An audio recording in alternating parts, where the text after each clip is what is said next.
toxic masculinity. Research found the underlying cause for could-be masculinity context culture. Toxic masculinity, we've sort of heard this phrase popping up. The phrase has gained a lot of attention recently, especially with the Me Too movement.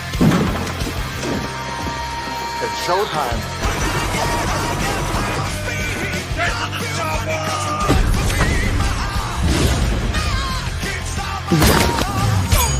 I'm no godless Tommy. I fought the Star-Spangled Banner. You bring the cavalry? Woman, I am the cavalry.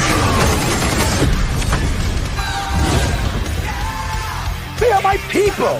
I am their sovereign. I love them.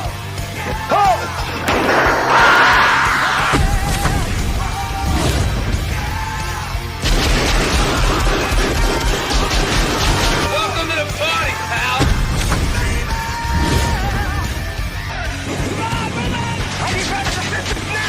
Not.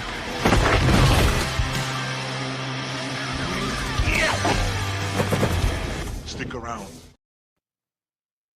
What's up, everyone? Welcome to Masculine Mondays. Can I get a yup? I had to do that for Mr. Keating, of course. We made it to Dead Poet Society here. It's going to be an interesting conversation, and I won't do it solely by myself here. I will do it with the likes of Mr. Goodwin and Papa Pumpkin Gourd King. How are you, gentlemen, tonight? Yup. I got my barbaric yelp right here. What's up? Yup. I promise not to do that a lot during the stream, but unless I get paid to do it, then I will do that more. But I'll leave that to the audience to do it that way. But this is gonna be it's gonna be a fun one. It's gonna be a little smaller circle tonight as we huddle around the desks as we huddle. We're heading to the Indian cave. Let's go. Ron, yeah, we got to go to the Indian cave. That's basically and where we're leave hanging Cameron out. the fuck at home. I'm not having Cameron with me. Yeah, no Cameron. If your name's Cameron, you're not welcome here. Yeah. Just sorry to say, but is it the redheads? Is it the Camerons? Yeah. You gotta separate the whites from the gingers. Yeah, there are some unfortunate names in this, and they all play up to the stereotypes. Yes, they certainly do. And before we kind of get into the nitty gritty and the poetic nonsense here, if you are new here to the channel, I would greatly appreciate it if you hit that thumbs up button, subscribe, it's free, and hit that bell for notifications every time I do go live or upload a video, and then you can share it with your friends and all that kind of fun stuff. And if you're watching this on a replay, just go ahead and drop a little comment in there if you've seen this movie before, or if you're watching us for the very first time, and et cetera, et cetera, et cetera. And again, just share and we'll have a good time. Everybody's welcome here, because the reason of this stream is to talk about the importance of masculinity in cinema, because it's been lacking. Hollywood has destroyed it. So that's why these streams exist, to remind everyone the movies we have watched and probably have seen, or if you haven't seen these movies, to look at them from a different level, as if you were to, stand up on a desk and kind of see from the world from where masculinity should be at a high level, not a low level, because no one likes low T. That's true. That being said, let's go ahead and say hello to the lovely chat here. The first person was Sushino, if I'm pronouncing that correctly. Howdy y'all. And we were informed that Leon's stream got stopped. Our boy or girl, depending on mood. Mood, right? Yeah. Something happened. If you were watching Leon's stream prior to this, what happened? I know it was almost over, but was he dropping some fig bombs? Was he showing some illicit videos? The carpe didn't match the DMs. Yeah. No, it was not good. So, what's up, gay boys? What's up, Waylon? How you doing, man? You got a drink in hand? I hope so. Jubilee just got his video stopped, like X-Men Jubilee. Oh my goodness, that's crazy. She's got that kind of power, huh? Sith Lord Poet, how you doing, man? Good to see you This here. is his kind of show. I was like, this is your movie here, Jerry. Yeah. I thought about trying to find some mild poetry, maybe at some point and read something because this movie does connect with me on a different level, which is certainly interesting, and we'll probably get to it later on. But Salty Butterbags, how's it going? Leon was violated during the stream. There was glitter everywhere, man. Are we surprised though? I mean, look, who really wants to violate Leon? I mean, come on. Man. Yeah, I feel like that's like a thing we shouldn't be doing. But also like that's why we tell him like to be a guest. I know like this is the other thing about this stream is to get him to be more of a man. Closer to being closer to be a man. And I mean, I don't know how many times we could potentially tell him to join and to be a man, but it's up to him, right? He has to take life into his own hands and figure it out. But we've got a 5 banger here, and by banger I mean 5 gifties from the Jake Martin. How you doing, my guy? Jake, this one's for you, and it's a reminder that not only Leon should do this, but everyone. Jake is a man. Absolutely. Appreciate. It's probably that, the titties. Jake. Okay. What's up? Rio, how you doing, man? Good to see you. We got Wayfarer. Jake is flexing, man. Jake is flexing. I appreciate that. Good to see you here. Hello 199. The guy with arguably like some of the best shoulders on the internet. In the business. The trap's going. He's got a great channel. If you're not subscribed to Zach's, Wednesday nights are a hoot. He gets red before those streams. Call him Wanda. Oh yeah. Yeah. No, you got to go check out Zach's on Wednesdays for sure. He was watching Jubilee videos, which YouTube didn't like, I guess. Well, that was his problem. All right. I'm gonna be perfectly honest. I have no idea what that means. I'm gonna guess it's gay porn. I mean, honestly, when you say I was watching Jubilee videos, that would probably be my first assumption. Yeah. From darkness he shall appear, master of words for many a year. All that flows through my mind, unique magic you will find. Let the world know it, the arrival of the Sith Lord poet. I don't think it's about damn. All right, we're already starting off with a bang here on the rhymes. You know what sucks? The vacuum for Wayland for 199. Yeah, you know what also sucks? This quote. What killed the dinosaurs? The Ice Age. Yeah, it's not really a rhyme or a poem, but just the Arnie jokes. I guess they can. I think it gets a callback to Alien Earth. Yeah. It's like half a haiku. It's just high. Yeah. Jamma Llama. Oh, how's it going, dude? Good to see you here, man. I think we're caught up. Cool. Excellent. So yeah, this movie came out in 1989. If you haven't seen it, I would definitely suggest you put it on the list at some point in time. Absolutely. It's dare I say a bit of a cult classic. And the irony for me, which I'm sure people probably don't know, but I have a degree in English literature and creative writing. So when I saw this movie, I was already in high school at the time, but I didn't even really think about this movie going into college and trying to figure out what the hell my major was going to be, because at that time all I wanted to be was a rock star. I was in a band, I was playing drums, but one of the things I really loved to do was to write lyrics for my band. So I was very involved with a lot of different types of poetry, and so at one point I was at a crossroads and I figured, you know what, English probably sounds like a good thing to do. I already love to read at that point, so kind of made sense at the time. And what didn't make sense at the time was the economy during the mid 2000s. You can probably figure out who was president, around that time frame and figure out what sort of era we lived in. But it didn't really present much of a job opportunity, unfortunately.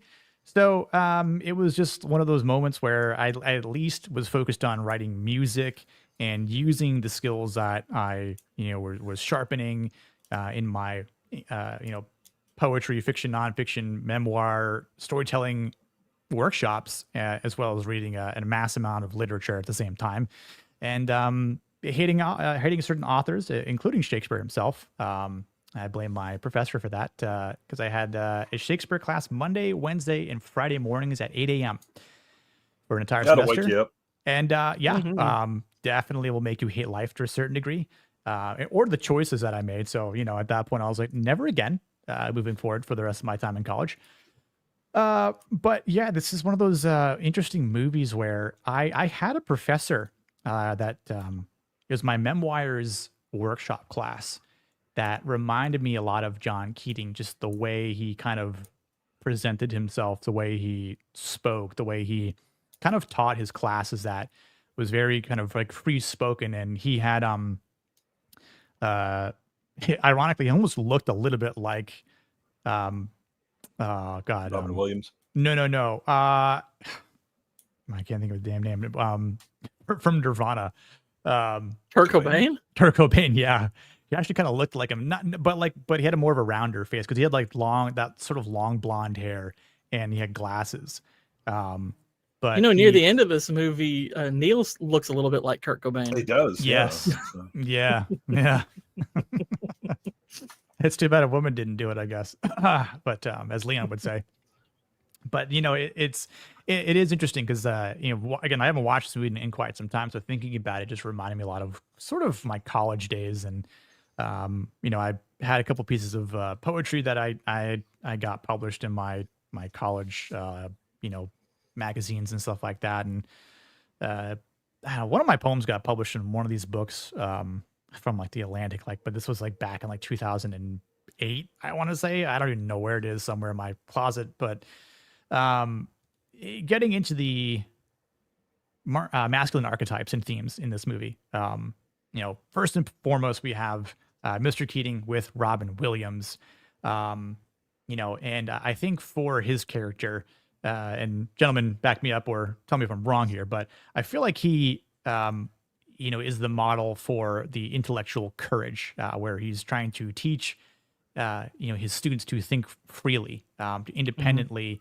not through this traditional bound environment, as the principal says, let college do the rest, just, follow the order. It works. It's been proven to work. And Keating is more like, I think we should be rigid. I think, through his guidance and inspiration, he has a better way of thinking to have a proven track record because he's lived that way.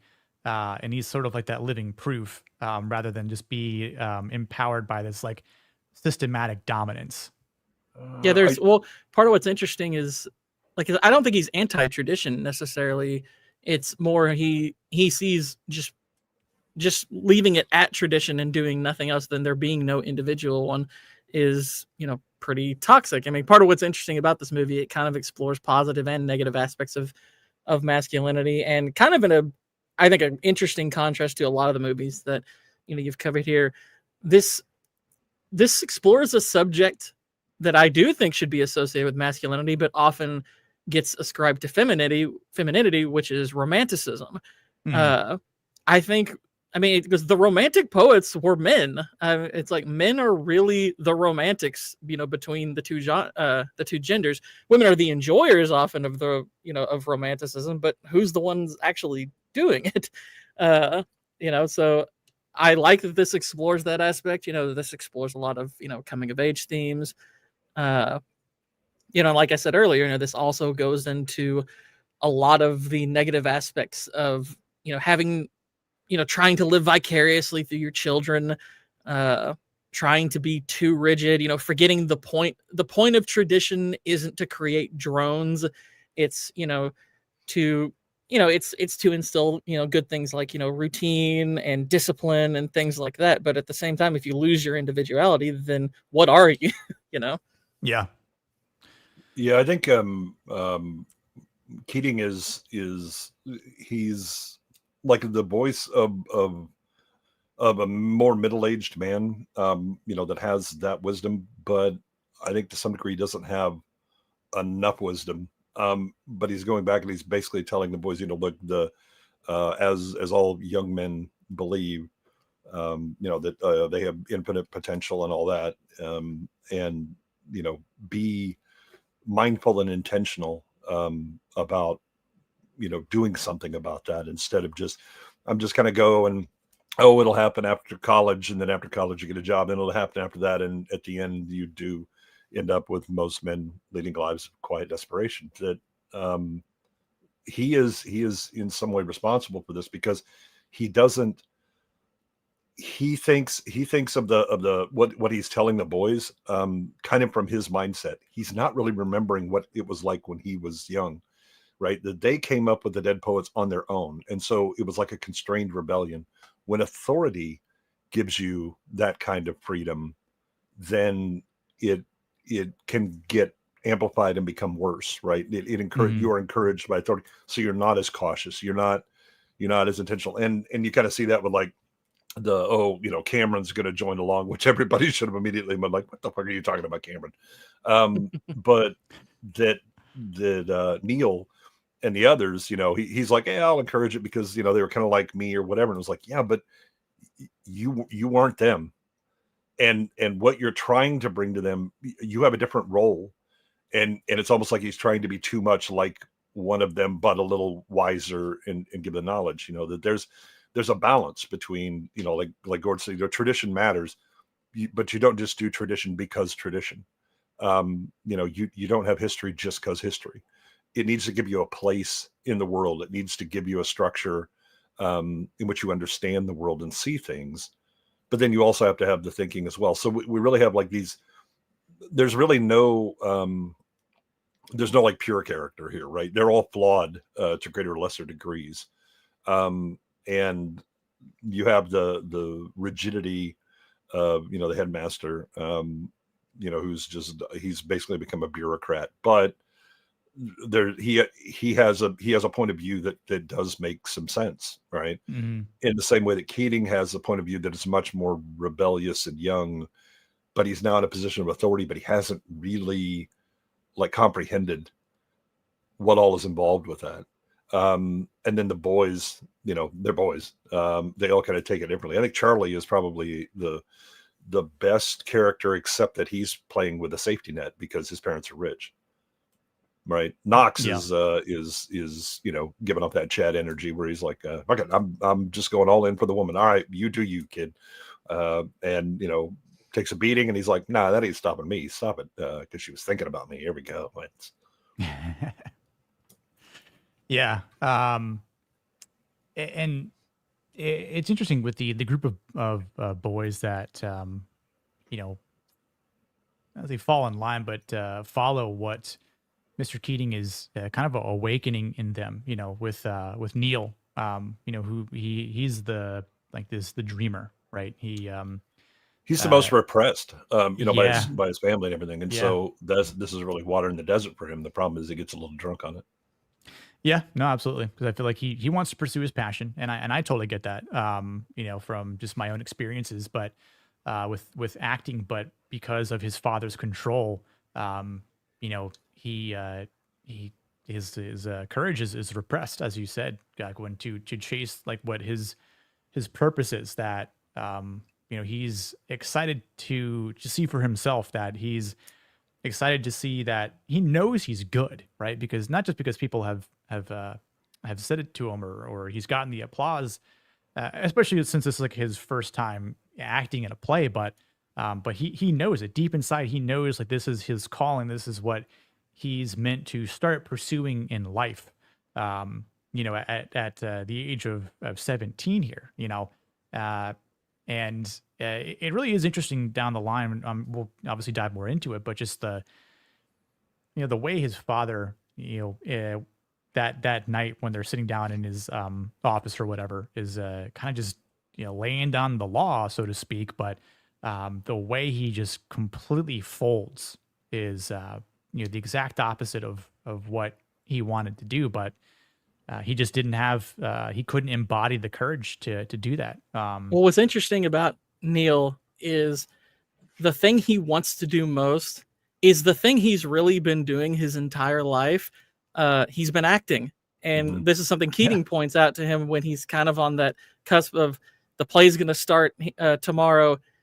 And my father's telling me to quit. And Keating's telling me, he goes, well, then you're acting for him. He goes, you're playing the part of the dutiful son. And that's absolutely true. It's like he's, either way he goes, he's acting. It's all about, the reason behind it. And in one mode, he is acting while simultaneously being a prisoner to expectation, while, when he gets on stage, he's acting, but it's coming from a place of freedom and desire. Yeah. And I think you have at the beginning where his father takes away one of his creative outlets, which is to be on the school newspaper kind of thing, and he's already, but what the hell? I mean, I was doing both. I'm doing fine, and nope, we're doing this, and you kind of think, well, this guy's, he's just an asshole and control freak or whatever. The confrontation afterwards, the play, kind of. You become more sympathetic to the father. I mean, he's doing things for the right reason, but he's going too far, right? The thing is, as a parent, you look at your kids and you're like, look, you're young, you're stupid. I know this because I too was young and stupid. And you're trying to make sure that they don't make mistakes that are going to be lifetime kind of level mistakes, right? Fail in the small when you're young, right? And let's avoid the big stuff. And then as you become older, you're kind of, you won't fail as much. But screw up big enough, at the age of, especially at the age of 17, and you really can fundamentally alter, your life. You can remove entire career paths, by doing something wrong. And they don't have the cushion that Charlie and his family does, being able to pay for this, right? The father he's sacrificing all of this for his son, right? He believes he's doing the right thing. And again, when Neil gets up and he's like, and everything's like, what? Just, tell me, what is it? And Neil just shits the bed and sits down, and his dad keeps standing there like, he's like, nothing. Really? And so again, this is like, it sounds like you're just chasing impulse, right? Which is absolutely the kind of thing that a young man does. We're impulsive because our brains are busy being rewired, and we just do stupid shit. But again, that idea, but you also hear him that he is living a life of quiet desperation, but he's doing it in sacrifice for his son, who he thinks he's going to provide a better life for, and he ends up making them both miserable, and then unfortunate results. Yeah. And speaking of people who can make results or show results, we've got Todd Anderson, played by a young Ethan Hawke. He's definitely the shy type that needs to have his egg cracked and broken in order to grow up and to flourish and to have some He's an example of neglect.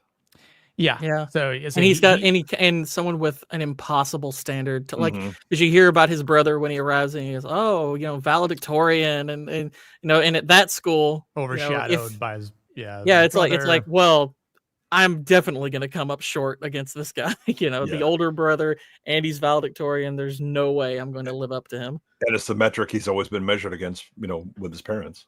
Yep. I say, and the sad part is because of that, like he gets the same birthday presents like the second year in a row, and it's like, let's just throw it off the balcony because you're getting another one next year. I mean, if I was going to buy a desk set, twice, I think this would definitely be the one that I would choose. I know. Both times. Both times. Yeah. Carpe dentum sees the teeth. What's up, Salty? How you doing, man? Good to sweaty teeth. Sweaty teeth. And always good to see the lovely Sherry. Indeed. How you doing, Sherry? And with the fantastic view, as always. Do not seize without permission. Correct. Or there will be repercussions. Carpe double diem. No. Hope you're having a good night, Sherry. And what do we think about our boy Knox? He's Knox is. I mean, he's the Chad, man. I mean, he as again with every young man, you get smitten, you have the infatuation, and most of the time, people are just like he comes back and he's just all depressed because I just saw this beautiful girl, this and that, whatever. But oh God, Chet, and as soon as you hear Chet, you're like, oh, this is an asshole. But he sacks up, right? And he starts getting bold, and that's how you get the ladies, and he does. What's funny about Knox is he's like writing wise, he's probably the worst poet, but his arc in the story is the most poetic. I mean, because it kind of takes the heart of a poet to, see this beautiful girl, and his immediate reaction is, my night was terrible because it's I see this beautiful girl and she is tragically with this complete, this complete jerk. Yeah. And it kind of takes the heart of a poet because, a lot of guys, they see that and they'd be like, whatever. But, he's got the spirit of a romantic in him because he's just like, oh my gosh, this girl was just absolutely gorgeous. And it's all wasted on this meathead. Yeah. Yeah. And he takes huge risks. I mean, he has, the part of being infatuated and actually having the balls to act on it is to have no shame. Mm-hmm. Right. I am focused. My eyes on the prize. That's it. Everybody else can pound sand. And the fact that he shows up at the party, takes the beating, and then he's like, "Nah, I'm getting back up. Let's go." And he shows up at the school. It's a little drunk too because people would mistake him for because they think, it's Mutt's brother. Mutt's brother. It's like, how's Mutt doing? I'm not related to him. I don't know him. Yeah. Oh yeah, I did bring something to Mighty Mutt. I guess I'll have to pour some whiskey at some point and do a nice little toast. And Mutt Santa's brother. Hey, we got a Wild Vex Electronica in the house. Tune in tomorrow night, 9:30. You'll see all of us, the four of us right here on screen together, talking about one of the best new shows going on. I can't even say it straight face. We're doing War of the Worlds? Yeah. One of the best new movies. I'm just kidding. One of the best. Vex is going to take the Neil way out.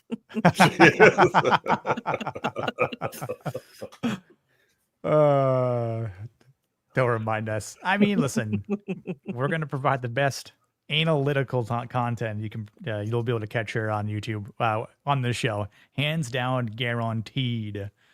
Knox's dad is the lawyer. Charles Becker. Yeah. I typoed. It's a lawyer. He asked if it was a lawyer. Oh, we got a blue collar loser. Sorry, Nick, I'm late. I was harassing Leon backstage. The Turtles are still epic 35 years later. He went and saw Ninja Turtles, the re-release. Yeah, dude, I'm jealous. I want to go see that for sure because it's definitely one of my top movies, especially growing up as a kid. So that'd be a good one for this show because there's excellent themes of fatherhood. Yeah, and brotherhood, and lack of fathers. Kata's army is also in that movie. That's true. Flash Tarantino's, yeah. So, and who is it that plays one of the guys that Alfred smokes? It's it's Sam Rockwell. Sam Rockwell's in it. Yep. You want regular or menthol? What color am I? What's going to keep me out of the house longer? It's like, I'm sorry, did I go to a gas station? What's up, dude? How you doing? Good to see you tonight. Kata's armed with the Crips. No, Vex the Foot Clan. The Foot Yeah. Clan. Kano's army would be the Trips. The Trips. Yeah. And the last character we'll mention is Cameron, the rat. Woo! Yeah. So it had a name. Stab that motherfucker. Yep. You Which lie. but credit You lie. credit to the actor who played Cameron, because his betrayal, like part of that was his idea. That I don't know if they built his betrayal around this scene, but I know he said to Peter Weir, "I don't think my character would stand up at the end." Now I don't know if they had already baked in the betrayal and everything, but in his mind, he thought, he's not going to be the one. He's not going to be that type. He's always worried about, he doesn't want his academic pursuit messed up. He's a kiss up. You get the sense that the only reason why he's friends with these people is because they didn't turn him away. Yeah. Yeah, or they're useful for his study group or something like that, right? I mean, he's the bootlicker. Yep. He's like, they got Meeks in their group. That's the value. Meeks. By the way, we didn't even mention Meeks. Credit to Meeks being the nerd who's also highly self-aware. He's actually low-key one of my favorite characters, because even though he doesn't get a ton of development, I like the fact that despite him being like he's the most intelligent, he's kind of geeky, but he's self-aware. He doesn't really let it bother him. When like Keating makes the joke about Pitts' name, he also does one about Meeks, and Meeks just kind of takes it in stride. Yeah, like, also another unfortunate name. Another interesting name. Yeah. There's Meeks. Yeah, I like. Yeah, Meeks. I mean, again, he's also. I mean, he's a Chad that he supports his buddies. He does have the good sense to be recognized an attractive woman when she shows up at the school, and everybody else kind of walks away. He's just kind of standing there mooning over her, and they have to come get him. Were you guys ever a fan of that 70s show? I mean, I didn't watch it a ton, but I am a fan of RoboCop. So. Yeah, I was waiting for him to throw Neil, see if Neil can fly. Yeah. Was never like a huge fan of that show. I watched like a couple episodes here and there, but I never really got into it. And it just didn't. I lived through the 70s. Fuck that. I don't want to be reminded. Touche. I was born after that, so I was like, that's fine. But no, his character in RoboCop is much more fitting. It is. I was waiting for him to just walk up on the stage and go, "Bitches, leave."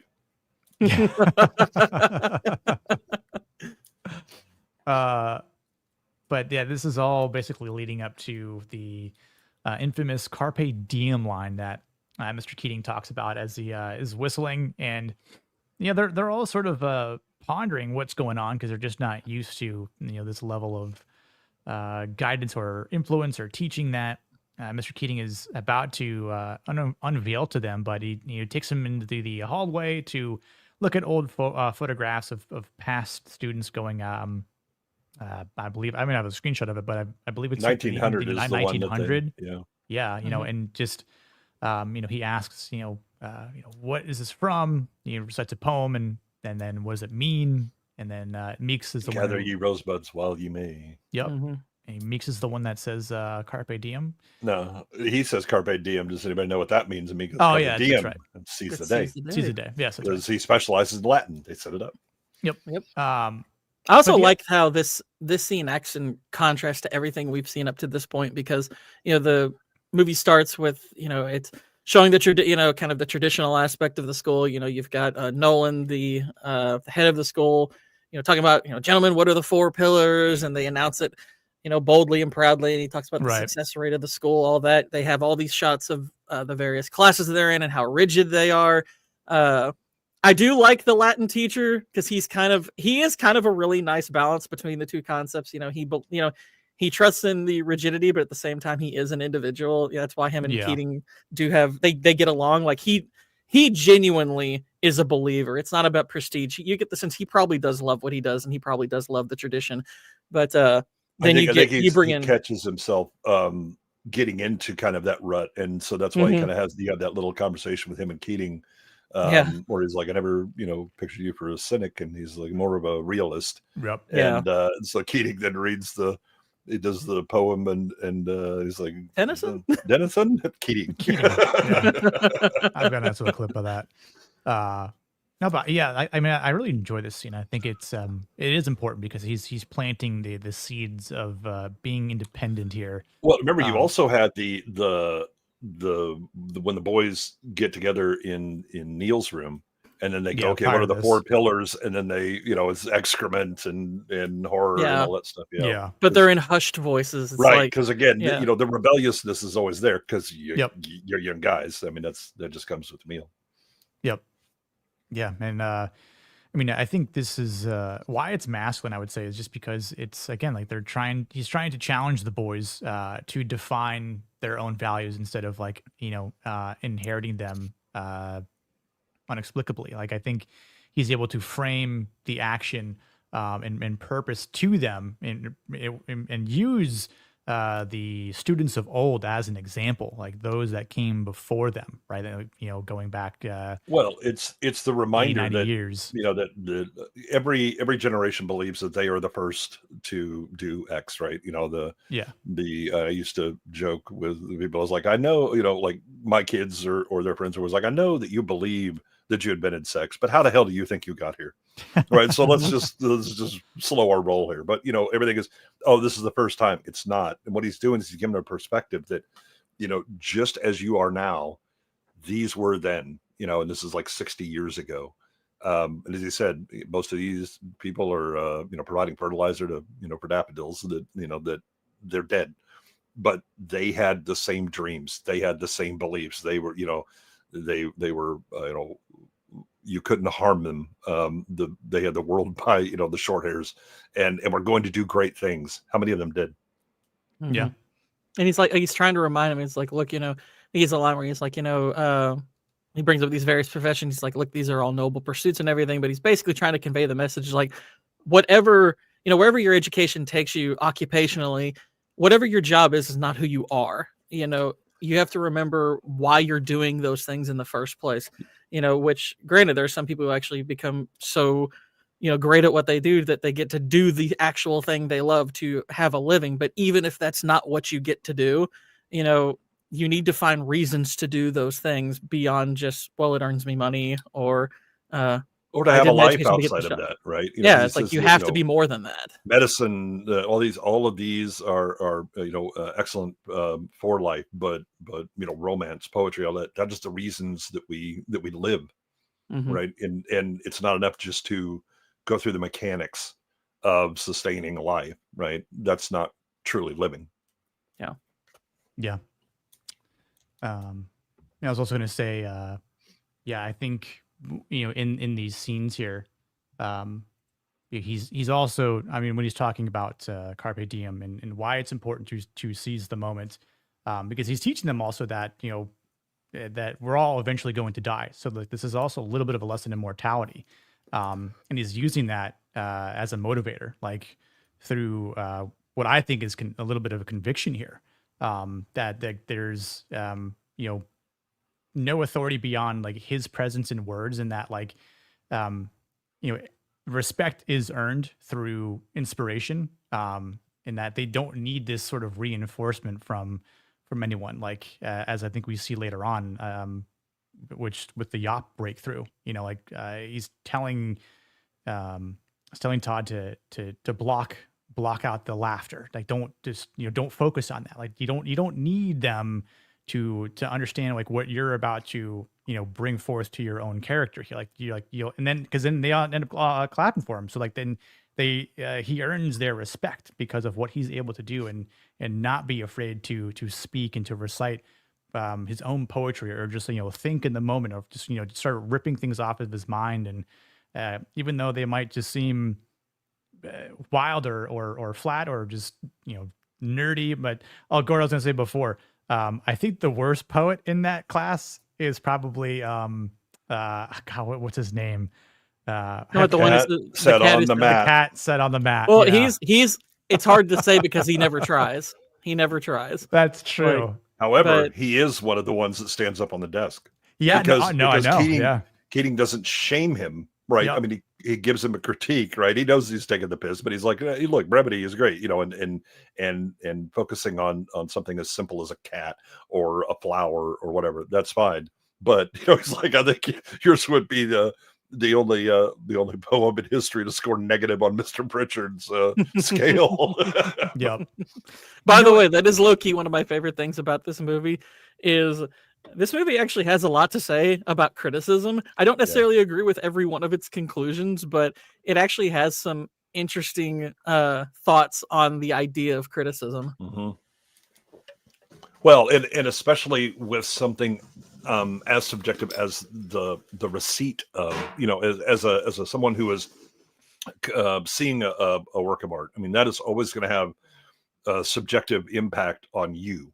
Its meaning and all of that, right? Which is different from criticizing the mechanics of the piece.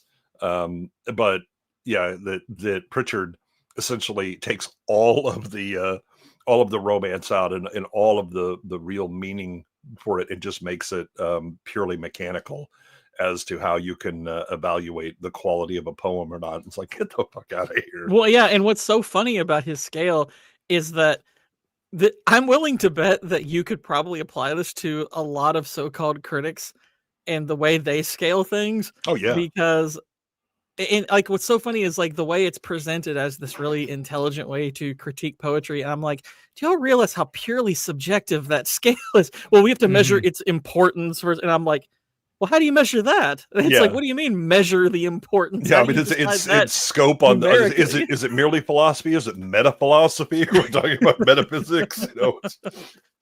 Like when I listened to like what's in that essay, and I was like, yeah, that's a really retarded system. And I'm willing to bet a lot of people have used it. Well, but think of that with how so many people will give certain directors who shall remain nameless their flowers for it was such an epic vision. Oh, it was a huge movie across all that, and I was like, I don't care. It was shit doing it, right?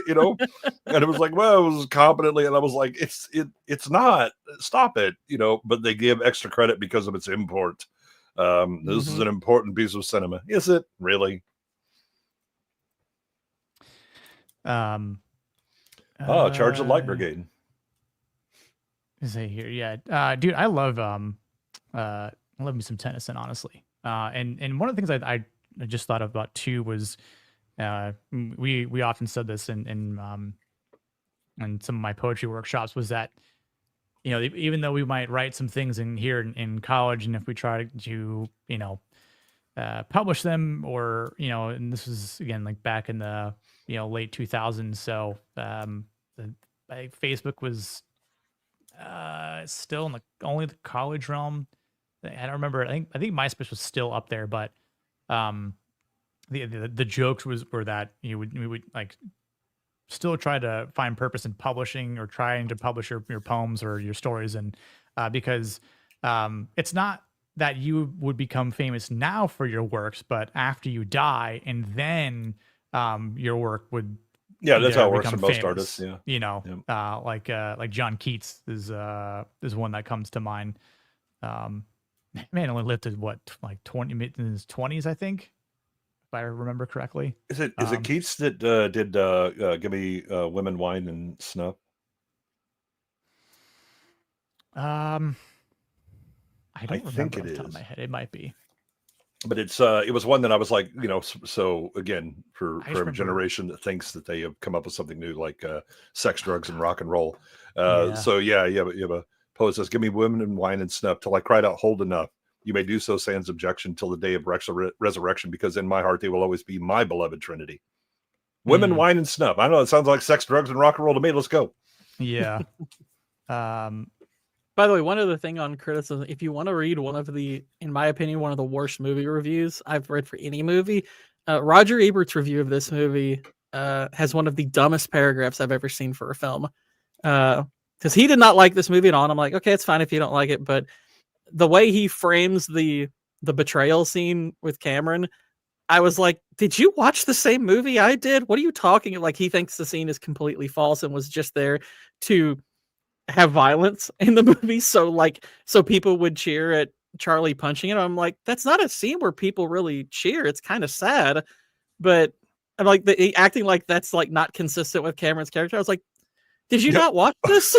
Yeah, I mean, it's only from like the beginning to the end consistent with him. Yeah, it's now Waylon. If you want sex, drugs, and rock and roll, read about Lord Byron. His life actually had a lot more of it than his words. Yeah, I just remembered off the top of my head too. One of the other poems I remember spending some time on was from on the Red Wheelbarrow by oh god, what's his face? Williams. Very small poem. William Carlos Williams. It's only like 4 lines. So much depends upon a red wheelbarrow glazed with rainwater beside the white chickens. That's it. Yeah, again, I mean, this is Keating, saying that it doesn't have to be of great import or whatever, but it's simply a matter of do the are you saying something? Are you evoking an image? When he's working with Ethan Hawke, right? And again, you get the sweaty toothed madman, and I'm like, that's some fucking. There you go. All right, that's some imagery just right off the bat. I like this, Jake, a lot. Less slop, more yop. Yop. Yeah. Yeah. That's gonna be like the new motto for all these like terrible ass movies. Yeah. Heck yeah. No yopping. 0 out of 10. No. What would you rate this on the yop meter? Yeah. The yop scale. Just a yop. Or a much louder yop that I will refrain from doing and blowing people's eardrums. But we got a 199 from Blue Collar Loser. Nothing more manly than taking your kid to see TMNT. Blue. Do not use the words nuttin and kid together. Don't do that. Don't. Aside from the grammar choices, don't yop as you say it. Don't be yopping. No, that's nothing to yop about. I appreciate the dono there, and I'll throw this in here for your Blue. Gather ye rosebuds while ye may. The Latin term for that sentiment is carpe diem. Who knows what that means? Carpe diem. That to seize the day. Very good, Mr. Meeks. Meeks. Another unusual name. The unusual names in this movie. Indeed. So this next topic here I want to talk about is when Neil he gets hooked. He starts to get engulfed in terms of what Keating is proposing here, and I always find this part kind of humorous because of him, drawing this graph here, this scale. Mr. Pritchard, PhD. Yeah. Come on. Yeah. And Cameron busy dutifully jotting everything down. Stupid ass Cameron. Yeah.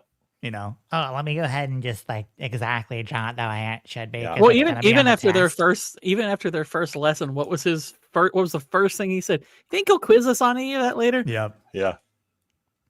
And my response would be fucking nerd. R.I.P. Neil. But yeah, no, he. This was just funny. But I think this is what hooks Neil to discover more about Keating and himself, which then leads to understanding what the Dead Poets Society is in the old handbook. Look at Meeks being a good student and all. But I love this part there, just because it's about the idea of connecting a group of young men to be in tradition in this brotherhood with shared ideals. This is a communal exploration of art, and passion, and philosophy, all because of poetry and English. And there's the thing about like the Dead Poets Society, not the movie, the actual within the movie, the group, is that it's one thing to be I'm gonna take risks and really stretch out alone, but one, there's a certain cowardice in that, but also you tend to be self-limiting in that way, right? When you are around other people who are also doing it, then there's a certain amount of okay, they said standard, I've got to step up and go over, right? And so you kind of build this nice, virtuous cycle of them, exploring it. As Keating says, we didn't know, we didn't just read poetry, we let it drip from our lips, right? It was it sucked the marrow of life and all that.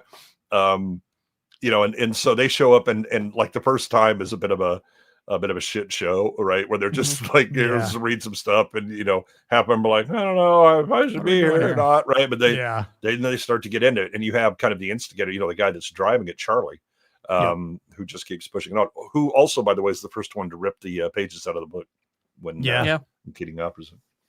Yeah, Nawanda, as he fully gets into the environment there, which I think Nawanda is like kind of low-key one of my favorite characters in this movie, because not that he was trying to showboat or like brown nose or suck up to. He's the one that takes it most to heart, right? Yeah, so he's the one who felt it the most, like kind of like felt the deepest connection with it, and I think was exploring it the most. I mean, I'd say maybe Neil after that, perhaps, but I love this part here in the movie, because this is definitely one of these like a masculine moment where when this professor steps in, is like, what's going on in here, and it's like, oh, Mr. Keating, you're here. He's like, I am. Like, rip those up, boys. That's right. Tear those damn pages out. Like, he's just like, I don't care which. It's not the Bible. You're not going to hell for this.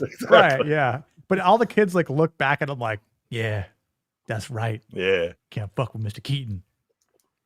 And then it's the huddling. It's the huddle up, boys. Huddle up. Mm-hmm. Take a knee and listen to what I've got to say, Mr. Young Ethan Hawke. But again, I think that this is the moment that we see here. Neil is finding what he's about. Thigh man. Yeah. Well, look, thick has always been in vogue. Come on. Yeah, is that was that about laying pipe or what? Yeah, he's a thigh man. I was like, wow, they added that in. They added that into very specifically. Yeah. Mine would have gone on for about 2 pages of just the qualities of them. Yeah, but I do like that they also have like Keats in quotes here. But the thing that's funny is man most likely to do anything. Yeah, and he definitely did something here. Well, and I love the fact that they never define thigh man, except that they all realize what it is, and one of them was like, thigh man. It was like, that means that he was wild, right? That he was all off the chain. So clearly, this is another group that at least exists within the mythos of the school. And that he was one of those. Oh shit! And then Dead Poet Society, they're like, "Well, hold up, never heard of that. What is that?" Mm-hmm. Yeah, build the intrigue, and he says, "Thanks for taking me, back down stroll down Amnesia Lane." And Amnesia Lane. And this is again where the fun begins, as they're lighting some smokes. I will say this one. They're when they go to the cave for the first time. In the hoods, and they're running in the dark. That is honestly one of my favorite pieces of movie music. It reminds me of something like Vangelis would write or something like that. It's ethereal, and I always have loved that little piece of music. Yeah, and I think that's the one of the things about this movie is that there are moments where you're really kind of seeing it as the boys are experiencing this, right? That this is this mystery that they're heading out into, right? And this kind of this magical world of discovery that they're going to go on. And of course, all the best things happen at night. Oh yeah. Let's go ahead and just show the other side of that, shall we? I do love they're laying out their picnic blanket, and he's like, "Wait a minute, who gave us half a roll?" Half a roll. I'm eating the other half.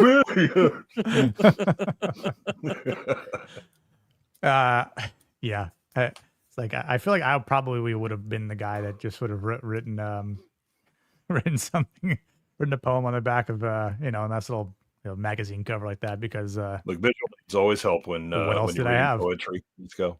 Yeah, some nice mountain peaks sure brings out the best in rhythmic adventures. but yeah, I think this is again where the brotherhood of this new age of the Dead Poet Society is strengthening. Like they're kind of venturing into a new era of their little masculinity, because this is their opportunity as young men to create their choices for themselves. And it's Charlie always pushing the edge, right? That he's gonna read one that he did himself. He's gonna bring the women. Yep. And notice he brings the women after Mr. Keats reveals why it is that we have language and poetry. Mm-hmm. Why do we have language? To convey thoughts wrong to woo women. Mm-hmm. Now, what I want to do next, I figured we'd kind of divide up a couple characters and character arcs. I want to go through our boy Todd here first. And before we do that, rather, got another little dono from Waylon just to say William Carlos Williams. And Waylon's been dropping poetry this entire time, which thank you for that, Waylon. So if you're a fan of poetry, you want to read some of this stuff, just I mean, one of the things look at Waylon's posting. Look at kind of the changing conception of poetry and literature in general, right? World War I was famous for war poetry. Right. Yeah. Those kids that are in, these trenches and dying by the millions, living in terrible slogs. Yeah. Were expressing their ideas about what they saw or what they wished for, or, missing home or whatever, all through poetry. And so much of that made it back, and became important to the Brits. And then you get to like the 80s, it was like, good poet is a gay, get it out of here, it's a gays. Yeah. I think you bring an interesting point, a good one, where war and the casualties of war, the darkness of war, often creates some of the brightest things through literature. Lord obviously, Lord of the Rings is a prime example of that, with being through Tolkien. I think that often the imagery that you use and kind of the abstractions of poetry are the only way that you can really convey some of the things that you see that can only be experienced. Right. Yeah. That if I just gave you like the butcher's bill for the Psalm, you'd be like, damn, those numbers are big. But if you read like, the writings of people that were in there, and they weren't just talking about, oh, then Charlie died today, they're not diaries, but when they actually try to conceptualize and put it into a way to express it, because none of us have ever been in that kind of mess. When you step back and convey it in a framework that is more common that we understand, right? The idea that every blade of grass is a living thing, and then the mower comes and removes it, and down to the turf, and it's just dirt everywhere. That's the analogy that you look at and go, and now make all of those people, right? Yeah. And understand that, and again, it makes huge scale things human scale. It makes things that you've never experienced still understandable, because you're trying to convey them with a common language and a common experience, right? You're not just writing down, in prose or in straight reportage what's going on, right? And it's always those things that stick with us. The descriptions of battles, of things like that. Again, the charge of the Light Brigade for the Crimean War. That you go, what the hell, this. But again, theirs is not the reason why. Theirs is but to do and die. Yeah. No, for sure. I feel like for Todd's breakthrough here with the Yop, this is obviously again where Keating is pushing him through, like, to get him past his fear of speaking, to be able to culminate improvisation, and to just let he's trying to get it really out fall of his from own the head. tongue. Yeah, exactly. He's thinking about it too much. He's got performance anxiety. Oh my God, what if I say something wrong? I can't measure up to my brother and all that. And he basically just strips it away, and he's like, no, just first thing that comes out of your mouth. Yep. Yeah, he's got this internal fear, which is it's understandable, and a lot of people, have that, whether it's just various reasons of stage fright or being. This guy's definitely a middle child. He's definitely a middle child. I guarantee it. Or there's only two, and again, older one. Well, two we know of. Two we know. I mean, we're not talking about the illegitimate ones, yeah. Yeah, dad's got money, so I mean, he knows something. He could have like more. He could be the youngest one out of the other ones that came before him as well. But it's he it's doesn't sort of just bitch being in the enough about his shadows. younger brother getting away with everything, so he can't be a middle child. Yeah, it's being in the shadows of his older brother that's made a name for himself when he had his time here. So, but yeah, it's just this is the depth of him trying to overcome his self-doubt. Owning his own voice, even when it's tremblesome. He's got to work through his fear, and that's something that a lot of people have to do.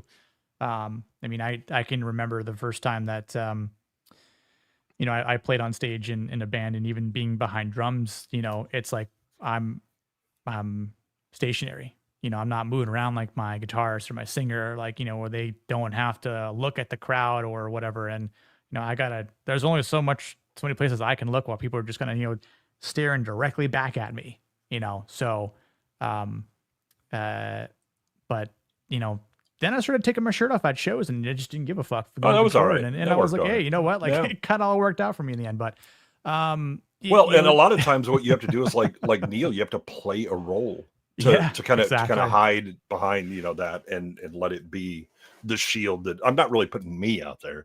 I'm putting this image, this character that does its thing. Yeah, yeah. And then at some point, I got comfortable with it. You just kind of move past it and you accept it. And I mean, I'd say playing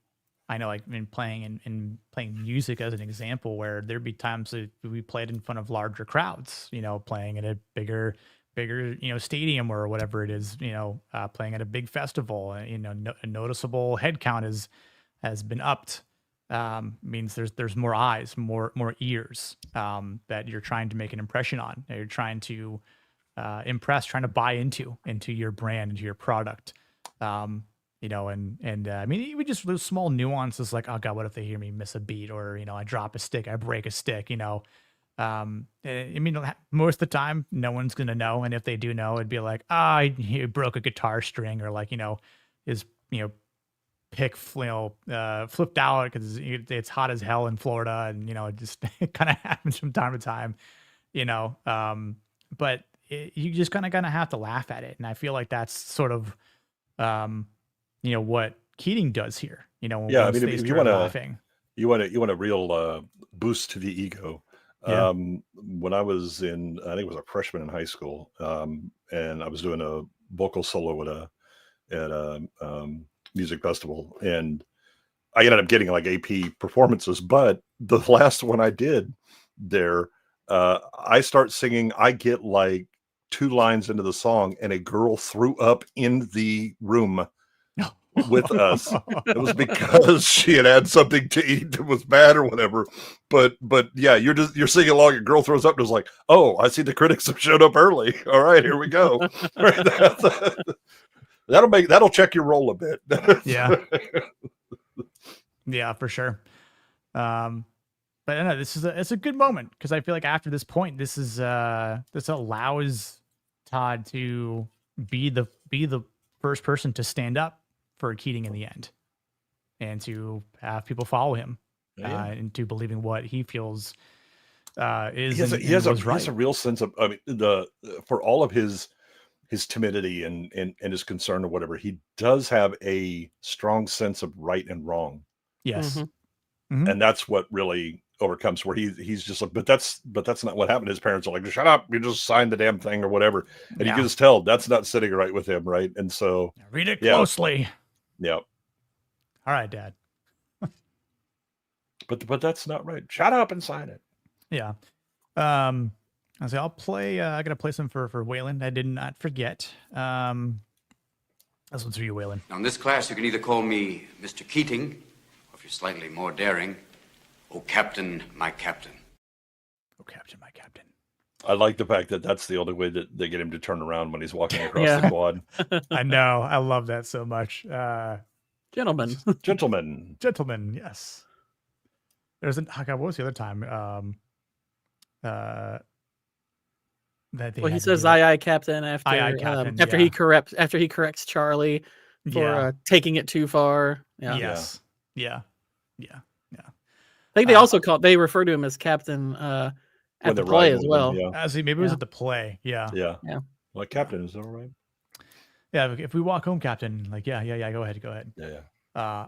Okay. Let's talk about Knox and female Chris, and their interesting relationship here. Which backstage we were kind of talking beforehand that that these scenes could have been lessened a bit. I probably would have cut at least half of this out.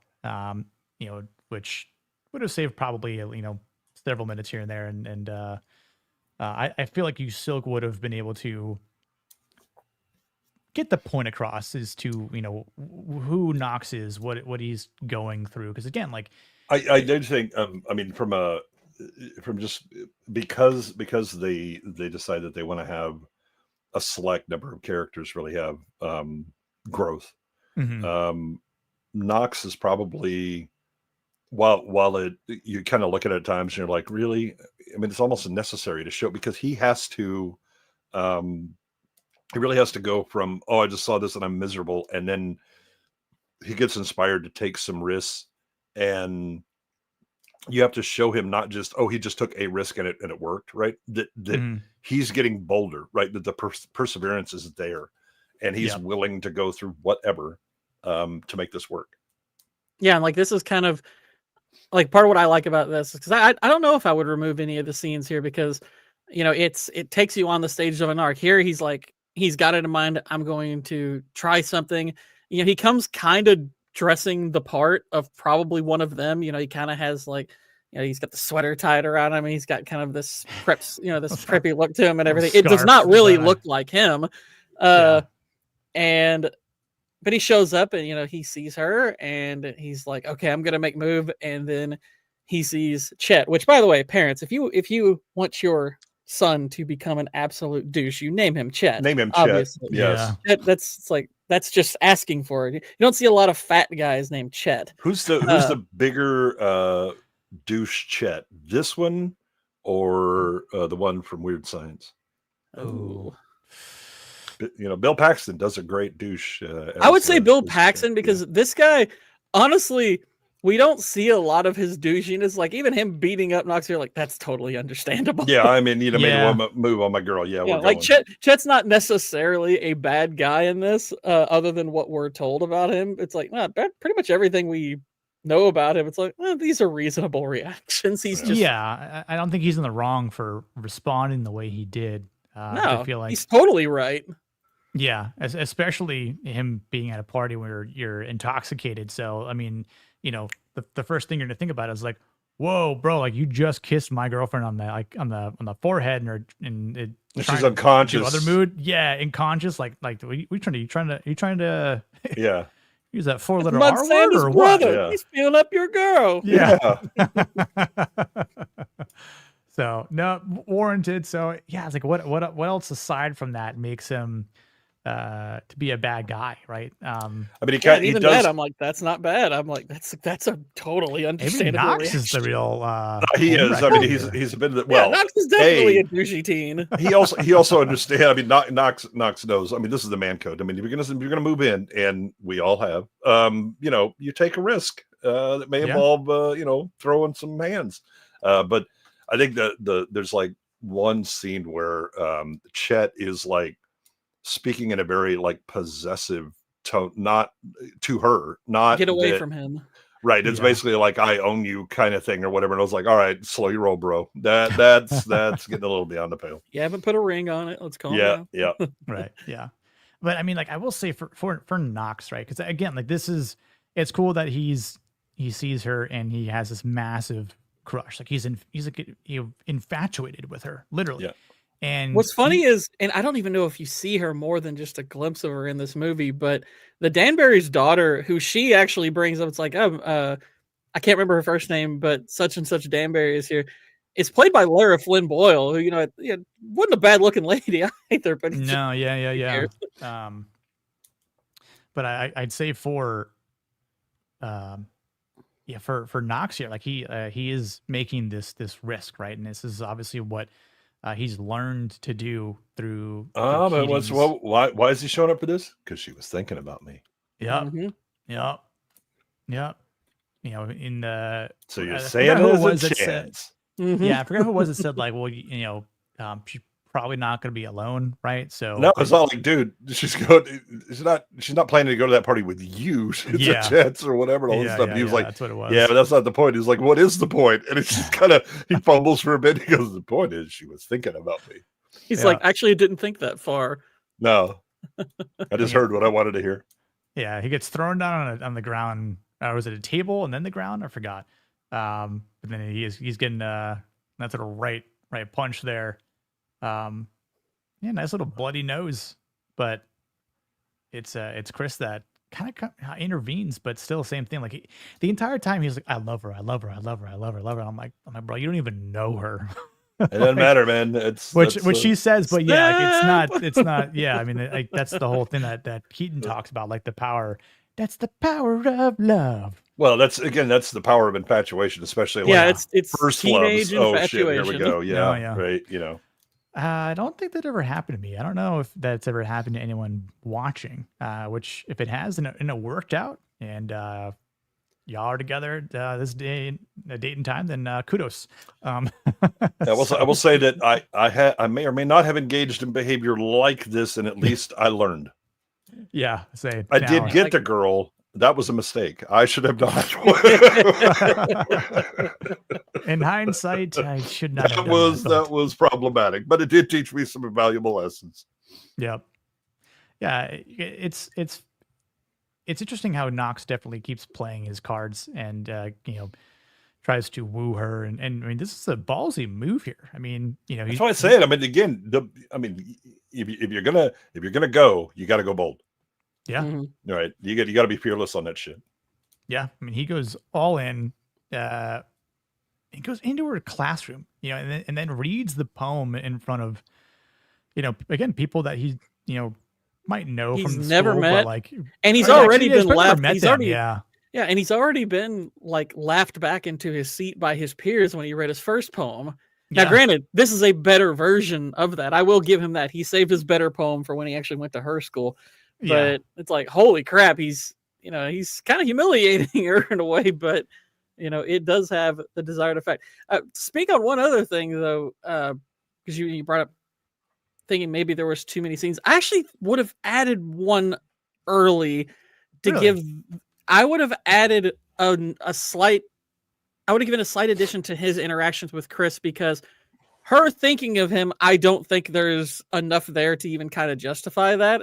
I feel like there should have been more than just a hello between them. Yeah. I would say, because wow, why is she thinking of him in the first place? That's a little bit interesting, but I would have added a little bit more context to that. Yeah. No, I think that's understandable, and I mean, he does make quite an impression when she answers the door and he goes, Mrs. She's like, yeah. But I mean, he's got this confidence, like, and all the guys that are like, what'd you say? What'd you say? Nothing. What do you mean nothing? Nothing. And, honestly, I am familiar with this feeling, because you build up this moment, as a youth when you're going to ask the girl out, and then you do, and you don't like his. I remember the girl I dated mostly throughout high school. That moment, like I think I knew her about 3 months or so before I finally asked her out, and it was a moment that probably about 2 weeks after meeting her, I was thinking about, because I really liked her. And then the moment I did, she said she wanted to think about it. So, but the whole day I was just like, okay, it's out there though. Whatever happens for me, like, it's kind of that moment you learn that, well, the worst she can say is no, but at least now it's out there. I've done all that. like that mountain I've built up in my head. Now I'm over it. Yep. And now we're just waiting to see if it's worth the climb. Yeah, it's the I've stepped off the cliff. It's okay. You know, worrying about it and all of that. I built it up in my mind and it was going to be huge and all this stuff. I overcame that. It's now no longer in my control. Right. I've done what I could do. Dude, but oh, by the way, he's walking around with some swinging energy now because, again, he was chatting enough to walk into a room of I know nobody, and I'm reading this shit right the fuck out. Yeah. Right. And then walked away and was like, and dropped the mic. Thank you and good night. I'm out and goes. And that is so different than how he started out. Yep. Waylon's been the poet of the night for sure. Just dropping all the poems in there. So thank you for that one. I do appreciate it. What's her name? Lance. What's the worst she can say is no longer the worst she can do. Yeah, I mean, I want to say there was a time in high school, I think my junior year, where there was a group of girls that all liked me, and I was familiar with the term or the phrase "don't shit where you eat," and brought to me by my father. You know, that fatherly knowledge. Indeed. But followed right up with "don't stick it in crazy." Yes. Yeah. And the ones that might be 10s or 11s, those are the ones you should avoid. Yeah. Danger. Yeah. Go for the 8s or 9s. But be wary of the 9s sometimes though. And then don't crap in crazy. Well, I mean, unless they get off on that. Yeah. Don't kink shame, Gordon. Don't kink shame. Yeah. That's their flavor. Then, you know. Yeah. Can't be. You just don't give them your number afterwards. Right. Just one time. You give them Sanders' brother's number. That's what you do. Right. So I want to say it was a homecoming and like dance or whatever, and one of them wanted me to ask her, and I didn't, and I asked someone else instead. She got super pissed, and I was like, "Well, how the fuck was I supposed to know?" She's like, "All I had to do is ask," and I'm like, "But I wanted to ask someone else." All right, but I asked someone else, and they're like, "Well, yeah, but you know, she knew that I wanted to. I think she knew that she wanted, or she knew that the other girl wanted me to ask her." And so she did. And I was like, well, shouldn't she be mad at her, not me? And that's when I first realized that women are crazy. Yeah. No. You like, should have used your psychic powers to read the. No, I'm not doing that. Oh, well, all right then. So, psychic powers, which is, it's just a kind of a funny point where she shows up at his school and he's like, no, you can't be here. You can't be here. And she's like, oh, but you can show up at my school, but I can't show up on yours. Like, show up and embarrass me, and he's like, yeah. Hold on. By the way, did you read Jake's poem? Yeah. Hold on. I once watched a stream named Nick, known for being manly and shit. His channel did grow, bro after bro, and even the occasional chick. Yeah. Hell yeah. Love that, Jake. Would you guys have been embarrassed if she showed up? Hell no. But he's worried about getting in trouble because this is no women on here. Yeah. Except for it's when the He-Man woman hater school. Yeah. Except for when Nawanda was like, "Hey, we should have women join this school." Yeah. Well, Meeks is into it because everybody else is like, "Okay, let's walk away." And he's like, "Nah, bro, I'm good." I mean, everybody notices, but everyone's just like, "Okay, we gotta go." And Meeks is like, "Nah, I ain't going. No way." Hell no. Well, it's funny how Radhead Chandler is like, oh wow, but Meeks is totally into it. Hell yeah. Hell yeah, women. But look, it all works out. He's like, give me a chance. Come to the play with me. So I feel like most of the time Chris has had the power. She's sort of held the cards. And I would say this is sort of his last shot that he shoots. Okay, so now, as something of a player back in the day, this is clear indication that she's interested. Oh, for sure. And why Right, wouldn't she be because here? if she was, yeah, if she was Yeah. just like, oh, that was embarrassing, or she'd be like, I don't know who the hell that guy's, some crazy guy. But I'm good, and it's fine. But nah, she come rolling up here to talk to him or whatever. It's like, again, you're sending all the signals. All I got to do is keep playing my cards right. This will work out. Well, I mean, he even discerns. He's like, cause she said she stopped her boyfriend from coming here, and she goes, if it even happened that I just could happen to care less about, he goes, then you wouldn't be here warning me about Chet. He's like, yeah, he's actually reading her a bit, which I'm like, that to me is the best part of his arc, is that his confidence is earned, and it's like he's actually read her correctly in this. Yeah. Yeah. That again, be unusual. I mean, that'll get some, be outside the norm, and women will suddenly become very interested. Yep. But I mean, I implore his depth to take these risks, and that's sometimes what you got to do. And obviously, as we see later on in the play, she's enjoying herself. He's like, I'm gonna make a move again, go for that handhold, and get a little closer. And sure enough, it's all working out. It all works out for him. So Knox is his name. He later became he became a pimp. He even does a little pimp spin before he puts his arm around her. His name might not be Chet, but he's certain trying to be a Chad. So yeah. It's like welcome to the pimp school of hard knocks. Nice. Looks like a broke ass sexual chocolate. Yeah. Also, don't be a captain, save a hoe. Yeah. Exactly, Jamma. If they're willing to do a blumpkin, be weary of that dirty hoe. That's true.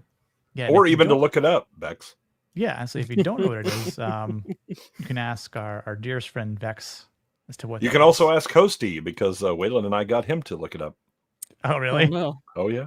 Was it that same stream, or was it a No, it was just like within the last week, because Waylon mentioned great moments on the stream, and one of them was getting Vex to look it up. Yeah. And then Hosty was like, what's a blumpkin? And Waylon's like, go ahead, look it up. And I'm like, no, whatever you do, don't look that up. I'm warning Which you. one I knew he was going to do it. He's like, you sons of bitches. I tried to warn you, Hosty. I'm on your side. Yeah. I definitely wasn't trying to bait you into anything. Yep. Not trying to get you to scar yourself, but here we are. It happens. And that wasn't even the worst of them, I feel like. Oh, no, we came up with some. Again, it was, go ahead, say a phrase. I assure you it is in the Urban Dictionary. Yeah, there's some crazy ones. Some I don't remember, which is probably a good thing, but so let's talk about Neil. And in the beginning, or most of the first half of the film, he's trying to audition for this play, to be Puck in A Midsummer's Night Dream, obviously some Shakespeare. I know our dearest friend Niat, I believe, was in a Shakespearean play. I forgot which one it was. So, play is. I was in The Tempest. You were in The Tempest? Yeah, it was the lead. Nice. So see, being in a play can be very manly. Been in a few, never Shakespeare though. Yeah. I also did Amadeus. I know you'll appreciate that, Gordon. Oh my gosh, that's pretty awesome. Yeah, Actually, my worst play story is we were supposed to do Harvey, and I had landed the role of Elwood Dowd, and they had to cancel it because we had two of our primaries drop out. I was very disappointed in that. It was not Othello. Yes, I don't think it was. It could maybe. It might have been A Midsummer's Night Dream. I would say if it wasn't that, then it might be like. Oh God, I don't know.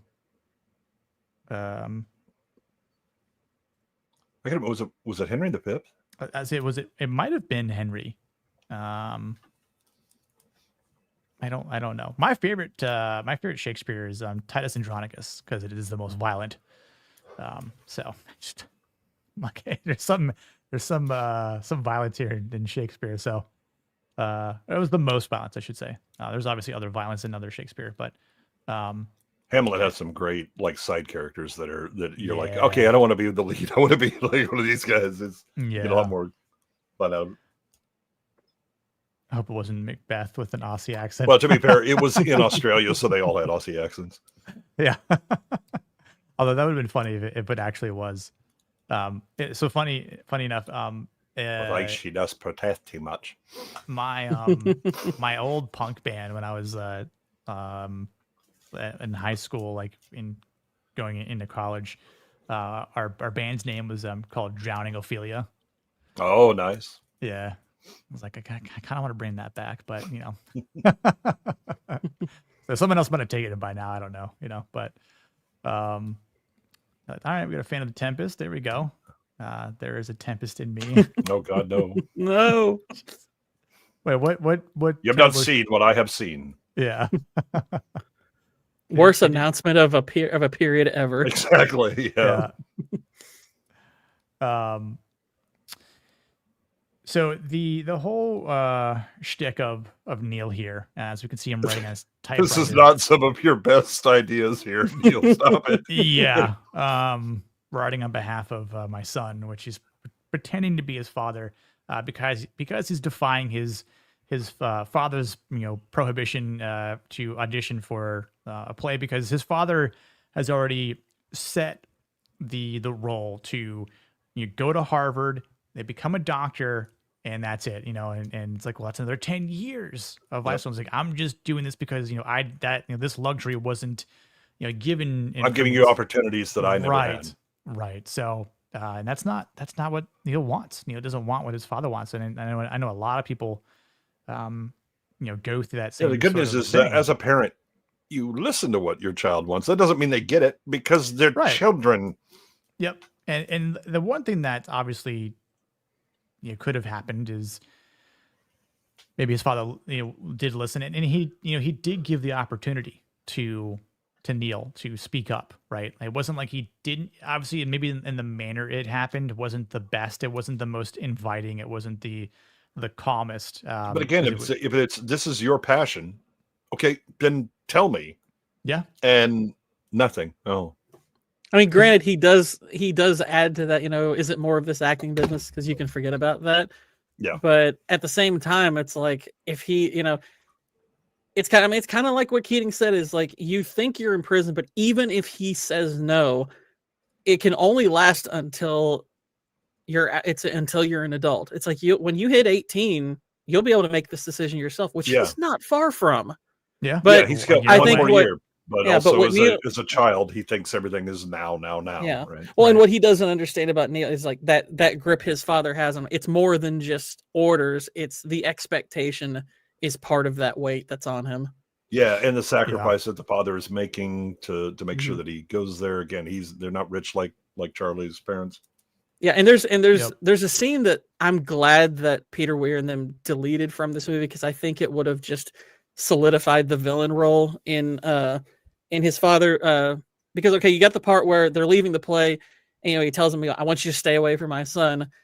And there was a scene after that literally at the funeral where he literally tells him, I want you to know I hold you personally responsible for this, which is, obviously incredibly unfair. And I'm like, I think that would have been going a step too far in just making him just a pure villain. Because I'm like, I do think once he's committed suicide, it's like, yes, his father has done things very wrong.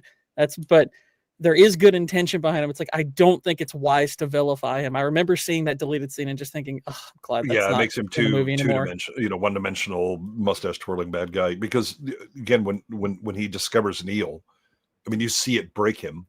Yeah. And then when his wife comes over and she's doing he's all right, then he has to turn and console her, right? He's doing like the man thing. Is like, all right, I'm trying to manage this situation even in the midst of my own my world has been wrecked, but I'm still trying to take care of my wife and calm her down and deal with it, but this again, what he says, everything he says, he's basically like being proactive. Hey, I don't want you to do the annual because it could distract you. This is your last year, you're gonna do this, and he even did summer school to get ahead, right? And it's like, you're so close to getting into Harvard, and then you can go, right? But I need to get you there. And yeah, you're going to have tendencies, because again, every kid's going to be, I want to do this. It's like, no, I don't think you're going to be doing that. Mhm. I gotta steer you over this. The problem is that he's also invested like some of the opportunities he didn't have. He's like, I'm going to make sure. It's like, the idea is not, that I'm going to make sure my kids do better than me. It's they're going to have the opportunity to do better.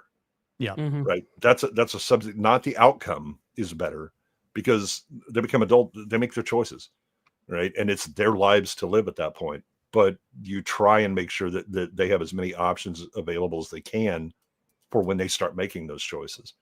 Unfortunately, he takes it too far, right?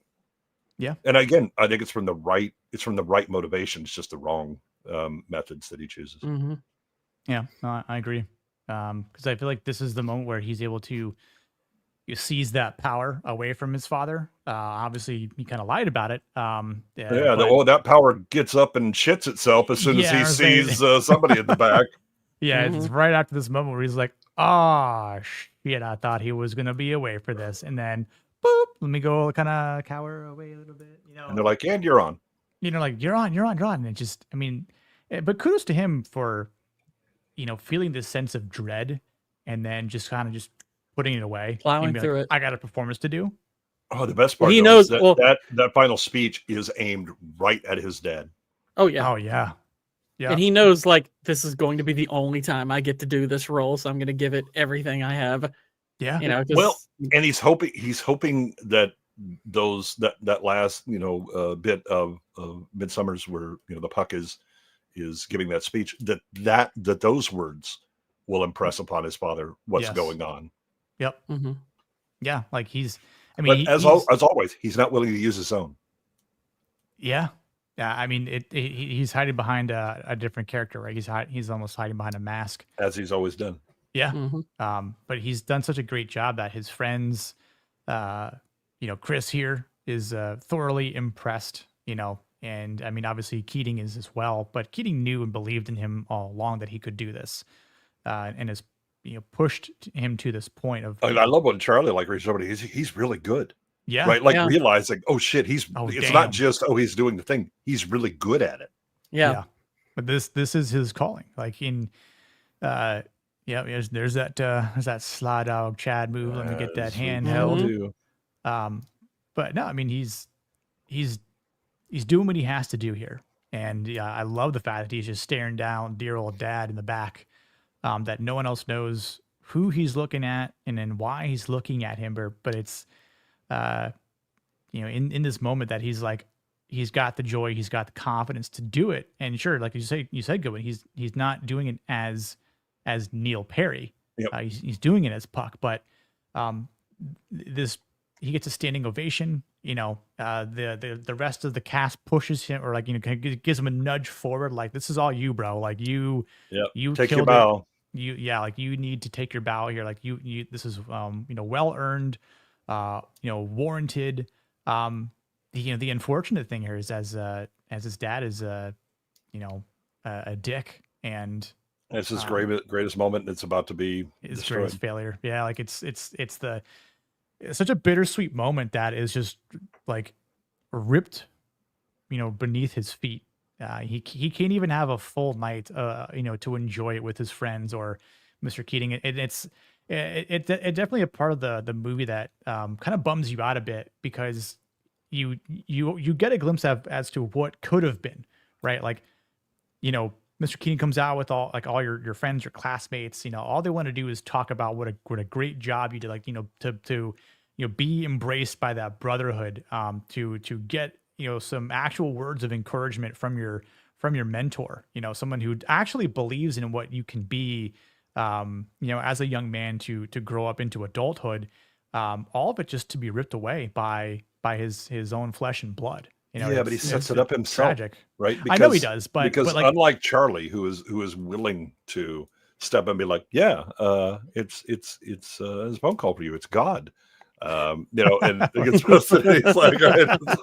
And then he was like, yeah, as Keating is he's leaving. Now, if it had been collect, that would have been. but that idea that Charlie is, you know, yeah, he steps up, he takes his lumps, and as Keating comes in, he's like, don't be stupid. I mean, don't, you know, you have to learn a little discretion. That's wisdom. You know, and just self-immolating is not the you know the point of what I'm trying to show you here.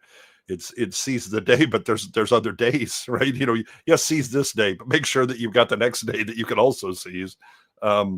Whereas Neil doesn't, and it's Neil's cowardice at the end that undermines everything. Again, he you know, he's going to go try out, even though, you know, his dad's been just like, no, I mean, we're not doing that's crazy or whatever.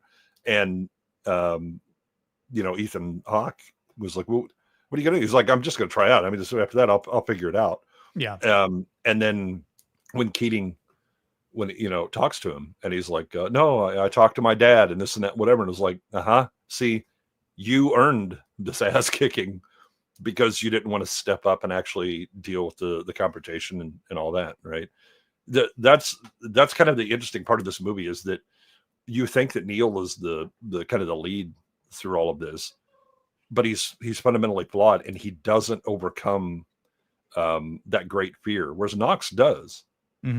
Right? And Charlie's willing to take the lumps and do whatever, right? It's like, come at me, bro. Right? He's got a certain amount of you know, devil may care going on with him, and then, you know, even Ethan Hawke at the end is willing to defy authority and expectations and stand up and say Keating, but Neil never did. And again, also kind of takes the coward's way out, because this is my only chance. I will definitely never have a chance to be in plays again, because they don't do that shit at Harvard at all. Oh no. Yeah. Right. It's just that self-oppressed kind of thing. Yeah, his dad's providing quite a bit of weight, but he's the one that's you know, accepting it and doesn't and sets himself up for failure. Right, because remember, his dad loses his shit about him lying. Yep. You made a liar of me. Yeah, I mean, because that's the thing. His entire character is basically built on lies. I mean, it's you know, he's played the part of the dutiful son, which, you know, that's, you know, what he's expressed as his desire up to this point with his father is he's willing to do what his father wants. That's a lie. He doesn't want to do it. You know, he gets this part and he lies to Nolan of the board about, you know, having permission to do it. You know, he lies to Keating when he tells him, oh yeah, my father, I think he's going to let me stick with acting, you know. Yeah. Doesn't take Keating's advice. And the only time he can ever get across exactly how he feels is his last monologue as someone else. So yeah, it's like it's like, as much as he loves to get to express himself honestly, he's afraid to do so in the face of those he's lied to the whole time. He loves the idea of freedom, but he fears the consequences and responsibilities. So he always has to hide behind something, right? And that's kind of one of the attractions he originally has with like the Dead Poets Society, is we're going to show up. But remember when Charlie starts to like go, no, fuck it, I mean, I'm going to do what I do, and you know, I put it in there. But Charlie, you're going to get caught. And it's like whatever. Charlie's like, I have no fucks to give on this. Let's go, right? But Neil is already concerned about, what are you gonna do? And it's like he's pretending at it, right? You know, it's all fun and games to do it when there's no risk involved, but when there is risk, then he looks for some place to hide or to lie, to dodge, to get out of it, to throw up a front. It almost makes me wonder if Todd's poem is, at least in a meta sense, kind of about him, because, you know, his poem, you know, like there's a line where it's like, truth is like a blanket that always leaves your feet cold. You push it, you stretch it, it's never enough. It's that kind of describes Neil. Yeah, true. Yeah, this is the what could have been, but you know, Mr. Keating recognizes the issue here. Well, no one else does. Yeah, he realizes Neil lied to him and lied to his father. Yeah, he knows that.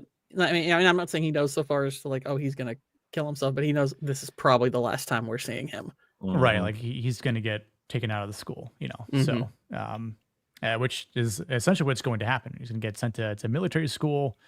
You know, and again, like it's I mean, I thought, you know, and I've Well- thought numerous times that Keating is obviously, you know, potentially like, you know, blaming himself here a little bit, but I think he is questioning himself to a degree about the what did I do to enable this to happen? That this boy did not actually get the message the right way. Right. You know, that you didn't internalize it and that, you know, you can pursue a thing but that you have to be open. There has to be a certain honesty to what you do, and that none of that is happening. And I think he's questioning maybe I've stepped over the line a bit and not been cognizant of the consequences of what I've been telling these boys.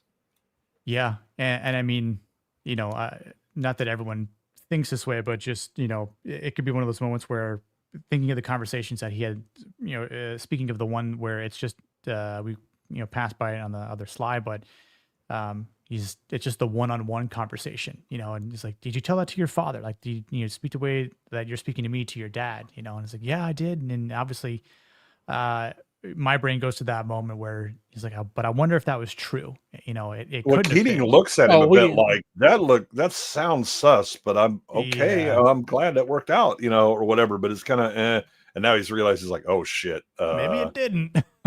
Clearly it didn't. And I should have like followed my instincts, but you know, the other thing is that, I think if you look, because Keating had a job previously, and he's a, you know, obviously a graduate, that coming back, that he shows a bit more of the red ass because this is his old stomping grounds. There's a comfort to it, and he thinks of these boys like himself. Yep. And that kind of encourages him to go a bit too far as well. Mm-hmm. Yeah.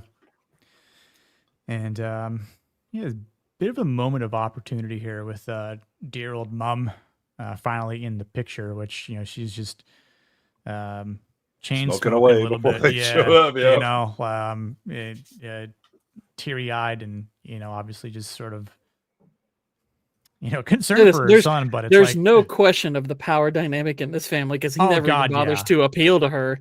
He never even tries to appeal to her, which I was like, that's interesting, at least.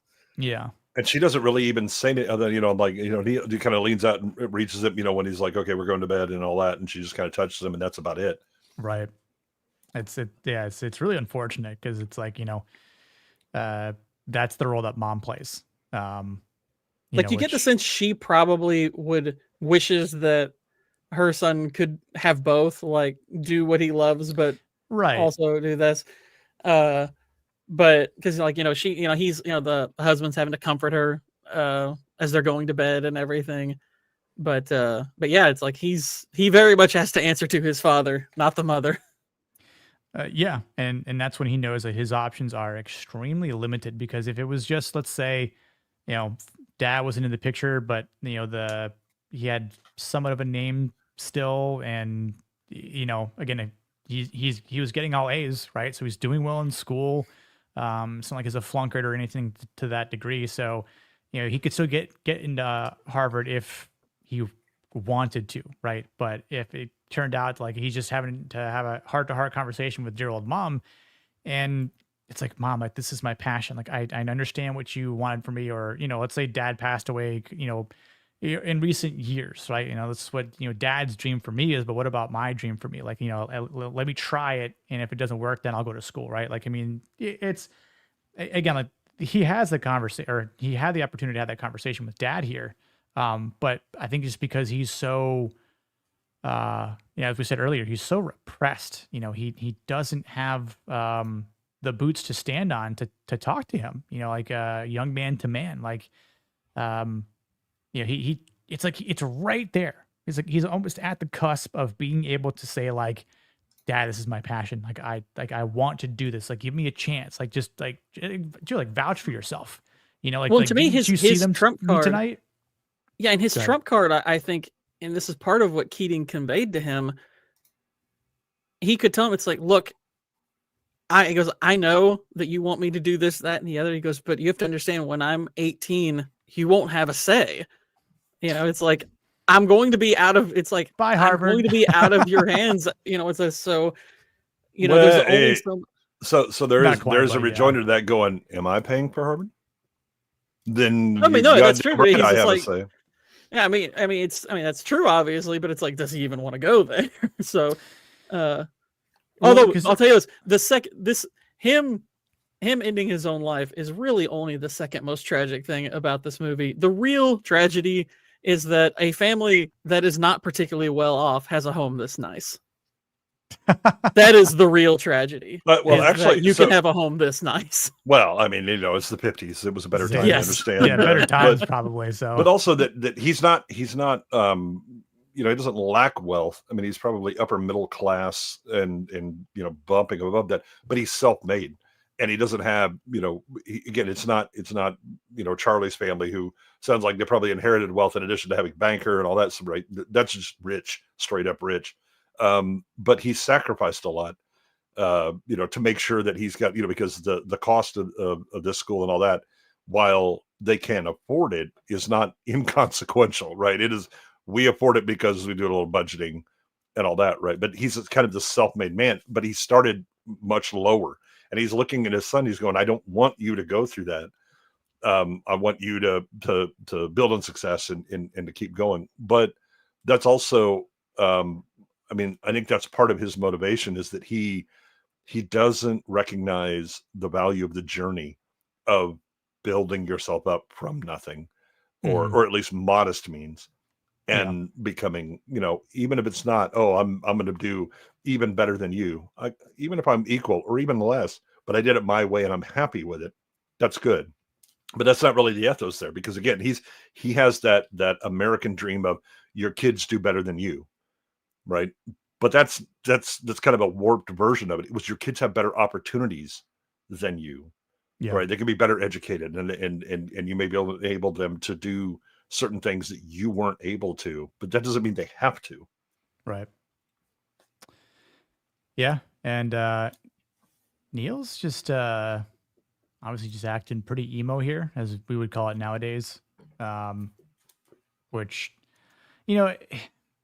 the thing about Neil's character, which again, if he's a smart guy or smart kid, I feel like even in the instance of hearing this ultimatum from his father, or more so like laying in the law, like you're done, you're not going to school, or you're going to get transferred to military school. I would be thinking, well, when is that happening? Because maybe I could still see my friends. Maybe my friends have an idea or something along those lines. Maybe I get a chance to talk with Mr. Keating one last time, and can be honest with him. And maybe there's something that a piece of advice or something that Mr. Keating is able to instill in me, or collectively my group of friends, are able to think of something like, hey, you can always transfer out, if you're not paying for it, or if you are, if it's, if it's on your scholarship and on your academics, right?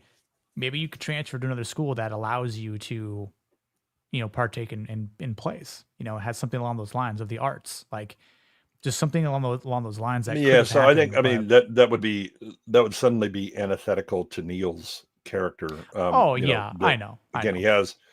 He's demonstrated that he's unwilling to stand up to his father. Yeah. Even at this moment where he could have, pled his case about, this is who I am, this is what I want to do, and it's the real me, Dad. We'll see what happens. And again, if he goes, yeah, I don't care, or whatever. Okay, well, at least you've done it, right? What he never does, he never makes it to Knox's, fuck it, I'm just throwing this shit out here and let's go, right? And get that. It is that fear. And so the choice that he makes here, it's absolutely, again, in character. It's the one thing, again, I'm going to do a thing, but I'm not going to be around to eat the consequences. Yeah. Right. I'm going to rebel, but it's going to be this passive aggressive kind of thing, where I don't have to eat, my father, and his reaction to what I do. I'm just going to opt out. Right. Because it's the one thing that I think I have control over. And again, the benefit is, and I don't have to stand up and stand tall before the man to explain myself. Yeah. This was his Yop opportunity, his Yop moment. And, he didn't, and he went for Yelp. Yep. He didn't speak like a barbarian. So, and I do love the way this scene is shot. The wisping smoke and all that. And you're like, and again, when you see him smell it and he's like, oh shit. Mm-hmm. Right. And then sees the smoke going, and that's it. No, he knows. Boom. Gun on the floor, hand in the ground. You know, my son. I mean, like, this is a powerful moment, you know? Yeah.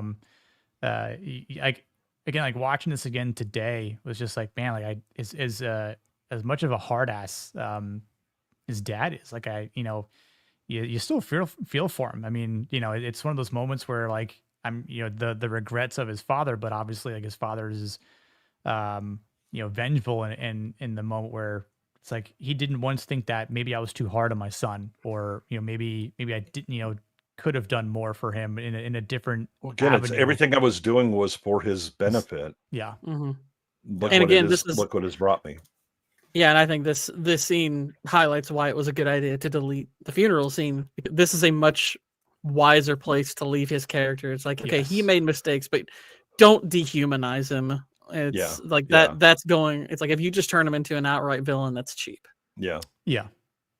This was the good enough extent to it. And I was like, man, word travels fast. In the middle of the night. Yeah. How the hell did they find out about this?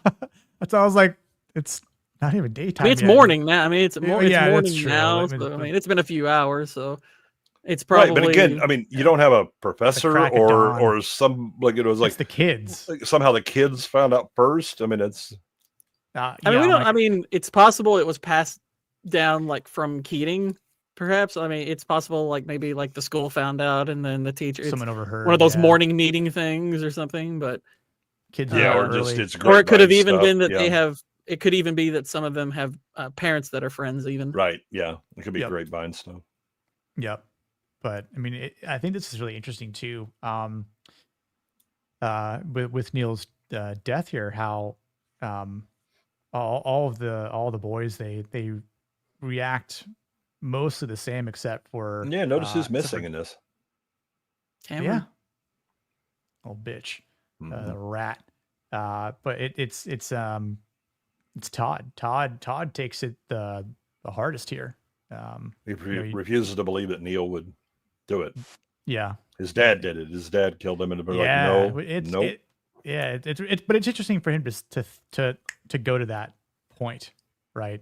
Well, Neil has kind of been his the guy who's bringing him up, right? Yeah, and giving him grace and all that, and to think that person who is in his eyes so much bolder and stronger than him, right? Because he's so meek or whatever. It was like, nah. I mean, that wasn't really what he was. That there were still things that he had to overcome. And he slowly starts to revert back to his old habits. Up to the point when Keating's walking out the doors when he finally breaks free of that and everything. But yeah, with Neil gone, it's like you start to see him go back to being quiet and more reserved and less vocal. Yeah, he does try to protest, when they have him sign the thing, but and he also has that. For me, I think his best line comes when he confronts Cameron about Keating, where he's like, that's not true. He's not the reason why this all happened. He loved acting and stuff like that. He refuses. It's interesting. Like that's part of why I think the poem that he has is interesting, because I think there's things about it that speak to Neil, and I also think it speaks to his his belief in truth. It's like that's kind of where his sense of justice comes from, is because he does not like lies. Yeah. Yep. Yeah. But with Keating to have this book on his desk for Neil. I mean, it's hard. And obviously this is, I think it was Salty Butterbags you said earlier, but yeah, obviously this is where this weird irony is of, Robin Williams mourning in a movie like this that is, has a kid who takes his own life. When obviously Robin himself did that. So in our reality, Neil became the dead poet. Well, to be fair, Robin Williams also played serial killers and all that stuff. So I'm just saying, like, he's had a pretty diverse acting career, and choice things. But old Dean's gonna get down to the bottom of it and have an investigation, and Yeah, here's where the click is knows. Charlie knows something's up. Yeah. Charlie knows Cameron's gonna rat. And sure enough. Hi guys. What's going on? You know, what you guys doing? What you up here, doing? guys? Hey, fellas. You guys have a little smoke. Hello, fellow poets. Hello, fellow poets. What sonnets are we writing today, huh? Came up with a new haiku. If you want to live, you do exactly what I did. Yep. Just tell them everything you know. Dude, props for Charlie, because I would have done the same damn thing. Like, yes, I'm like popping. Oh, yep, there we go. All right. Like, because at this point, like you're already done for. So I was like, you can't lay hands on him. Oh, you want to make a bet? Yeah, he's like, dude, did I look like I gave a shit about what was in the school? Charlie's my favorite, man. I had God called the But yeah, what's like sad about this thing is, you know, their first thought is that, well, he's ratting on us, and then he comes up and he's like, no, it's like they're hanging this on Keating, and they're just like, wait, what? You know, it's like at first they're just thinking about, okay, this is going to hit us, but then they realize, oh no, the scapegoat isn't us; it's going to be Keating, who was just teaching us. Yeah. Yep. Yeah. The fact that it's almost like an even bigger diss. The fact that like, wait, hold on. You're gonna hang Keaton out to dry because of this, like because everyone knows he's innocent. Like he didn't do this. Yeah, I mean, it would be bad enough. It's like, hey, it'd be bad enough if you're playing the rat, because like a lot of people think, like, because I understand like where some people are like, they don't like the idea of somebody telling on somebody else. They're like, you know, oh, ratting's bad, and I'm like, well, it depends. Are you informing on something that you had nothing to do with, that you just witnessed, or were you a part of it and you're getting out of it? The part it's like that's the rat. The rat is the person who was involved and is trying to escape the consequences of their actions by making sure everybody else gets their consequences. You know, like that's the dishonorable well thing. Also the did you do something wrong, right? Right. And that's the worst part of this. They're looking, they're like, yeah, I mean, you know, we broke the rules or whatever, but that's not like morally wrong. But then they go in there, no, basically it was Keating, and you know, Cameron, as much as he's hateable, he is consistent in that. Oh yeah, it's he doesn't really make decisions for himself, right? You know, he basically they told us these are the rules. He's a rule follower, right? You know, he'd be a good bureaucrat if you're gonna have a Holocaust. He'll keep the accounts balanced and he won't question anything. But that's kind of the thing, you know, when he's talking about Keating.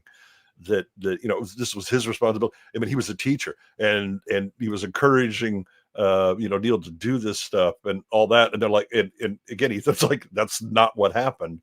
But if you look at Cameron's point of view, that's correct, right? That this is a guy who was you know, he was encouraging us to break the rules and the kind of the tradition around this thing. And so he's the adult; he should be responsible. You know, we just follow orders, you know, because they're Cameron. And part of what's interesting is because, you know, they all like, they kind of have looks between each other, like when they're all about to go in and they're like, oh yeah, we're going to stand up for him. We're not going to let this happen. And when he shows up, it's like the trump card the school has, they've brought their parents in. All of them, save for Charlie, have been subservient to. And yeah, it's like, because you know, obviously you hear Meek say that he got expelled, right? Which I doubt even had anything to do with him hitting Cameron. He probably just like, no, screw you all, I'm not signing this. But like, Cameron's the type you could almost imagine they wouldn't even have to bring his parents in. Oh hell, you know, which is I'll be honest, I think probably, at least if you go by the logic of the movie, is probably true, because I get the sense that he would have brought it up, but I want to point out, but he doesn't carry the same. He doesn't carry the same, because like when you see Meeks coming back, you know, you obviously, you know, you show they show Meeks head's Todd shame. And he's hanging his head in shame, while Todd and someone, and I think it's Knox, are kind of sharing a look like, yeah, we're gonna beat this, but then Meeks is just like, you all don't know what you're walking into. Yeah. It was. What'd you tell them? Nothing they didn't already know. But I just want to point out that Cameron's first name is Dick. That's not surprising. Yeah, Meeks kind of hangs his head low. before. Because it's the Todd shame goes up. isn't merely that they hung Keating out to dry, is the thing that they just hate Cameron for. It's like they got pressured into being that. It's like, oh yeah, Richard Dick S. Cameron. Dick's Cameron. Stephen K.C. Meeks Jr. That's a great name. Yeah. Gerard J. Pitts. Todd A. Anderson. Is that did Knox T. Overstreet, is that a divided by sign there? I think it's just dashes. Yeah, he's just using KT. Like they're gonna have at the end of Overstreet. Like Well, that's division. He's divided amongst himself. Who knows? Yeah, it was like eventually. No, it's. I'll tell you what it is. Part of me doesn't want to do it. It's KFC, is what you're saying. It's KFC. Oh my god. True. He's the heir. Here's the professor that respects Mr. him. McAllister. McAllister, yeah. They get the little hand wave. Kevin's great grandfather, probably, or grandfather, probably, one or the other. Smilex. My favorite author. Hey, Smilex. Oh, we had Miss Molly. Maybe I should have watched the movie before watching a stream about it. I mean, that's probably probably. But if the stream enticed you enough to watch the movie, then that also kind of works. That's too, success, you know? yeah. So yeah, it's not like a movie that relies on plot twists and stuff like that. You can go into it, you can watch it. It's really good. Yeah. You're not about to walk and be like, ha ha ha, the thrill and the twist here. Snitches end up in ditches, exactly. I'm surprised his name isn't James. James Cameron, yeah. Oh my gosh. It would be some beta energy that he's putting out. That's how Smilex just adding some much needed masculine energy. I appreciate it. Let's see, where were we? Yeah, so Keaton is obviously not in the classroom, and yeah, like this is a moment where poor Todd has resorted back to his old self. Head hung down low. Obviously, Cameron is in maximum suck up mode. Yeah, Dick like he's Cameron. like Todd's actually the first person he asks to yeah, you know, to read and everything, which he doesn't say anything, and then Cameron's like, oh, that whole thing was it was ripped out. Out of all of them. Yeah. Well, the funny thing is, as he's saying that, Keaton's in like his like room, or whatever, and he kind of like hits a little smirk, you know. It's like, yeah, that's right. I told him to rip the damn pages out. That's right. Fuck Pritchard. Yeah. But he hands Pritchard's more of a sees the gay kind of guy. Exactly. Yeah, I do. I mean, I think this is the way this is shot here too. You know, definitely speaks to the this like final stand where Todd's looking through the. It's just like that glance of like, man, like it sucks that you're in this Cord. I just noticed that. I was looking for a spot to work it in. Whitey sent me a picture of that earlier that made me laugh. Oh my god, dude. It's a common sentiment in the Middle East. It's true. It's true. Especially if you're on a rooftop. Exactly. It's like they'll make you stand on a desk. It's just look, much a further drop different down. view. It might get kicked underneath you. Yeah, the view may be changing. Yeah, no. I was saying like the gesture that's shared between Todd to Mr. Keating and then Mr. Keating back to the rest. Like, I mean, just you can see like the disarray that everyone is feeling right now. But obviously, like the responsibility that he is holding against himself, but that the fact that it's Todd that stands up on the desk, and isn't that the dean, right? Or is it the he's the head of the school. Head school. Yeah, he's the head. Yeah, he's like, he used to, because he points out like earlier with to Keating that he used to be a teacher. This was his first classroom, and he taught English here. Yep, yeah, that's right. The excellent Mr. Pritchard. Yep, and then boom, leave it to Todd to stand up on the desk. You know what I'm saying? Yeah. Like just of all people, like I feel like if Charlie didn't get expelled, he would have done it. Oh yeah. You know. Oh yeah. Absolutely, he would have. But He's just honestly that the only awesome logical rebel. conclusion to his character is being expelled. Like if he, Yeah. there's no way he Fuck would your have. signatures. Yeah, it's like he would not have signed. It's like, I mean, it's like there's part of you that's like, ah, dang, he doesn't get to be there at the end. But at the same time, like, it wouldn't make sense if he was. Nah. Well, and again, you know, when you see the paper, they don't even bother to type his name. They're like, "Nah, bro, you out. You were skating on thin ice to begin with." Yeah. But I think also Charlie would have undermined Charlie's character to a degree, because again, Charlie has always been about, yeah, I'll take the consequences. Let's go. yeah, no, I definitely think that was the right call for his character to get expelled. Like no one else would have done that. Or like, and I mean, getting expelled. So that's why they all signed it. But you know, between Pitts and Knox, and then I forget some of these other characters that do get nameless. Yeah. Like Mr. Snotty Rag here. Yeah. One of the things I would have absolutely cut from this movie is this Snot-Faced Kid. He's a little too much like an 80s trope character. I know, dude. I'm like, he doesn't belong in this movie. It's a pretty lame bit of humor. It's like he's constantly wiping his nose. Like it feels like something out of Saved by the Bell. It's like, well, again, they introduce him with his father giving the guy, you know, like all of the drugs that he's supposed to take or whatever, and you're like if it had just been that scene, I'd have been like, okay, that's fine. But he's the fact that he's in the movie a good amount after. I'm like, get him out of the movie. Mm-hmm. Yeah, it's not a good his running nose is not a good running joke. Yeah. And old Dick Cameron here is just wondering what everyone's doing and why they're doing it, because he's he's pulled. He's pulled between two things, right? It's the I suck up to authority, but also I want to fit in socially, because there's no like internal definition for Cameron. He's all externally defined. Yeah. And so whoever has the power at the moment, and he's looking around like, how do I play this? Because half of these people I got to be around, but also, you know, headmaster's in here. So he's confused. Yep. But this is I mean, like, if you're for Cameron, what do? Do you take a chance?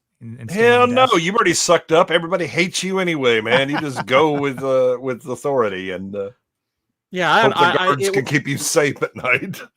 Yeah, it would have been distasteful for him to stand up, because I'm like, dude, James you Cameron literally now. were the first person. Like, seriously, Charlie would have come flying in through a window to punch him off of his desk. Yeah, You don't deserve to be imagine, on there. because honestly, like, imagine if Cameron had come in and he had stood up to them and said, guys, they're gonna hang this on like, even if he had signed it and just let them, like, look, I didn't want to, but they're hanging this on Keating. My parents were there. You know, it's like, even if he was apologetic or something like that'd be one thing. You know, that could have at least set the tone and let them know what they were in for to prepare for it. But no, he completely sold them out. Yep. And he has no business standing on his desk. No. Yeah, there should have been more dick and balls drawn in the. To be fair, I think it is, but it's in the Pritchard scale, and it was inside one of those boxes he was filling in the area on. Yep, that's true. Yeah. Yeah, especially the type of it would be poetry. funny to see penis drawings on the Pritchard scale. It's like the size. It's like this. We're gonna measure, like, the penis is this size of importance, but you know. That's right. It's just like when you get the cat sat on the mat, it's just flaccid.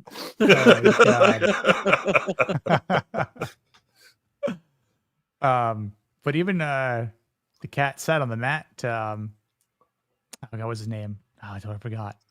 I have no idea. I think they said it once and it didn't matter. Yeah, they say it once or twice. Yeah. But I mean, they're not laughing at you, so and so. They're laughing near you. Yeah. Which I have used that line on people before. I have as well. Yeah. Yeah. I'm not laughing at you. I'm laughing near you.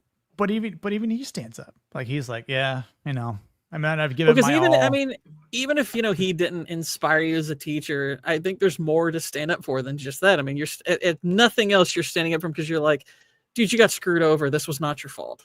Yeah. Well, and again, what he didn't do is I'm going to shame you because you tried to slip up. He was like, man, I kind of see. I know you're fucking around, right? But that you can work in the small. You don't have to be big wordsmith or whatever. You can focus on a small thing. And again, it engages with him like an equal to a certain degree, right? You know, that you're not just the guy that's trying to fuck off and do whatever, right? He's like, yeah, okay, but this is general. It's just this, but then also kind of he builds him up and he goes, by the way, this is the only one that would have scored negative on the Pritchard scale, right? And the guy kind of, yeah, I know, whatever, but it gives him permission to do things, right? I recognize you tried to troll, and guess what? I'm going to treat it seriously, so you might as well play serious, right? And do that. They all got nice vantage points now. Seeing it from a different level, as Keating also pointed out in the beginning of the movie here, and things from a different point of view. Yep. Which is this is essentially the last shot of the movie with Todd, given that sort of melancholy look, like the last time I'm seeing Mr. Keating, but the impact that he made. Like in every single shot, he looks like he just got informed his dog got run over. That's true. That'd be a rough bit of method acting. It's like, all right, he just comes in with a dog before every scene. It's like, all right, go run this thing over. I got to get in character. It's like the old National Lampoon cover with the dog and the gun to its head. Yeah. But I mean, I think obviously the end when he says like, "Oh, Captain, my Captain," it's just basically a nice little act of defiance, which we always love. Because obviously, like, I mean, I'm like, did they all get expelled after that point? Like, I mean, no, he just would have yelled at him, and then they have to try and reconstruct Pritchard's excellent theses on graphing poetry. Mm-hmm. Yeah. But yeah, that's the end of the movie. I mean, it's not a long movie. Yes, which is well, it feels long at times, yes, but I mean, in actual runtime, it's a little for this era, it is. I mean, it's 2 hours and 8 minutes. Yeah. 1989. It's the 80s. They'd made it today, it'd be like 40 minutes longer. At least. You can't call it Dead Poet Society and not be close to 3 hours. That's madness. Yeah. Oh, it depends. Is Jim Cameron directing and writing this? All of the dead poets are blue. They are. Yeah. You put them on a different planet and have the same issue. Play some manly bagpipe music on the way out of the movie. I know. Also good. So weird. Yep. Was this before or after Ethan Hawke became a little weird? Technically before, because I mean he was like a child actor as well, but whatever. But yeah, afterwards he that's the thing. There aren't a lot of these younger actors who really go on to like big careers. I mean, Ethan Hawke kind of started and then flailed out. The guy that plays Neil, was in House and some stuff, but is not really. I don't think that any of the others really did anything. Knox, I want to say the guy who played Knox was on that show, The Good Wife, or something like that. I think he was one of the primaries in that, maybe. But Ethan Hawke's he's still around. I mean, he does like smaller roles, like he's in like The Black Phone and stuff like that. Yeah. But I mean, most of them didn't do a whole lot after this. Yeah, aside from obviously Robin Williams, who kept doing his gig, but I think Ethan Hawke was the most successful one out of this group. Yeah. I'm trying to think of the last movie he was in. It was some horror movie, if I remember Black correctly. Phone. Black Phone. Okay. Yeah. He was oddly enough in Moon Knight from Disney. He's in the Northman. He's also in the Northman. That's right. It was in the Northman. I'm kind of just curious to see what else he's Training Day. Yeah. Oh yeah, of course. What is he going to be in next? Let's just take a quick gander. Black Phone 2. Electric Boogaloo. Phone Harder. Yeah. Call Collect. Call Collect. I was thinking the same. God, beat me to it by a second. Yeah, Black Phone 2, actually. I don't know, a couple of other movies called She Dances, Tonight at Noon, and The Wait. He was in Sinister, which I thought the first Sinister was all right. I liked it. Yeah, but I mean, he has career, does not have big career. I mean, he has a couple of pretty good movies, and then just and is just in like B tier stuff. he's a guy, he's not the guy, Yeah. basically.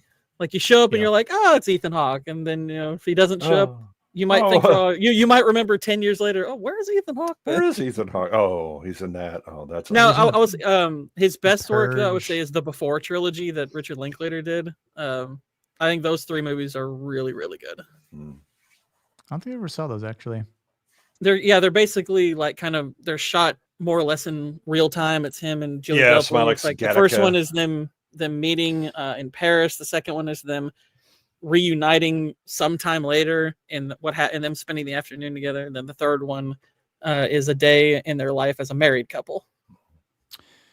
I was thinking, Smilex brought up Gattaca, and I think that's the moment when I realized that you need to stop trying to put Ethan Hawke in things, because he's not nearly as good as people remember him as. And then watching Dead Poets again, I was like, he wasn't really good in this one either. I mean, he's a very limited actor. He's in some things, but it's like Gattaca, I think, is a pretty solid movie, but it probably would have done a lot better with somebody else leading it. Yeah. Yeah, apparently he'll be in a new TV series on FX. Alien Earth. Oh no. He's probably glad he's not in Alien Earth. Called The Lowdown. It might be something that came from a British TV series, from what I gather here. So, pilot was filmed in Oklahoma. I don't know what it's about. I don't know what else is in it. None of these names ring a bell. How unusual for Ethan Hawke. Really? Wait, hold on. Keith David's going to be in it? I hope it's just his voice. Yeah, I know. Yeah. Hope he's I mean, let's be honest. Keith David, kind of the Ethan Hawke of black actors. But he's a good voice actor, though. It's like the Orson Welles of voice actors. Yeah, he's a fantastic voice actor. He plays the Arbiter in Halo, Captain Anderson in Mass Effect.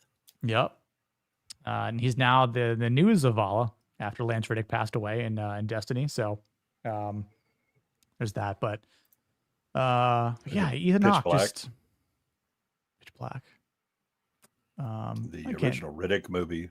Yeah, Pitch Black. Yeah. Yep. I forget what else. He wasn't describing him when he said Pitch Black. Oh no. All right, Gord. What do you give this movie in terms of a masculinity rating?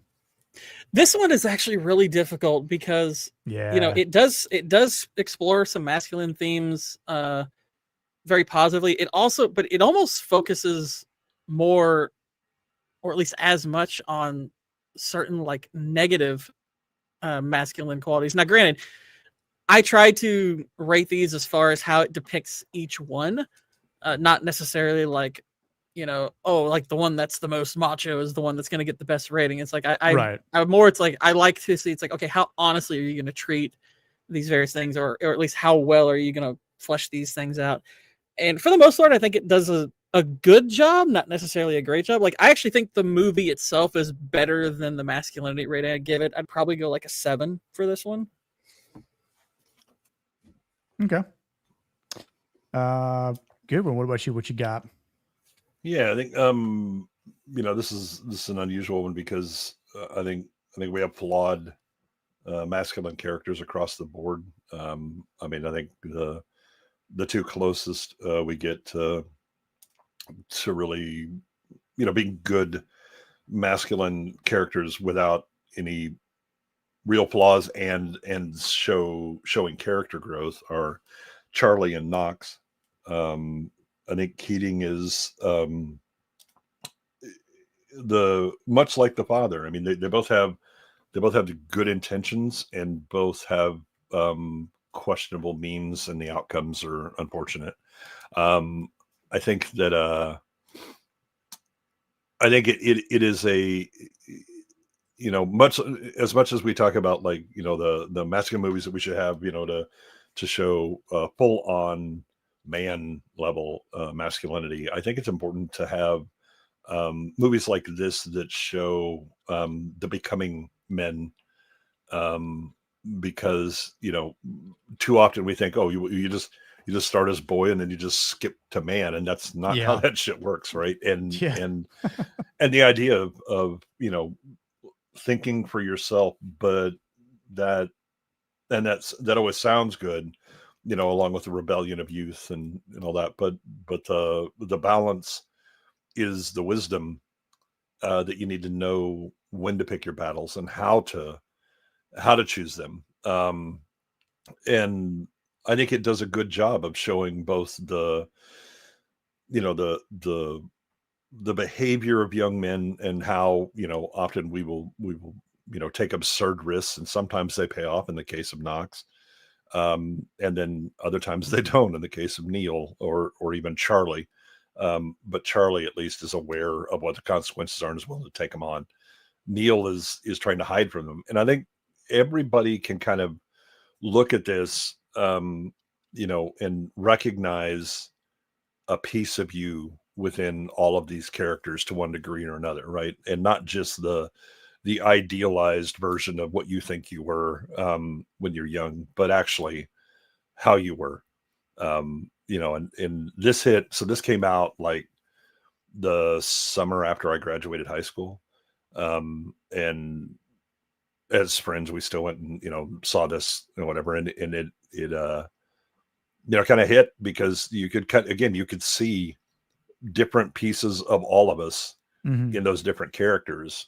And also kind of the situations they were in, you know, that some of us were more rebellious. Some of them were more, oh my gosh, my dad's going to think this about me, and, you know, and all that. And, Right. and, you know, they wanted to kind of run with some of us more wilder ones, but they were worried about it. Right. And I think that, again, as an adult, you know, I look at Keating and go, yeah, I mean, again, I know what you're trying to do, but I can see the flaws there that as a child, you know, at least a young man, I didn't see those as obvious, right? Because I was like, yeah, and I'm show my red ass, and I'm gonna do this, right? And then you get a little older, you're like, okay, hold up on that red ass thing. Let's just let's put some pants on and and think about this for a minute. And I think Keating's flaw is that he's remembering, like, with nostalgia, what he was like when he was young, and he's not actually thinking of it as his role and his responsibility as a teacher, right? He's trying to bring that dead poet's kind of energy, but he has to balance that with the impetuousness of youth, and I don't think he does that, and causes problems for some of the boys, right? Yeah.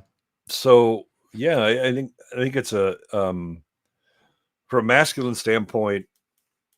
I Again, if I was just looking at like the age group that this was aimed for, you know, which is, you know, high school age and maybe early college aged kids, it probably is a pretty good representation of masculinity, because it gives you that balance of you know, the yeah, you know, go with kind of the romantic impetuous thing, but not too far, right? Because you end up with Neil and all of these problems.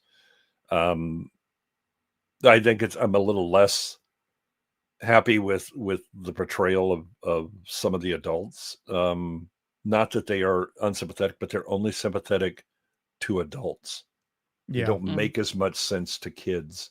And so they become kind of caricatures, because you kind of think back on it, you know, like when you first saw it, you're like, yeah, fuck that dad, man. He's some shit. And, you know, this, that, whatever. And Keating was cool and all that. And then you look at it as, you know, as an adult, you're like, oh, hold the fuck up. We got some problems with a lot of people around here. Let's fix this. Yeah. So yeah, I think that the kids themselves, yeah, probably a 7. Because they, you know, they are making the mistakes of youth, but they are also taking the risks, and are kind of being broken out of a mold of conformity that's no good for anybody, right? Yeah. You know, that you're just strictly defined to just do these things and, you know, be an automaton. And they break out of that, but some break too far, right? They fly a little too close to the sun, and I think that's a good lesson to learn, and better to see it than to do it. Right? Try to learn from history and from other people. It's a hell of a lot less painful. Some of us are we have to. I have to have all the scars. I never learned things the easy way. Right. So yeah, I think, and I think the movie itself, I'd probably also rate about the same, because I think that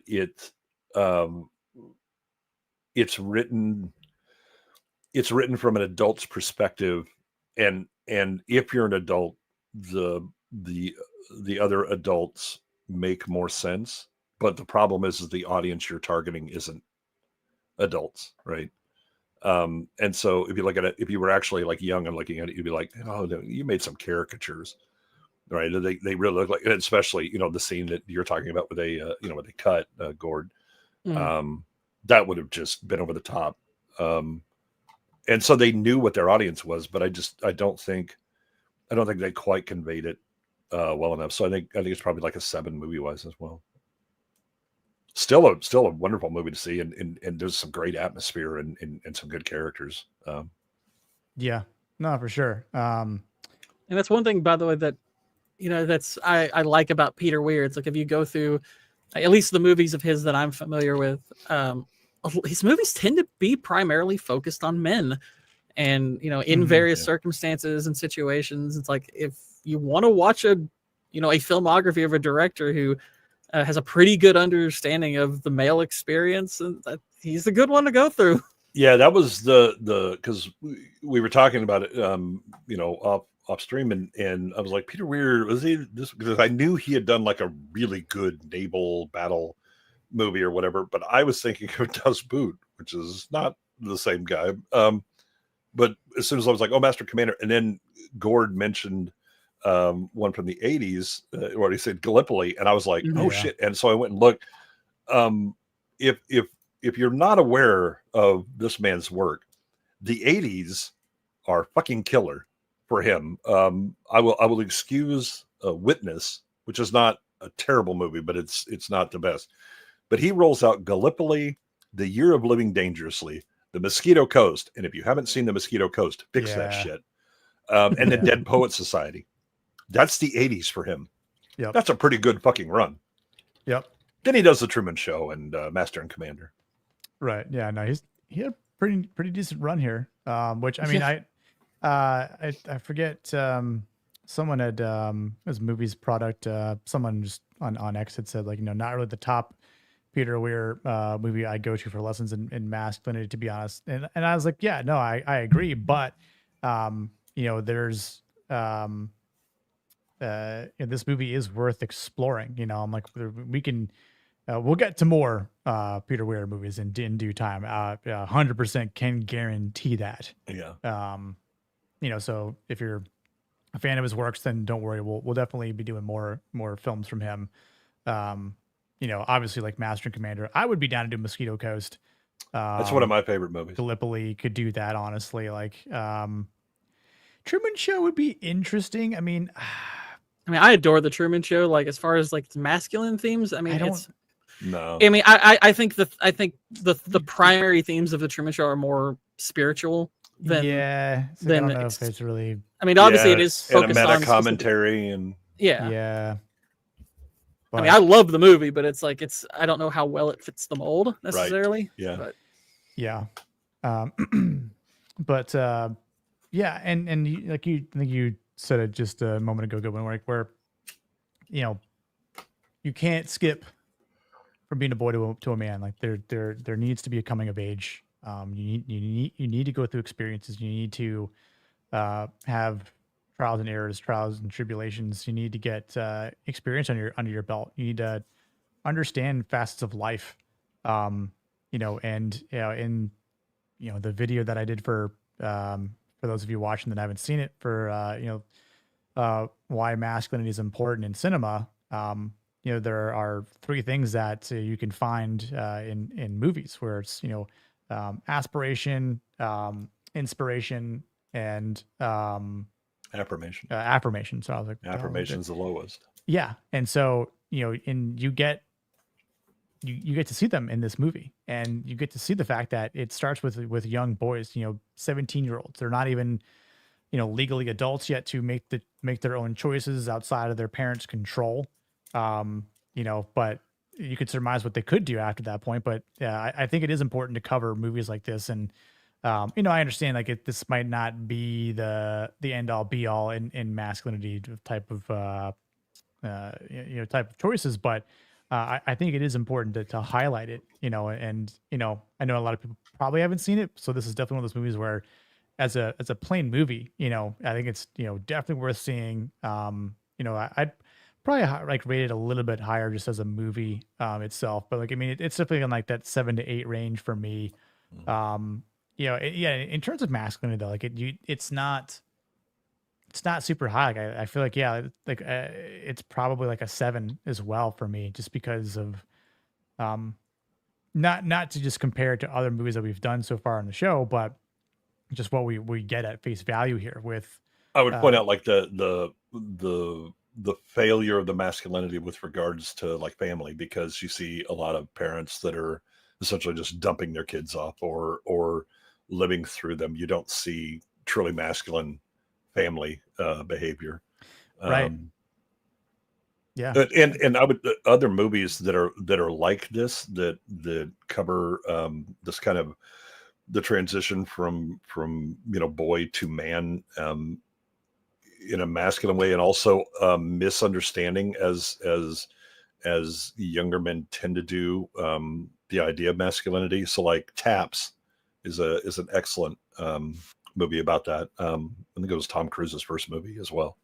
And Red Dawn, where you have again people that are kind of pushed too far and too fast into the responsibilities of adulthood without the structure around them. Lord of the Flies to a certain degree, although it's a bit younger for that. But I think that we used to have movies that were targeted at teens that weren't just mouth breathing drool fests of bullshit. That they actually had something to say, and it was that we recognize where you're at, and we're not going to discount the kind of mindset that you're in, but there's a path forward that can get you to where you need to go. And it's not just eat your vegetables and take your vitamins and do your homeworks and all that shit, right? The for all of the if you look at it as an adult and you look at Knox and you're like, dude, there's a reason we have stalking laws, and you might be the reason. Right? And John Hughes movies are the other reason. But right. When you look at them and you realize who they're intended for, they're treating those kids as people that can actually understand the lessons and can learn from it and get all better. And it takes them seriously. It doesn't discount their shit. Right. And too often, you have parents that are like, you're young, you don't understand. I was like, hold the fuck up. Why don't you think back to when you were young and how full of shit you were? Right. And then how you got to now and work within that. Right. But the assumption is, it's fine. You'll just skip over these 3 things, never realizing like first love is really like the most emotional crap you'll go through, that, oh my God, the world has ended. When there's a breakup and all that. And yeah, as an adult, you're like, my brother in Christ, do you have any idea how many breakups I had? But again, think about the first one you had and don't just discount it, right? It's like, look, just understand that the pain, is a thing that lessens over time. And you got to get back in the game and do these kinds of things. But I'm not going to discount what I still have a bloody chunk that's missing out of my heart from that as well, right? So there were movies that did that. Those don't exist anymore, right? Now it's you're just so smart, or you're just a complete fucking idiot.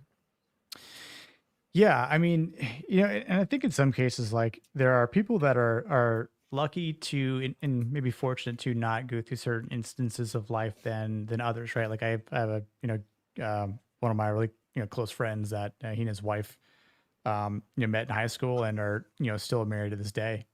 Which I know that happens, and that's great. But then there's plenty of people out there who have dated and had their either broken hearts or had their heart broken numerous times along the way, just because these things happen. So it's sort of like, how do you how do you learn to talk to girls? How do you learn to approach girls? How do you just to not really give a shit if you approach a girl and they just say no? It's like, okay, well, you know what, give it a shot, and or did the same thing that worked with the last chick, but it didn't work this time around. So it's like those things can happen, and I mean, I think for me, and I've tried to let's just say tell my wisdom, or share my wisdom to some of my friends who have maybe gone through some similar instances in life, where it's just like, hey man, like this shit's gonna happen, or you need to watch out for this person, this woman, because she's toxic, and I've been in that type of relationship before, and so which it builds character, it builds you grow from those types of experiences. You can gain confidence, you can obviously gain some strength from that too. So it's sort of like one of those pain and failure are the best teachers you'll ever have. Yeah, I was gonna say, I think what's more harmful is not taking that chance, not taking that risk, not asking a simple question like, you "Hey, rarely regret what you do. You damn well regret the things you didn't do." Yeah, it's and I think that's why I appreciate what Knox does in this movie, where he's able to just be like, "Here's my yop," and hey, don't pull that out in class. No, we're going by the Trust me, this Chet was trying to yacht block him. See, your yop is as big as mine. What are you talking about? My yop. Use it in a sentence, please. It's a 4-letter word. Don't worry about it. Speaking of which, I don't think I played. Did I play the yop clip? I don't know if I did. Oh, you haven't. No. Oh, okay. Well, we've had no barbaric yops. Okay, here we go. Yo, oh, that's a mouse. Come on, louder. Yo, oh, good God, boy, yell like a man. There it is. You see, you're a barbarian in you after all. Now, you don't get away that easy. Picture of Uncle Walt up there. What does he remind you of? Don't think. Answer. Go on. Sweaty Tooth Madman. Like, yeah, good one. I liked Robin Williams' performance in this. Oh yeah, it's excellent. I would say if not for Daniel Day-Lewis and My Left Foot, he probably would have taken home Best Actor for it. Yeah, Daniel Day-Lewis. I hear he's overrated. Yeah, he's a guy that hasn't really done much in his acting career, right? Well, he tries too hard. He's cringe. He tries too hard. It's he's from my recollection. I have that from excellent sources. Yeah, my recollection says he got 3 like metallic gold trophies that don't mean much. Those are participation trophies. Yeah, that's right. It's like just you got it because you. Yeah, it was just the Academy. They're masturbating. Yeah, again, Waylon sees it. It's Daniel Day-Lewis. He's overrated. Yeah. Right. Yeah. And apparently he's coming out of retirement. Yes. Y'all know that? Because his son is directing the movie. I want to say. Mm-hmm. I don't remember. I think it's called like an Anemone or something like that. Yeah. So I Enema, mean, what? Enema, DDL Enema. Enema. I'm just, my mind goes to that and go, I don't think it's going to be a good movie. It's just going to be probably not. No. Nepotism rarely works out. Right. Yeah. So the funny thing is, normally like the bad nepotism would be the director hiring their kid. See Godfather 3.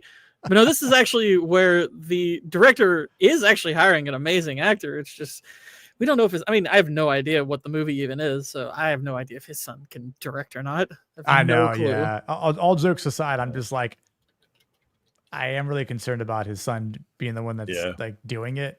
Because like, I mean, yeah, I definitely. I think the only example that like immediately comes to mind that nepotism actually working out is Kurt Russell. It's because his dad Bing was always like character actor, so he wasn't like big successful guy who paved the way, and then I'm going to bring in my somewhat mentally stunted child to do things. Francis Ford Coppola.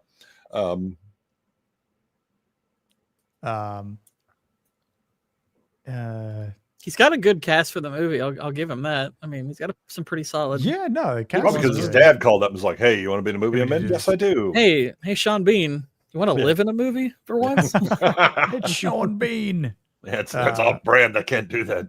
I actually have no idea if he's going to live in the movie, but yeah, if he does, I'll be. I don't know. Are we going to be upset if he does, or glad that he does? Actually, Daniel Day-Lewis helped to write this movie too. That's interesting. Him and his son wrote this together, and apparently it's about fathers and sons and brothers. So this concerns as much concerns. Hold on. First of all, I hope John Candy's son cannot fill his dad's place. Otherwise, he is also not going to live very long. Oh, hi, Kitty. Hello. Kitty. Sorry, guys. She's a dead poet. Yeah, you're a dead poet.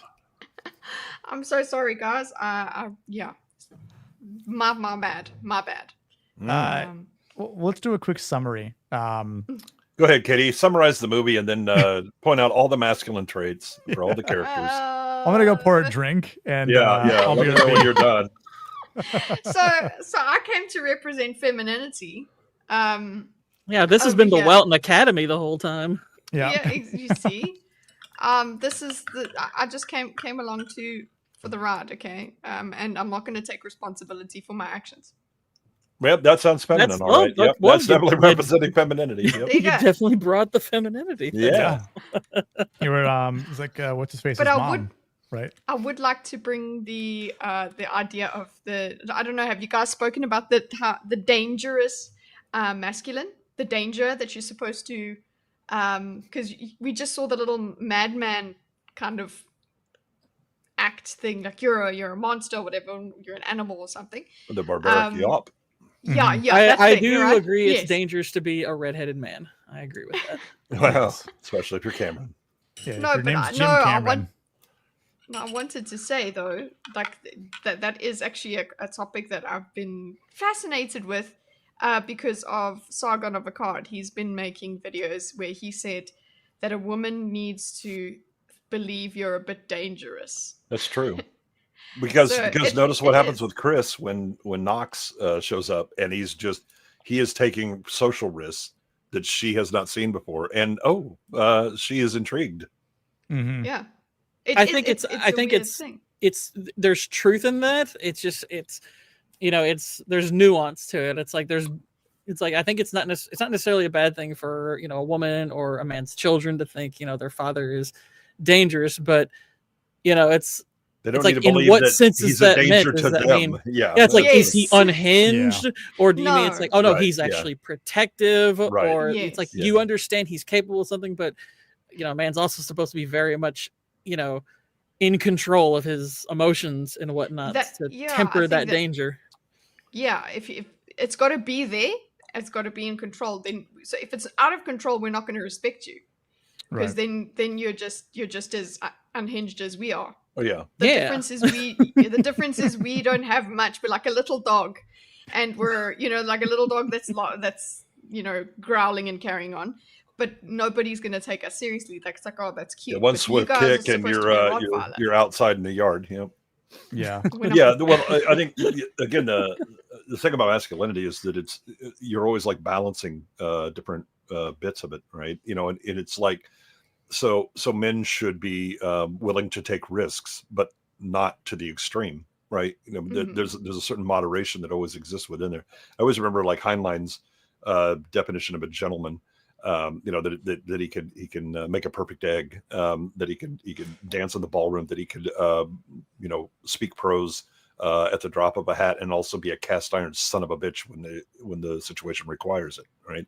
Mm-hmm. And so that kind of multifaceted nature of masculinity. It's why we'll look at movies and be like, oh, and he hit people, and it was like macho is not the same as masculine, right? And often it's you see like a single side of it, and that's why you can have a movie where it's like, oh, and he did all these cool things, and bro, it's cool. And I was like, yeah, it's a cool dude movie, but it's actually really low on masculinity because it doesn't show all the aspects. It doesn't show like nurturing a family.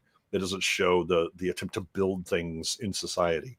The stoicism and control of emotion, but also the ability to let the mad dog off the chain when the situation demands it. So that's always kind of our ratings on this is like, yeah, it did this, but it didn't show this, or it was like a subversion of that. Or if you assemble amongst all the characters, you kind of see different aspects of the masculinity and how it works. But yeah, a lot of this is a manly movie, and I was like, it maybe, but it's not a masculine movie. It's one note of masculinity. It's caricature. Yeah.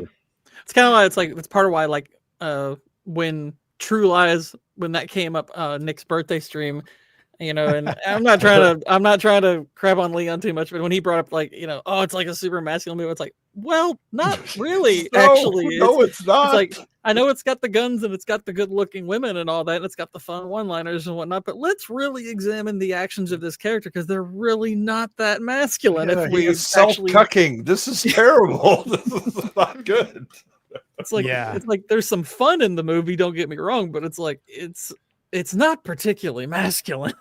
Yeah, again, it's the difference between this is a cool like guy movie and then one that's actually exploring themes of masculinity.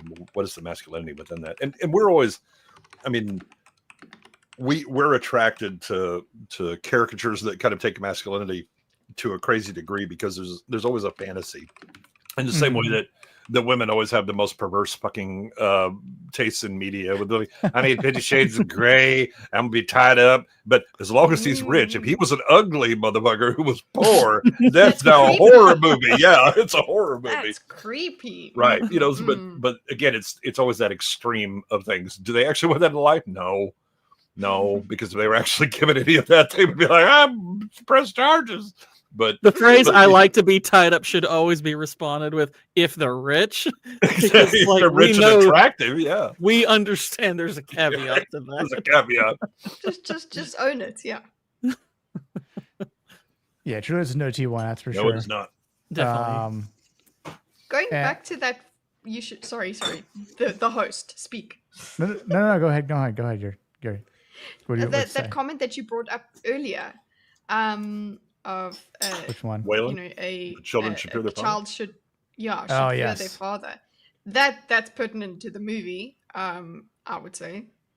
Right. It's to some extent, right? Because I mean, what we discussed with Neil is that there's a cowardice in there in his character that he never wants to directly take on the responsibility of actions and decisions he makes. Right. He'll either play a character or he'll lie, try and hide it, things like that. And even when given the opportunity with his dad, where he's like, what? Tell me what it is, because you popped the hell up off that chair. Right. And puffing your chest out like you're going to say something. Tell me what it is. And he just sits and he's nothing. He was like, nothing. And he just kind of looks at him. He's like, really? That's all you got? Nothing?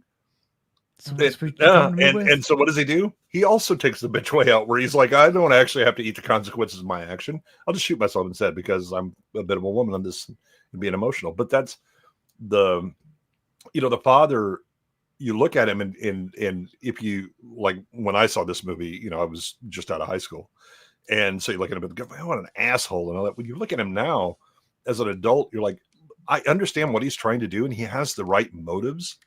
It's the methods that he chooses. He's just heavy-handed in what he's doing, and he's right to look at his son and go, "You're still a child. You will not make the best choices if left to your own devices. Right? You need guidance. The problem is he's not guiding; he's deciding, and he's taking away the agency. So he's stunting the growth of his son. Yep. It's like he's really proud of his son, but he doesn't properly love him the right way all the time. Right. Yeah, he doesn't trust him enough to let him make decisions and fail on his own. And I think his father has a fear of failure. Yeah, and I think also because of what he says, how he didn't get this opportunity, right? So he doesn't want to see his son Yeah, fail. he's trying to do better for his son. Yeah. And like we talked about, the dream is not that my children will be more successful than me. It's that my children will have the opportunity to do so, right? That they will make the choices and they can be what they want to be without some of the restrictions that I had that may have forced me into things, right? But that I'm going to guarantee the outcome, then I've just taken away the agency of that child to be able to live their life, which is the most important thing you can do, right? Yeah. Prepare them to live their life. Yeah, I mean, isn't that's something that most parents want? They want their children to live better lives than them. But Yeah, there's preparing a proper definitions way of of better. doing it. Yeah. But there isn't there also a thing of parents kind of wanting them to live the life that they didn't live in any case? So like, don't make the mistakes I made. Kind of. Yeah, there's a bit of vicarious living can obviously be a thing, and there's probably some bit of that in Kurtwood Smith's character because obviously he's not just trying to guide him as far as hey, you're not allowed to do this, you're not allowed to do that. He's trying to specifically choose a career for him. Yeah. Right. And he's trying to make sure that he continues to make them proud and all that stuff. So there's probably a bit of that, but yeah, it's I wouldn't say it's the entirety of his character. And I'm glad and I brought this up earlier. I don't know if you're aware of this, but there's a deleted scene in the film where at the funeral, he makes it clear to Keating that he blames him for his son's death. And I'm really glad they deleted that scene because I think that would just solidify him as just a caricature of villain. And I think that's unfair and unwise to do that, especially when you show his reaction to his kid killing himself. And it's not even necessarily to say it would be an unrealistic reaction from him. It's like I could see that being possible from the father, but I'm like, I don't think that would be particularly tasteful to go that route because I think it's better if you less complex.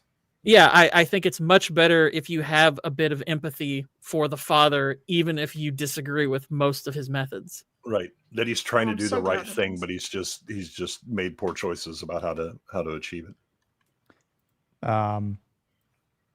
Lucy asks, what makes masculinity toxic? Depends on the aspect of it we're talking about. Yeah. Yeah. I mean, so the idea of protecting the family is masculine, but overprotecting them makes them unprepared for the world and dependent on you, which is not a good idea. Again, the violent aspect is obviously an easy way to go with the toxic side. Taking too much risk without, especially when you have people that depend upon you.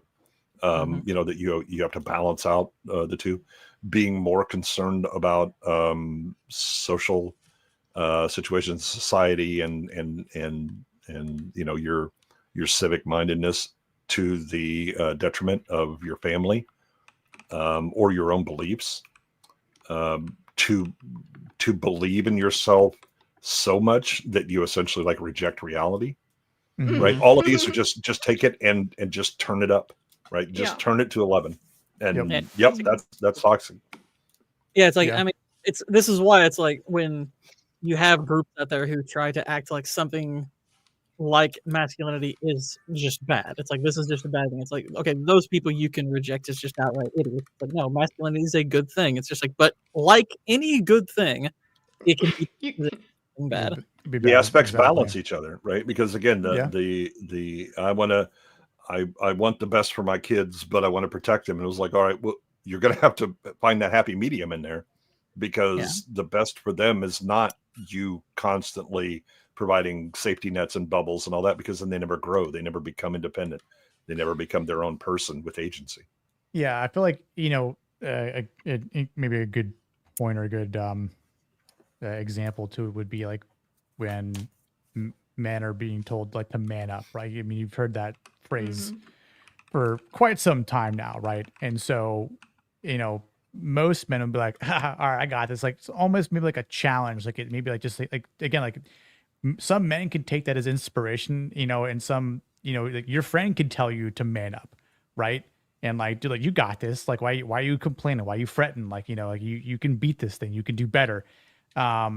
And so, but sometimes that You can get that also be challenge from a perceived as, rando in a bar, and suddenly hands are getting thrown. yeah, exactly. So like in some cases, like that could go the complete opposite way, and it could end up being toxic. Yeah. So they're like it's like men can cause self-harm to themselves, right? And it's I think in some cases, like Goodwin said, like it can come from social pressure.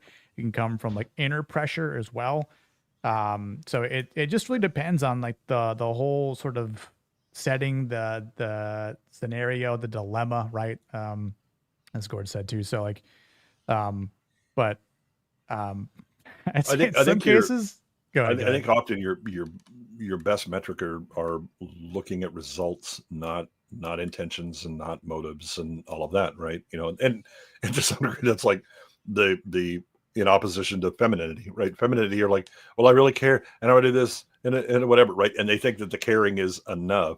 And as a man, you're like, hold up. You're gonna make mama's boy who is not going to be able to actually function in society. So we have to balance each other out, right? And yeah, I knew, that my wife would not be able to be that kind of voice of reality light that kids need, right? She would be the unconditional love all the time, and I'm like, all right, well then you do that. I'll be the heavy, right? I would prefer to be let's go play and let's have fun and all that, right? And the thing that makes me cringe every time I hear a parent say this, I just want to be friends with my kid. I don't have any 7-year-old friends. Get the fuck out of here, you creep. Right? My job is not to be a friend to my child. It's to be a parent to my child. And that's a much greater responsibility. Yeah. Right? Like friends are equal. I'm not equal with my kids. Yeah. I am now because they are now out on their own. I have more wisdom, and if they want to consult it, they can. But I don't have the ability to say no. I don't have the ability, and this is how it's going to be. I'm not paying their bills. They're not in my house. Oh yeah. Thank you, Lucy, for the 5 gifties. Let's see. Heck yeah, that is masculine. We do appreciate that here. The more green, the better. Green is mean. Lean, green, mean fighting machines. I don't know. I got Ninja Turtles in the brain too, because like now that people are seeing it, I want to go see it in the theater, and now I want to cover it in Masculine Mondays at some point. So like, if you see it, are they truly ninjas though? No. I mean, I lived through the Ninja Menace of the 80s. I can tell you, they were everywhere, and you never saw them. Yeah, until shit happened. Party dudes. That's it. Yeah. I did Nishi. So toxic masculinity is a myth. Wrong, but it is in as much as the way that certain segments of society and those with agendas try to define it as anything masculine is toxic. That's a load of shit. But again, you can have unbalanced masculinity that absolutely is toxic to not only the man themselves, but the people around them. Right? If all you know is violence, guess what? This ain't going to work out for you, right? You won't even work in a military.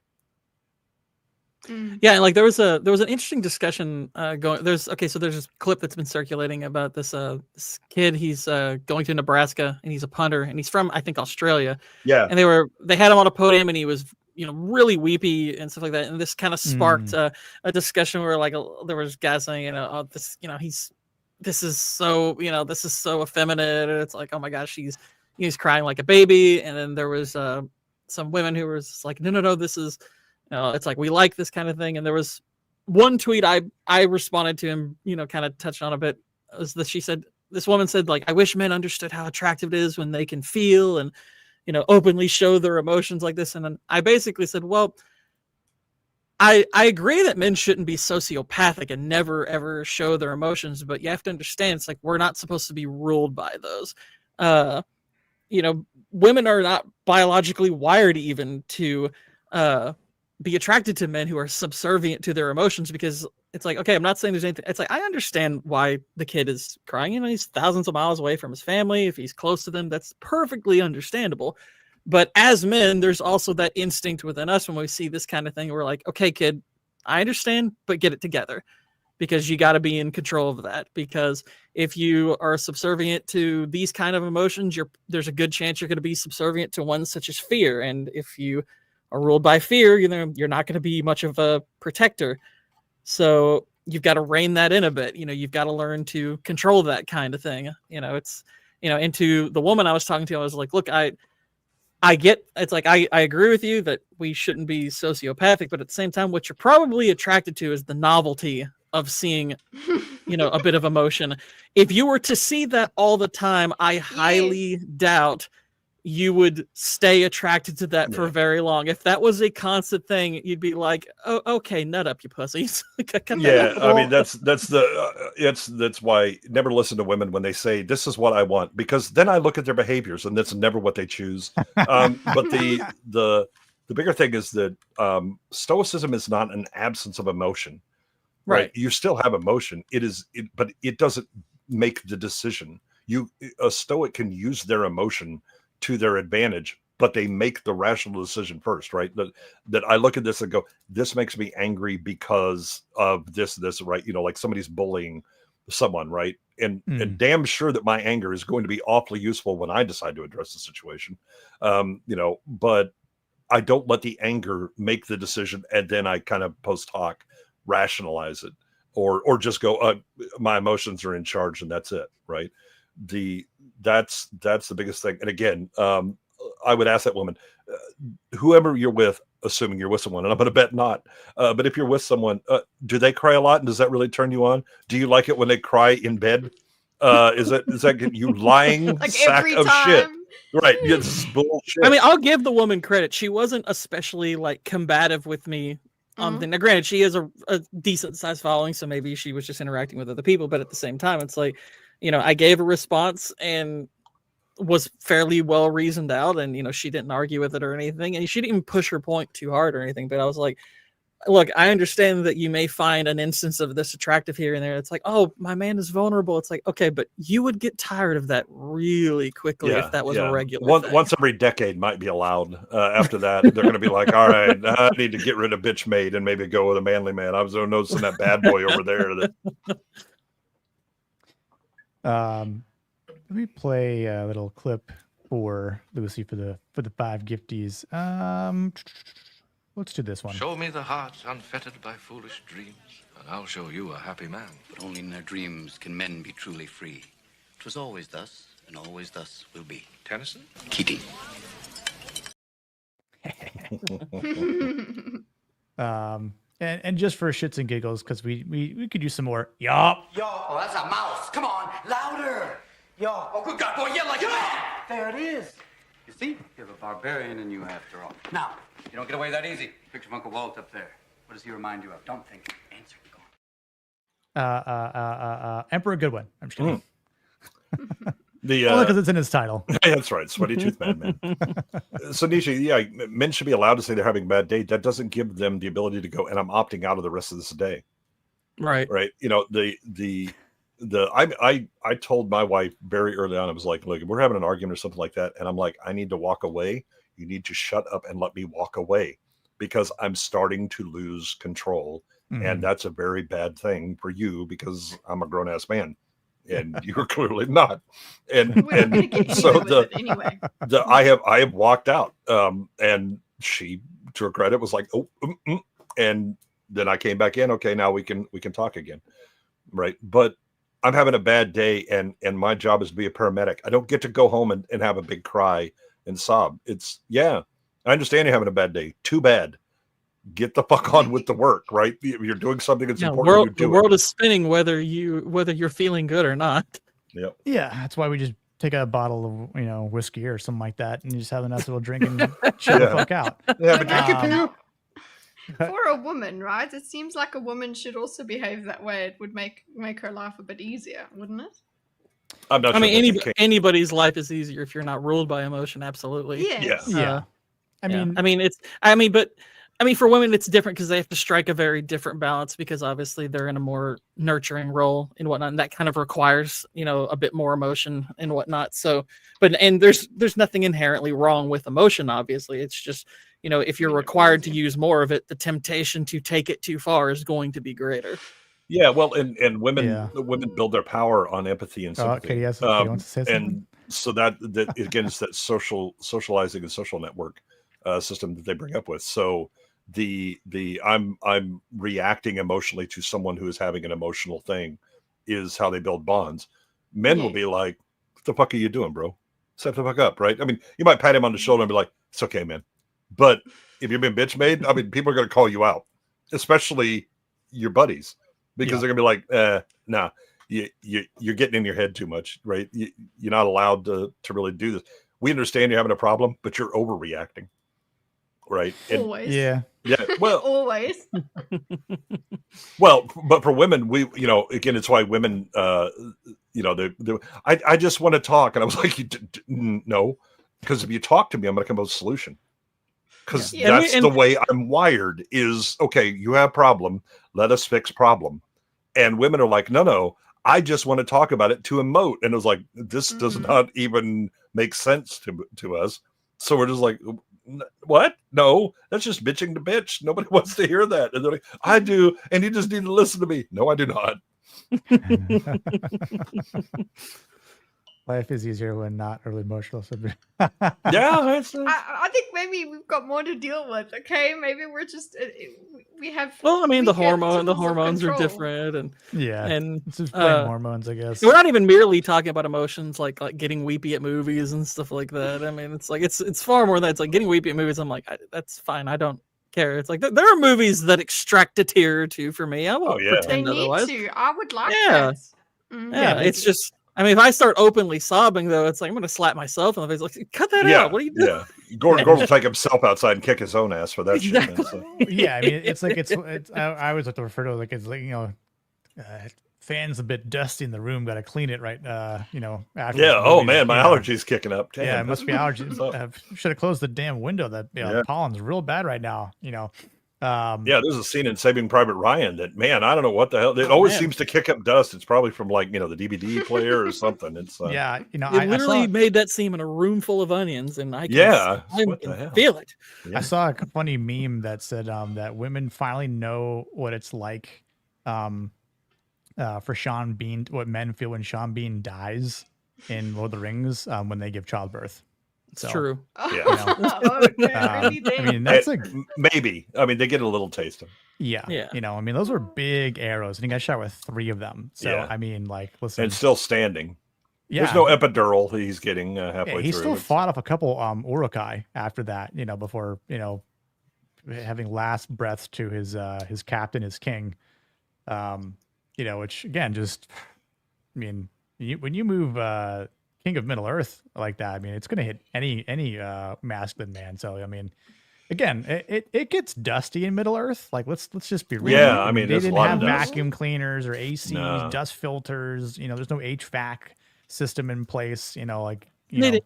That part of what gets to men emotionally. A lot of smoking going on, like all that ash and soot is just everywhere. Yeah, what tends to get to men emotionally, maybe more than anything, is seeing masculinity put to its greatest test or being at its most sacrificial. It's like when you see it in its best form, a lot of the time that is what extracts the masculinity. Like, we brought up Master and Commander earlier. Vex brought it up for some reason or other, and she was messaging us and saying, it's like, she said, just thinking about the scene during the storm where they have to cut that kid loose gets to me. And I was like, it gets to us too, because not just because it's sad that this kid is dying, it's because we understand the necessity of the sacrifice. It's like it's like Crow's character is doing precisely what he has to do, and being in that role, it's the most awful decision. At great personal cost, right? That he has to weigh the butcher's bill and decide, do I keep trying to save this one and lose everyone, or do I have to do the bloody calculus and decide what it is? And I think most of like men becoming emotional in movies are when you really see like peak aspirational masculinity, right? In all aspects, right? You just see this aspect of it and you're like, dang, okay, hold up, brother, you're setting a standard here. I'm not sure I can live up to that, but I recognize your game. Damn, right? Yeah. Like, damn it, I don't know if I can match that. Calm down. Can you Yeah, come back I a would little bit, hope dial it back that a I little bit? could, right? I know. You know, or I mean, you know, even the Private Ryan one, it's the humility. Yeah. You know, the recognition of the sacrifice of others, and that he doubts himself in that moment, and you know, turns to his wife, says, "Tell me I'm a good man. Tell me I lived a good life," because he's cognizant of what people did in order for him to even have that life, and did he reach the levels that justified that sacrifice, right? That he's aware of it, and it's weighed on him all this time, and then when he sees them, that it comes rushing back, because he's clearly, you know, nearing the end of his life. There's no, oh, I'll just do this and suddenly greatness, right? That time has passed. I'm looking back at what I have, and his wife is like, what are you talking about? I've never heard you talking about it. It's just, she doesn't understand the way that why? Because he probably never talked about it. She didn't know who these names were.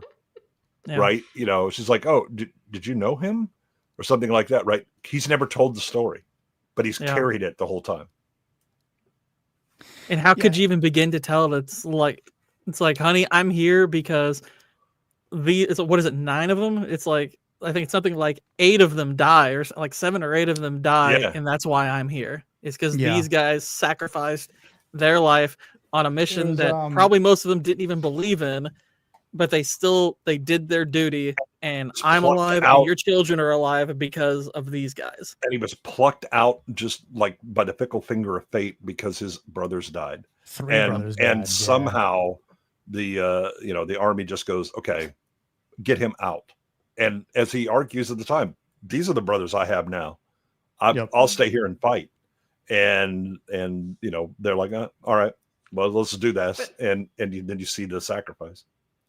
I want to ask you, what would you guys think of if he had told that story to his wife? It'd been perfectly understandable to do so. I mean, if you're able, if you have the emotional constitution to be able to do it, I mean, that's a tough thing to admit. Is like, because there's that survivor's guilt that understandably he would carry with that. You know, it's, you know, the fact that, you know, because the words "earn this" have probably been echoing in his head probably all of his life since, you know, he came out of there. And it's not merely that, you know, he would have to earn it. It's like, gosh, I have to not just. It's like I have to earn 8 people dying for me. Yes. How can you possibly earn that? And like Captain Miller says too, like how many men are worth my men, right? Like 10, 100. Yeah, again, 1,000? him doing the bloody calculus of the, okay, you know, I lose 1, but maybe I save 2 or 5 or even 10, right? And he goes, do you want to know how many I've lost? And it was like, and that's, you know, like 90 or something, 90 something. Yeah, I think it's 100. And then he loses several more. After that, and so he's like, that's what, you know, 2,000, 3,000, you know, and that's how you do the calculus, right? You know, but as they talk about with Ryan, he was like, he better, you know, invent a longer lasting light bulb or, you know, cure some disease or something like that, right? And it's clear that he didn't do any of those things, but he did live a good life. Yeah. And it's clear. And in part of what, you know, Captain Miller's saying in that moment is like, you know, this is how I've justified each person under my command dying. But here I am on a mission where it's the complete inverse. However many of us die is going to be for 1 person. Yeah. And 10 Ryans aren't worth 1 of mine. Right. Yeah. Eugene Sledge would only talk about the war with his best friend and Marine Sid Phillips. His kids and wife only got bits and pieces till he wrote his war memoir with the old bread. Yeah. I mean, I had a great uncle who was Merrill's Marauder and fought in Burma during World War II. And he would never share stories except when my cousin, who did 3 tours in Vietnam, would come around, and Billy would basically, because they're Bill and Billy, because of course, but they're not. that's not his son. So my great uncle Bill ended up becoming an architect, very very quiet, easygoing man, all that stuff or whatever. And Billy, would talk about, yeah, we went out, we had to do this, but we went back to a fire base. We were fine. Unlike, you guys in Burma, where you basically dropped and was like, all right, well, we might resupply you. Thanks. Bye. And you have to march all this way, right? I mean, my great uncle's unit suffered between 150 and 200% casualties. A lot of it was from disease as well. Oh, great. But and they're all volunteers. But you rarely got stories from him. The only real thing that he told his wife is when he was in the hospital after coming back, and she came to visit him, and she was kind of moving around quietly, and he came up out of the bed and put her up against the wall and was ready to kill her. And he said, make noise. If you're noisy, it won't bother me. But sneaking around, my survival, kicks in, and I'll be on you before I know it. That's really the only thing that she heard. She has no idea what was about. The way that she knows about like what was going on is reading books about what happened in Burma. Jeez. Now, sorry, Nick. No, that's rough. But go ahead, Kitty. Now, just with the way we were talking about, women and empathy and all of that, it seems like even I can imagine a man telling his friends this. Okay, friends that were not there. Okay, so we've got that thing that there's that brotherhood that we've both seen shit. So we'll talk about the story. But if say a war veteran is just speaking to another man or his friend, you guys were talking about, just suck it up kind of things. Yeah. That would never happen with a story like that. No. So no. in that situation, well, you would hope not. Yeah. That would be a proper psychopath saying that just get over it kind of thing. Right, but that's also that he would be talking to someone who had the same understanding of the world, right? It's like me trying to talk about management stuff to someone who's only worked on the line. I just wouldn't have the conversation, right? Other than, well, they're bitching about manhood, and it was like, yeah, they suck, I'm sure, but they have greater considerations. You might give them a general taste, but I can't sit there and talk about what it's like to be in charge of people, what it's like to fire people, what it's like to mistakes were made at the company level, higher up, but I then have to try and correct it with the team I have, and understanding that all of them may be at risk of not having a job because stupid things were done, the company's gone or whatever. I'm not going to share that with line level people because that's just a burden they don't need to have, and they don't earn. And in the same way that a man who has gone to war, you don't sit and just tell your sob stories to your wife. Your job is to protect them from that ugliness, that reality, right? They are the shelter from the things that you have seen, right? And there's a reason I went to war. It was so you don't have to see the awfulness, right? As a lot of people did in Europe. That war was in their yard, in their house. And also, the only time you would tell, if someone were telling a story like that, or talking about some kind of trauma, and this would apply to male or female, the only time you would tell somebody talking about their trauma to suck it up or stop is if they're trying to weaponize it. Because we do see that a lot nowadays, where it's like, it's like, you can't talk to me because I've been through, X, Y, and Z. It's like, yeah, exactly. And it's you can't tell me. Well, exactly. or the other thing is that their calibration is off, right? That the worst thing that's happened in their life is that Starbucks got their order wrong, and they're bitching about this, and you just like, dude, shut the fuck up. Yeah. Right. Because I don't know if you know Harry over here, but Harry lost a leg in war. So your fucking bad day means fucking all. Shut up. Right. I mean, nothing. Let's recalibrate your understanding of what is bad and what isn't. Gord, care to comment? We do not. I do not mourn the consumption of squash. Squash are lesser. They have the Unter pumpkin. Yeah. It's sort of like, just kind of reminds me of Band of Brothers, right? You've got a group of them that all understood the same thing because they all lived through it and they all talked about it. But even then, it was in the beginning of those episodes. It's very brief, but the real life people will talk about it. But you could tell it's very hard for them to talk about it in bits and pieces, which I know we talked about covering that at some point here on the channel. That's a chunky boy. Yeah, like doing like a whole 10 episode run, which would basically be like 2.5 months worth of of something. So Hooray. But I mean, I think it would be. It'd be so worth it. Yeah, it's not Absolutely. like sometime. I honestly, I would love to do it next year at some point. Just because I think it's a fantastic representation. It's real representation. It's not. The only thing you're going to have to do is point out where they actually got the endings wrong for some of those real life characters because their research was a bit shit. Yeah, I mean, we could touch on Really? I that for didn't know sure. that. Yeah, you remember the kid that goes warblind, right? Yeah. They were like, "Oh, he died like a few years later." No, he lived like into the 80s. Shit. They had like limited internet access back then, so they just got it wrong. Like oh shit, it was the wrong guy. Yeah. Different, same name. Yeah, different imagine if he city. actually lived all the way to see that air, and he's like, "I died in 48." What the fuck? Wait, that's me. The guys, it's I me. did what? Hold up.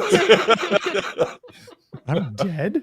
Pacific. Ooh, better than Band of Brothers. I disagree with I that. don't think I've seen the Pacific. I think the Pacific has some pretty big storytelling problems at times. I mean, I do think it's good. Don't get me wrong, and I think there's a couple of character arcs that are really well done. But I think overall, it shows it's better at showing the nastiness of that war. Too. Sure. But I think that character wise, you're splitting it between at least two characters, and you've got some. I mean, you have like an entire episode that I'd just be like, and cut, get it out of here. The Band of Brothers is better because yes, you have a larger cast of characters, but you are able to stay with them the whole time, and you get to know them all to greater or lesser degrees, and you become invested in them. When you start me out, it's like, okay, I'm getting the first half, and then nope, he gone, and now here comes Captain America before the super serum, and I gotta ride with him the rest of the way, and it's like, hey, stop. I feel like maybe a better argument would be what's better, Band of Brothers or Generation Kill, which is something we also talked about doing. Yeah, which is 7 or 8 episodes. I need to see that. I actually have not watched that. You really? Oh, really? Yes, you do. So, oh, yeah. Generation Kill is great. That was good. I mean, these like one-off miniseries are, usually pretty good. Like, I'd say, Masters of the Air. I didn't get the book. I got the audio book for it, but same thing. Some like the historical facts seemed a little bit off when I could tell, and then just the storytelling of the show itself just is a little. It's too Hollywood. It's too. Yeah, it's like a little. Everything all is over the place. golden hour when they shoot it, and stop. Like, I mean, don't get me wrong. I think what they had to endure, and obviously all the casualties is rough. I mean, which you hear parts of that from in like Saving Private Ryan and Band of Brothers too. But. Yeah. So specifically, I think it was 7th Air Force that was stationed in the bombers that were stationed in England. They had the highest loss rate of any service, period, to include submarines, to include Marines in the Pacific, right? That the flying bombers early on for the 7th Air Force was absolutely deadly, right? There's a reason nobody got enough points to go home for a good long time because they were busy getting killed because we were doing daylight raids.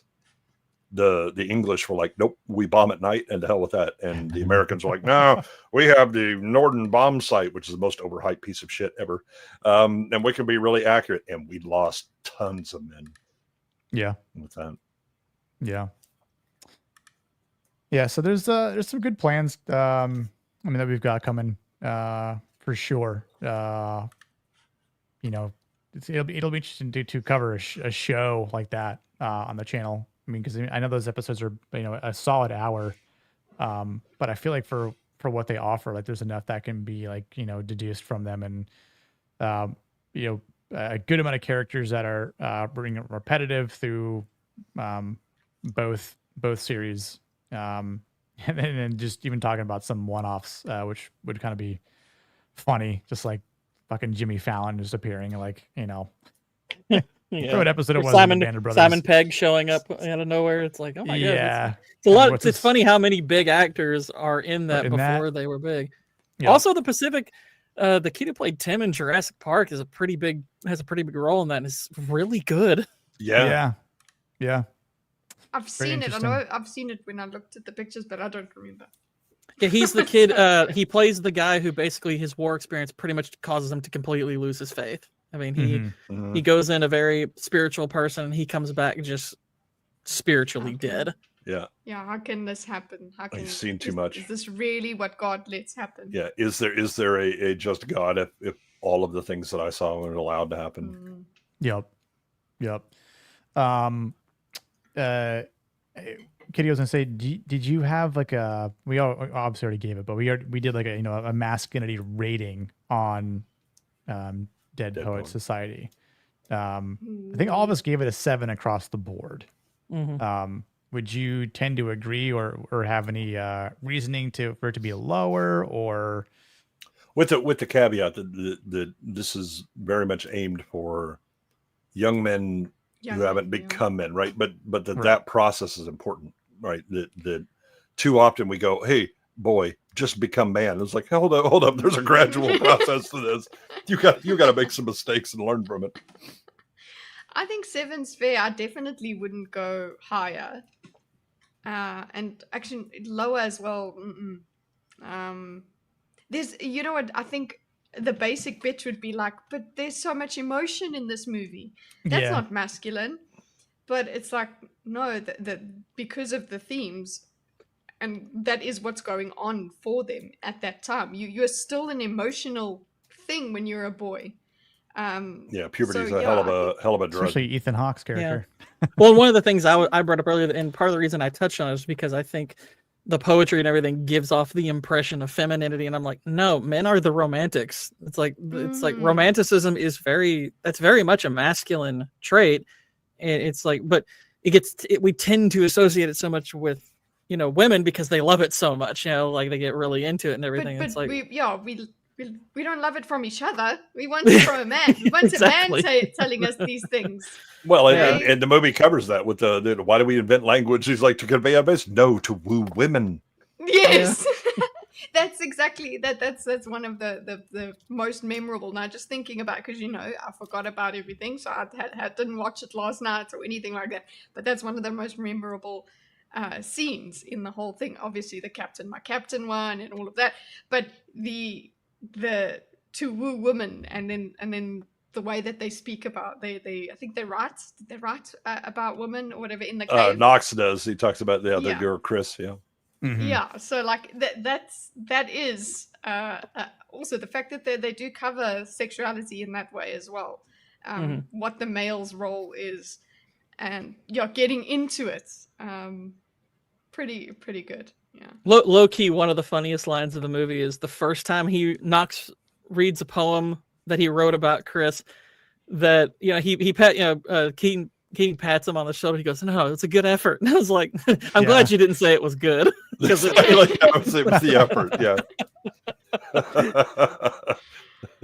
I mean, I like how this is typically considered like a comedy drama on the documentation, I guess, for the movie. Because it's my understanding the categorization is absolutely adamant, and you can't argue with it. This is a comedy drama, like horror is often used for. Yeah. So I will say that the hilarious thing about the why do we learn language to woo women? So there's a letter that I wrote my at the time girlfriend that my wife still has to this day, and occasionally breaks out and reads just cause. So that language thing, that's working out. I've done all right with it. I've definitely written some poetry to woo some women back in my day. It worked. So no waste of words on my behalf. So no, I wooed it enough that it's been with me for 34 years. So I got that going for me. Heyo. Some damn good words. Yeah, Kitty, I was at the beginning of the stream, I was just telling people just something that they might not have known about me, but So I have a degree in English literature and creative writing. So I took a lot of workshop classes. So I'm very familiar with, a lot of poets. And I've had to read my fair share, write my fair share, and critique my fair share in multiple aspects. Some more than others that I appreciated, and some I have a disdain for. Like I say jokingly, but Shakespeare. But yeah, Waylon was posting a lot of poetry like all throughout the whole stream, which was cool for him to do that. But so like for me, when I saw this movie before I even went to college and thought about it, because I was in a band at the time, so I was like, I just want to play drums and be a rock star, and like maybe like write lyrics for the band, because someone has to do it, right? And either me or the lead singer. But that was one of those things where I totally ended up going full bore into that, and couldn't find a job because the economy was complete dog shit in 2008. And certain Obama administration was currently in place. So,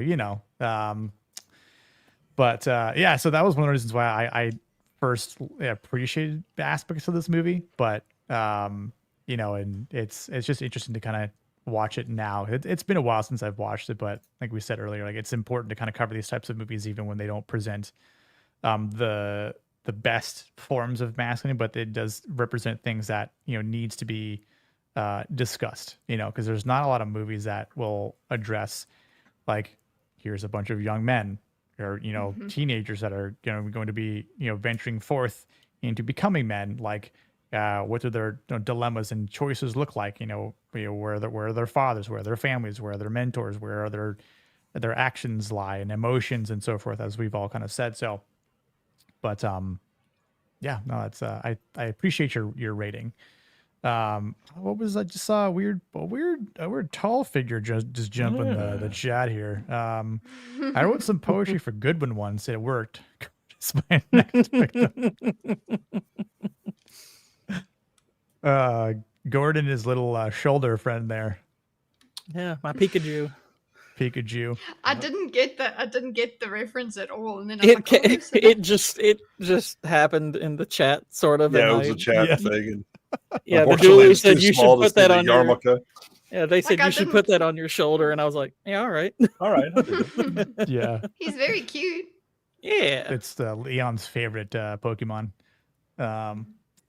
Favorite poet. I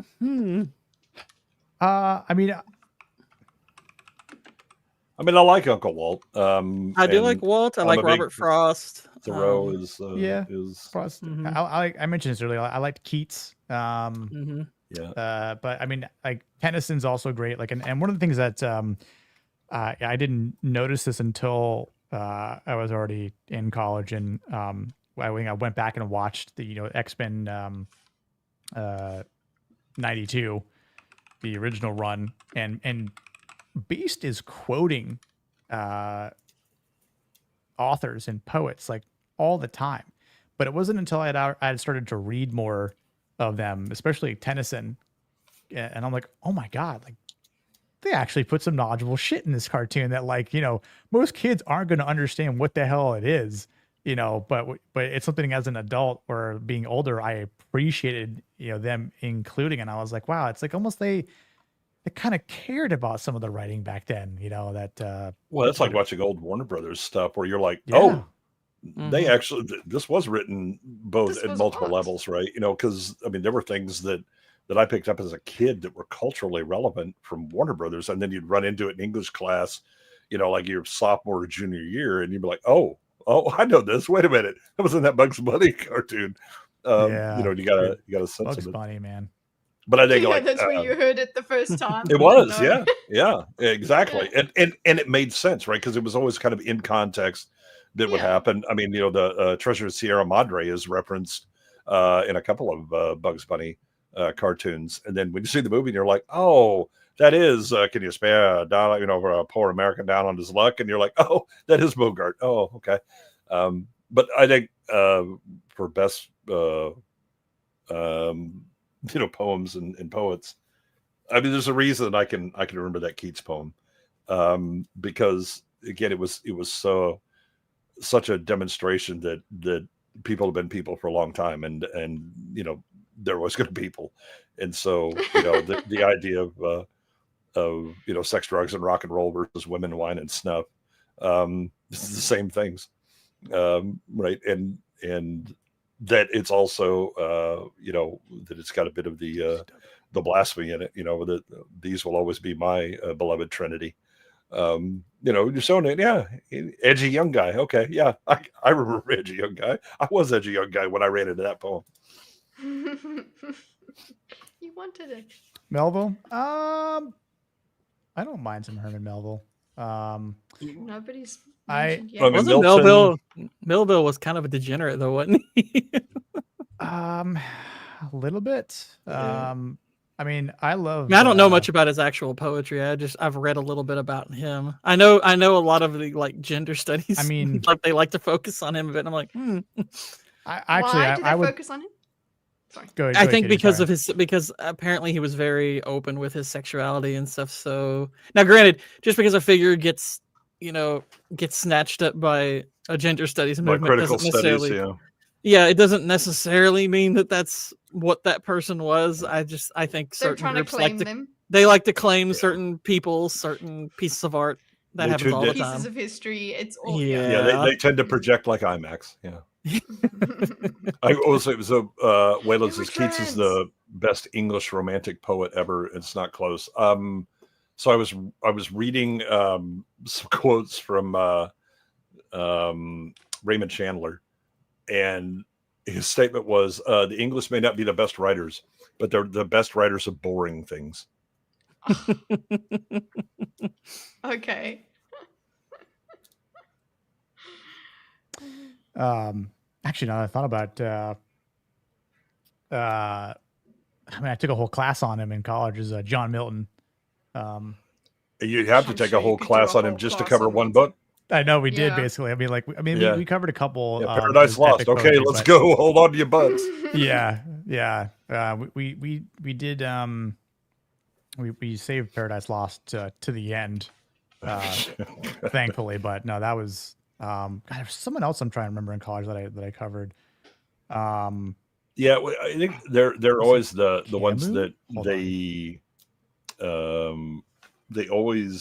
they're hitting like right when language is changing a bit, right? Shakespeare is kind of he's stuck in that mode, but if you kind of like switch your brain once you kind of get into it, then you start to kind of read it like a play that you're reading, and you're like, okay, that's some funny shit, or that's really some ribald verse going on there, That's right? some great comedy. But it takes some work to kind of get into that mindset from just modern English.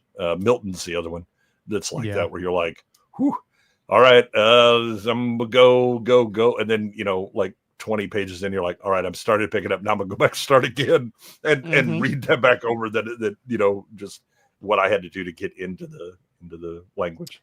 I was thinking about Albert Camus. Albert Camus. Yeah. Read a couple of his books in college. Don't pay Is he attention to the French. He was probably one of the few French people I actually respect. Wow. Yeah, it's weird, but I won't say that very often here ever live. So You might want to keep reading, because Camus he's got some pretty sus philosophies. It's like No, he it's like does. just He's keep got- reading and you'll be cured of that respect. Yeah, exactly. I like, You'd be like, he's got "Never a lot of good mind." quotes though. I feel from what I remember. I'm trying to If remember you take them out of context, it's great. for Is that what sure. you're saying? Coleridge. Yes. Like if I could buy laudanum over the counter, I would. Romantic, yes. Walt Whitman. Oscar Wilde. So Wilde Wordsworth. was a really good wordsmith and made some clever observations, and also if you kept writing, you were like, go away, Oscar, you bother me. I don't think Yeah. we did Oscar. I did first year English, And I don't, but we did all like Exactly. the classics, but we didn't do Wild. Yeah, no, I read We it. I didn't read even- Catcher in high school as well. And I thought it was a bore. It was Yeah, really boring. I was like, what is all the fuss about? Ugh, Catcher in the Rye. I mean, this is the annoying. farting in the church. That's really what it's all about. It's not the worst book I had to read in high school, but I was just I was very unmoved by it. The worst one I think they had us read was Their Eyes Were Watching God. I found that painfully dull. Mm. I didn't care for it. What about in high school? I mean, just author, but F. Scott Fitzgerald. Fitzgerald is again. There's a tone and a style to him that it's really great to get into, but then you kind of realize the kind of nihilism that that he has within. And you're like, all right, I'm tired of you. I don't feel like Okay, I doing this get it. anymore. Yeah. Yeah. I just also think about the Ted 2 clip about what is it? Why is he saying F. Scott Fitzgerald? Like fuck Scott Fitzgerald. That clip is so good. That's a good comedy. Yeah. Well, yeah. Why do you want to fuck F. Scott Fitzgerald? Yeah. Wow. That Boston accent. Well, I mean, Byron gave me one of my favorite people, which is Ada Lovelace. Yeah. He was her father. The only legitimate child that he claimed. Yeah. I mean, speaking of Ted too, Marky Mark has got to be everyone's favorite poet from Boston. Oh, absolutely. Yeah. Vanilla Ice. Feel the vibrations, y'all. Stop, collaborate, and listen. I'm trying to remember. I mean, something that I focused on. I mean, I was thinking I was telling you this good one time backstage. But like I got one of my professors. He was big on contemporary poetry, and was he a trans midget like our boy from Wednesday has? One of his professors? No. Oh, okay. But his wife, he taught a lot of poetry. He actually taught another class I took as the Bible as literature, which was a pretty interesting class. But his wife is the professor that taught my Shakespeare class. And I remember in our little English clique when we realized that they were married, we were just kind of like blown away, like, whoa, like, I mean, like Dr. Scroggins is married to her. Like, that's crazy. Cause she like would wear like these like old like dresses that seemed like they were ancient and like a scrunchie that just kind of seemed like it was not up with the times, but it kind of fit her whole like Shakespearean mindset, and I'm just like, she wore glasses, had like big froey like brown hair and everything like that. So the stereotypical English lit major. Yeah. So but I actually liked a lot of his class, like, and that's honestly where I wrote some of my favorite poetry, because it was just sort of like, again, kind of like what Keating was just like, you just start throwing shit on the page, and start like seeing where your mind goes, like think outside the box. Like, I mean, like I forget what the style is called, The but stream like of consciousness stuff to kind of get you rolling. Well, what I did was I can't remember what it was called, but it was like an exercise where it was like, all right, I want you to take two pieces of writing. It could be anything, right? But one of them has to be a poem of some kind. And what I want you to do is I want you to print it out, and I want you to cut the words. Oh, you doing that E.E. Cummings bullshit? Stop it. Yeah. I love E.E. Cummings, man.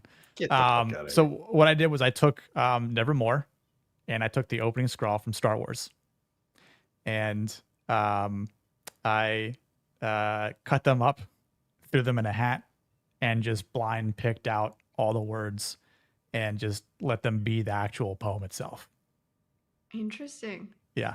And my professor was like, never in a million years would I thought of blending Star Wars and Edgar Allan Poe, which I'm a big Poe fan. So, but yeah, like it's just stuff like that, like that you can just think about and try to, just do for shits and giggles. And I mean, it's like the creative effort as well. But I mean, I did tweak a couple of things To make it flow?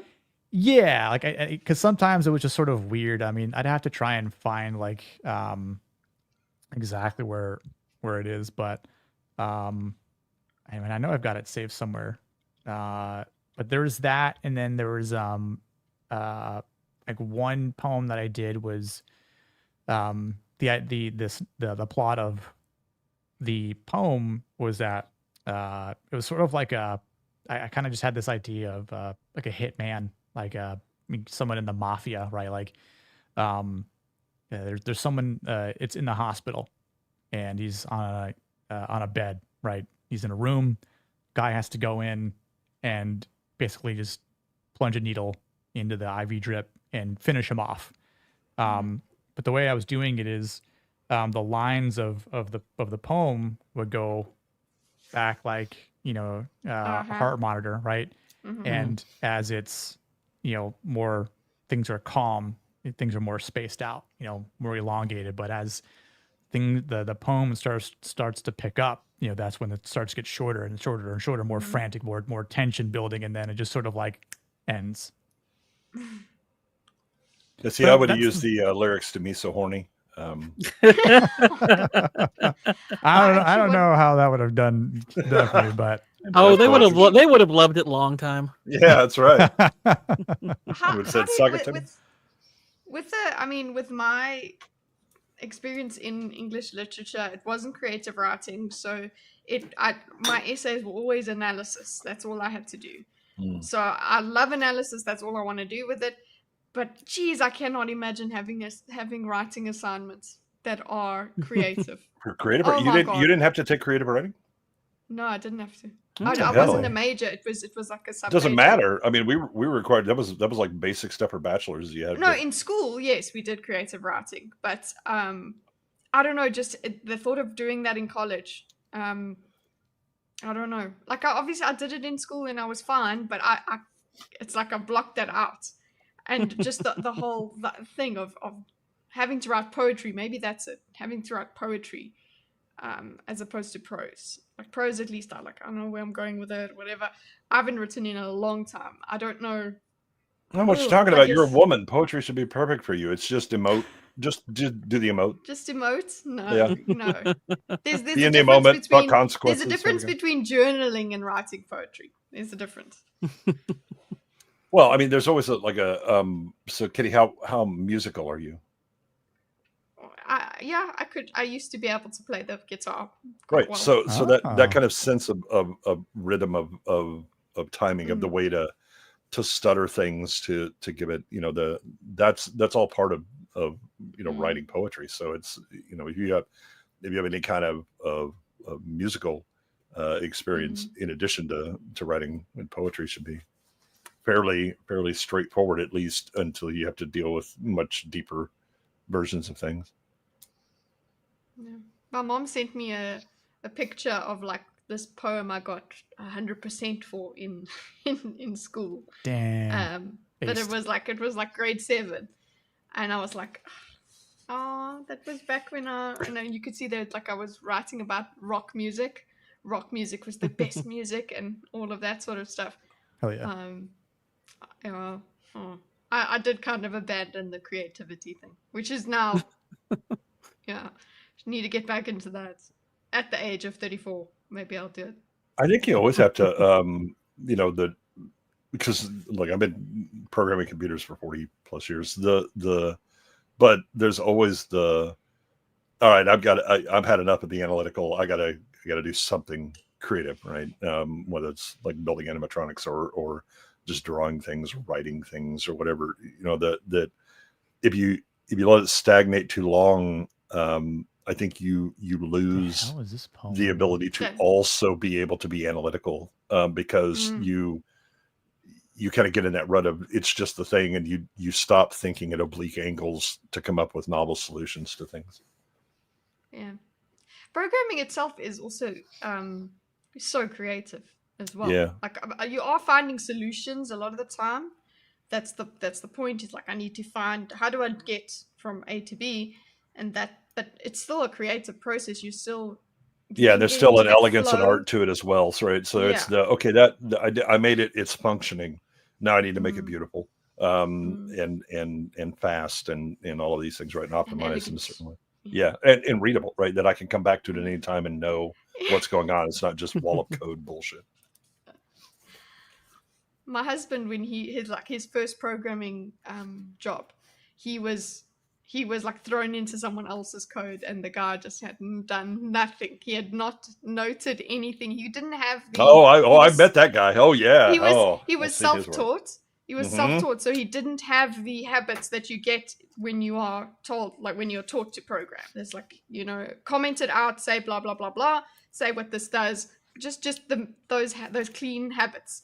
And this guy hadn't done that, and that was his first job, was to clean that shit up. Yeah, I had I walked into a company. They'd only had one programmer, and I use that term very loosely. Who not only, so I'm self-taught as well, but I also have a lot of years of experience. So all of those bad habits got beat the hell out of me because I burned my hand on the stove so many times with the I should have really commented on that, or not created spaghetti code so I could actually read through it. But this guy, there were about 1.5 million lines of code. Almost none of it commented. Oh, there was one comment for a subroutine that was just tricky, and I presume it was because he was a Run DMC fan, because the thing that he was actually marking was like an encryption thing, and I was like, this is not tricky, this is just shitty. Yeah, I had to go in and like build up a team and start like teaching them how to read this beshitted iceberg of legacy dog shit that while functioning, for varying definition of function, was going to fall over and die, and you couldn't touch it anywhere because spooky action at distance stuff would happen because it was totally unrelated, and he had copy pasted code from other things because why would you want to have like libraries? Nah, hell no. You copy paste that shit in every fucking program. Okay, thanks. What language was this? So it was also done in like Perl 4, which is the never even heard. So Perl was a Unix scripting language that became huge, like building the internet and things like that, because you had CGI libs that they could interact with that. But Perl 4 was old, and the way he had learned it is they had bought some dog shit code from someone. And so he learned on that and just learned every bad habit possible. And he wouldn't ask for help from anybody because he was worried that, oh no, somebody might realize this and that. So when I was hired, like during the interview process, I made some jokes. I was like, well, I mean, that can be transistent unless you do something stupid, like put everything in a flat file or something like that. And I didn't realize. Yes, they did. Oh, everything was a fucking just text file. Even though you've got like hundreds of connections or whatever, it was like, you can't guarantee atomic rights on a text file. Stop that. But I walked in and so over the course of like 2 years, I basically had to ship a Theseus that whole fucking code base to make it sane, but try and find the 800 places that this shit, subroutine had been copy pasted everywhere and changed a little bit every time. It was hellish. That's an example of toxic masculinity. Yeah, it was I can't do anything wrong, and I was like, my brother in Christ, trust me, asking a question does not make you look nearly as foolish as if you don't ask it and then do shit anyway. I wrote a weird poem I just found. I had written like a bunch of sonnets, but I can't find them for some reason. But I wrote this one poem that was we can only use the letter O in so it just went writing prompts are no like I'm like we couldn't use any other words. Other words be so horny. It was just oh. That sounds easy. I wrote a 2-page paper on the paradox, talking about the way that the is used differently in different sentences and how they're not interchangeable yet spelled the same. The. Yeah, it was just. I mean, it was just a bunch of words that just you couldn't have any other vowels in it. I need to see this in execution so that I understand. Yeah, that it's not just So it's only words that have O as the vowel.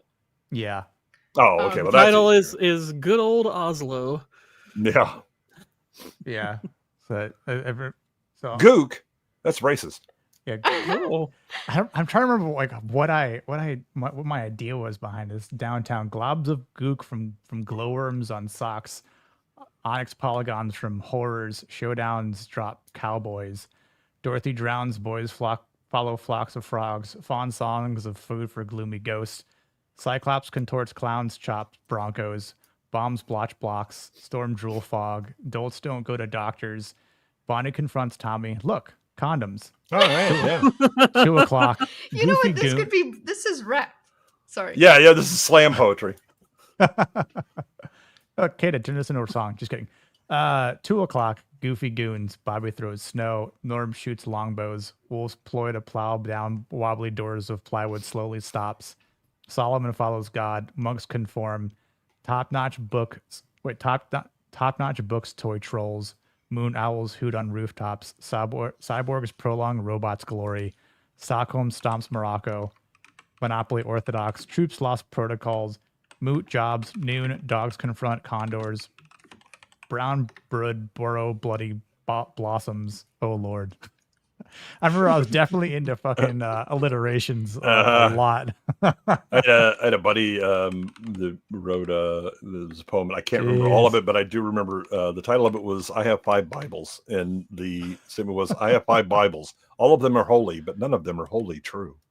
And then he kept going and whatever. But I was like, "That's kind of clever. I wish I'd have thought of that." But now I'm going to forget the rest of it. Oh, actually, here's a song I did on Washington's. George Washington. I remember I was taking a class on Jesus swept Nick. Oh, he's masculine now, but he was a pretentious prick when he was young. Pretentious prick. Nick. Jesus. Me. Did you have to climb entirely up your own ass to write that? That's why I don't keep evidence of my sins of my youth. I was a different man back then. Yeah, it was a different time, you understand. Hold on. What is life? What is life? Beauty within now. Grasp. Okay, now Jesus is weeping. Now he's weeping. Like a flower or a child, but natural and wild.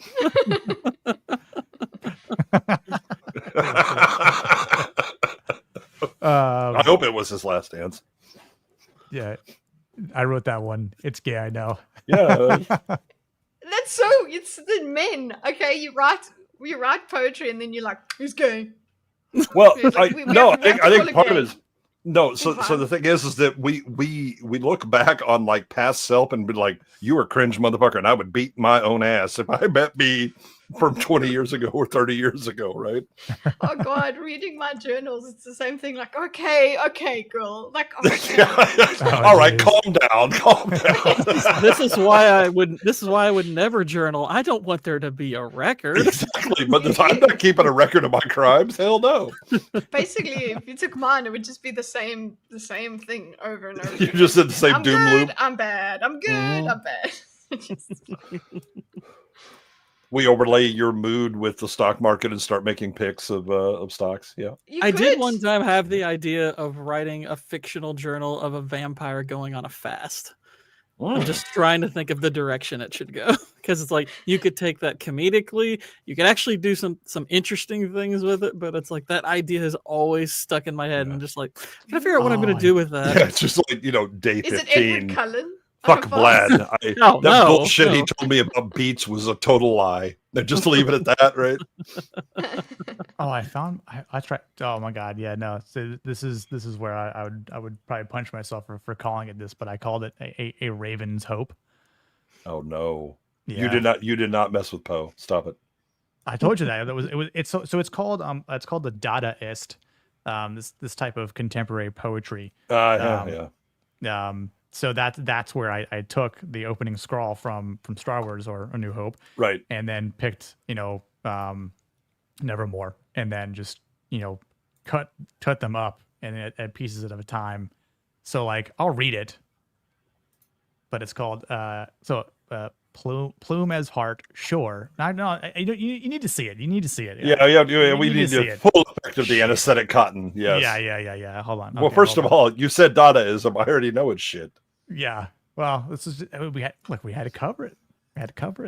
I would cover it with a blanket and a pillow until it stopped moving. Well, it's not like my professor was like John Keating and say like, "Hey, Dadaist." Yeah, fuck this shit. Let's tear these pages out. Tear it up. That's probably why I resorted to both of these. Where I was like, I'm not a huge fan of this assignment, so I'm just going to go ahead and. I would take the piss out of assignments that I was not happy with. Yeah. I will technically meet the criteria, but I will take a giant shit on it regardless.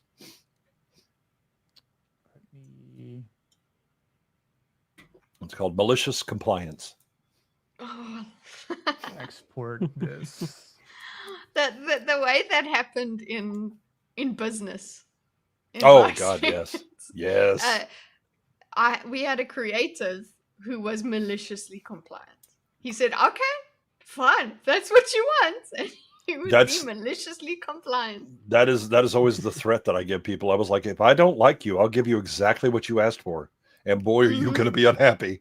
Yeah, no, I'm going to do it. It's in writing. It's yeah. Oof. That is exactly what I will be doing. Yeah. Next time, listen to me when I say, no, that's not what you mean. No. It's the I told you so loop.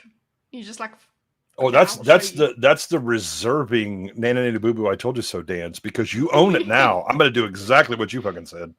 Even though you don't even realize what you've said, but I do. As per your request. Yes.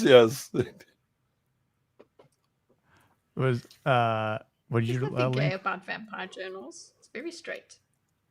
Make it happen, Gordon. Yeah, you don't have to make it gay. It's not going to be an Edward Cullen type vampire. It's true. Little Platoon does call poetry gay. Rachel Pierce. No, it's like, to me, it's like I would probably be more inclined to take the idea seriously, because I'm obviously like, okay, why would the vampire fast? And the thing I'm thinking of is like, okay, there's a couple angles I've thought of where perhaps it's a kind of initiation, like it's like, okay, look, you're going to be hunting people, but it's dangerous, so you have to learn how to exhibit control.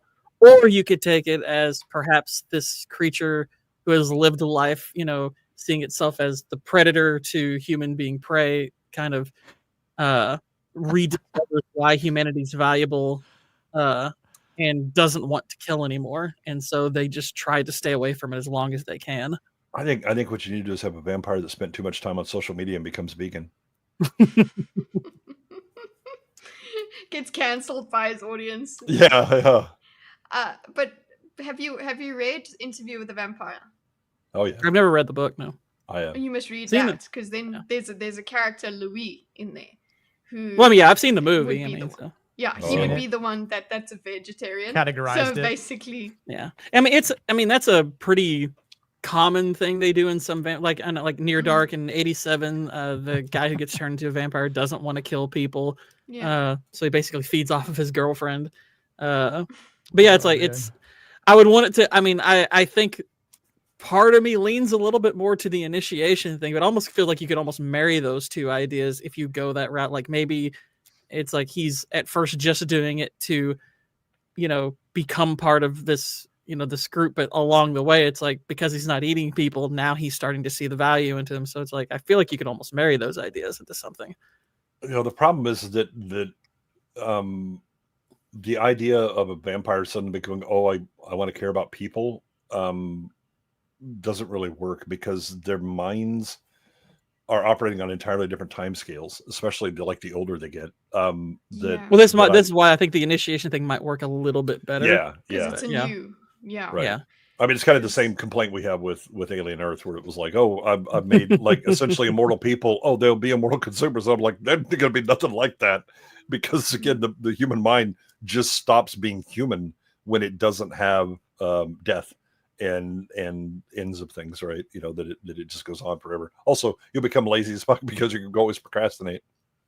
Yeah, like all I have is time, boys. Yeah. There's nothing beyond me. There's nothing coming for me. Before I read this, we also have another poet that just came back to us. When your heart will see the recordings of personal history, all feelings great and small, good and bad, times one and all, flying from your mind to pen and paper, a unique world you will find. Nice. Oh, well, Now do the same one, but from the angle of internet history instead of personal history. Yeah. Many crimes you will find. That was quick. Yeah, Jerry, this is a Dadaist poem assignment I wrote in 2009 when I was in college. So, oh god, I haven't looked at this probably since then. So forgive me for fucking this up in advance. Close your eyes. Don't look at it, Marion. Yeah. Close your eyes. Okay. Plume his heart. Sure. Soul, a token of his shadow, a rebel that is dreaming to restore the pallid bust. Stolen just about my ultimate space station custodian, never flitting of civil war on the floor. Still sitting on a demon in the lamplight, a hidden agent, the empire striking from the evil or him nevermore. Entire bird or friend during the battle, destroy the seeming secret plans nevermore. Death Star, from my weapon that can save races, his eyes spaceships above unbroken. Rebel spies in the galaxy have all loneliness. I shrieked black against my friend, lie first victory. A long time ago, abroad her sign shall be thy empire, and the raven, who won their home of that base, have managed shadow and take thy princess. And the soul far, far away, with enough out floating by the night's beak, my upstarting galactic empire, Plutonian door. Persuaded to steal the raven, her people leave thy starship. Pursued to steal the raven, her people leave thy starship, streaming a period of parting to the galaxy. I think I saw Plutonian door open the Cow Palace in 84, I think it was. How do I still have this crap? Bro, it's called, I have like it's in my Google Drive. That's why. I think my essays and things are in my Outlook, my email. I simply think always sending them. Late. I think the sweet Lord that I was not writing shit electronically back then. It was on pen and paper, so I could conveniently I was on a lose that typewriter. shit. Come on, I was on a typewriter. Like I don't even keep the scripts to the videos I make. Hey, when listen, I'm done, Jerry's with them, impressed. That's all that matters now, right? Like literally, when I'm done with like the script and I've put it out on video, probably within a couple of weeks I'll delete it. Get that shit out of here. It could be Waylon. I'm with Rick. I think Rick Costa's poem is better. Roses are red, violets are blue. I'm not a poet. Good night. It's a great excellent use of prose, Rick. Exactly. Can I like the subversion. Yeah. I guess I don't know if you're still here, but I'll play this one for you.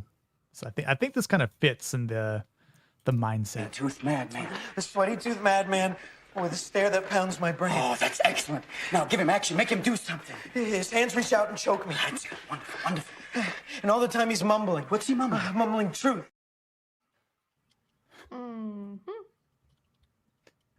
It's actually a very cool shot scene. Yeah. I like yeah, it. Yeah. It's good. I want you to give that poem to ChatGPT. I want ChatGPT to be trained on those kinds of poems. The one that they won't understand. Yeah, Nick's gonna poison pill ChatGPT with this. Hey, please do. That might we wait. Yeah. Okay, can't talk now. Cringe teenage and undergrad poetry could be what brings down the AI. Yeah. Bring it down. Listen, if I need to be the adult John Connor, then I certainly shall rise to the occasion, and not say, "You can't kill people." No. T2, you can definitely kill people. My pet Terminator. Yeah. Yes, that really hurts you. That line. Yeah. Can't just kill people. Can't just go around killing people. Why not? Why? You just can't. Why? Yeah. Why? Jeez, you were gonna kill that guy. Of course, I'm a Terminator. Of course, I'm a Terminator. It's It's the best response though. Like it's not. It's shit. T2 is a terrible fucking movie. That actually sounds like Marvel. Show. But it's just sounds like Marvel humor. Well, it's just like what else did John think would happen? John didn't like, think. Did you watch the movie? I know.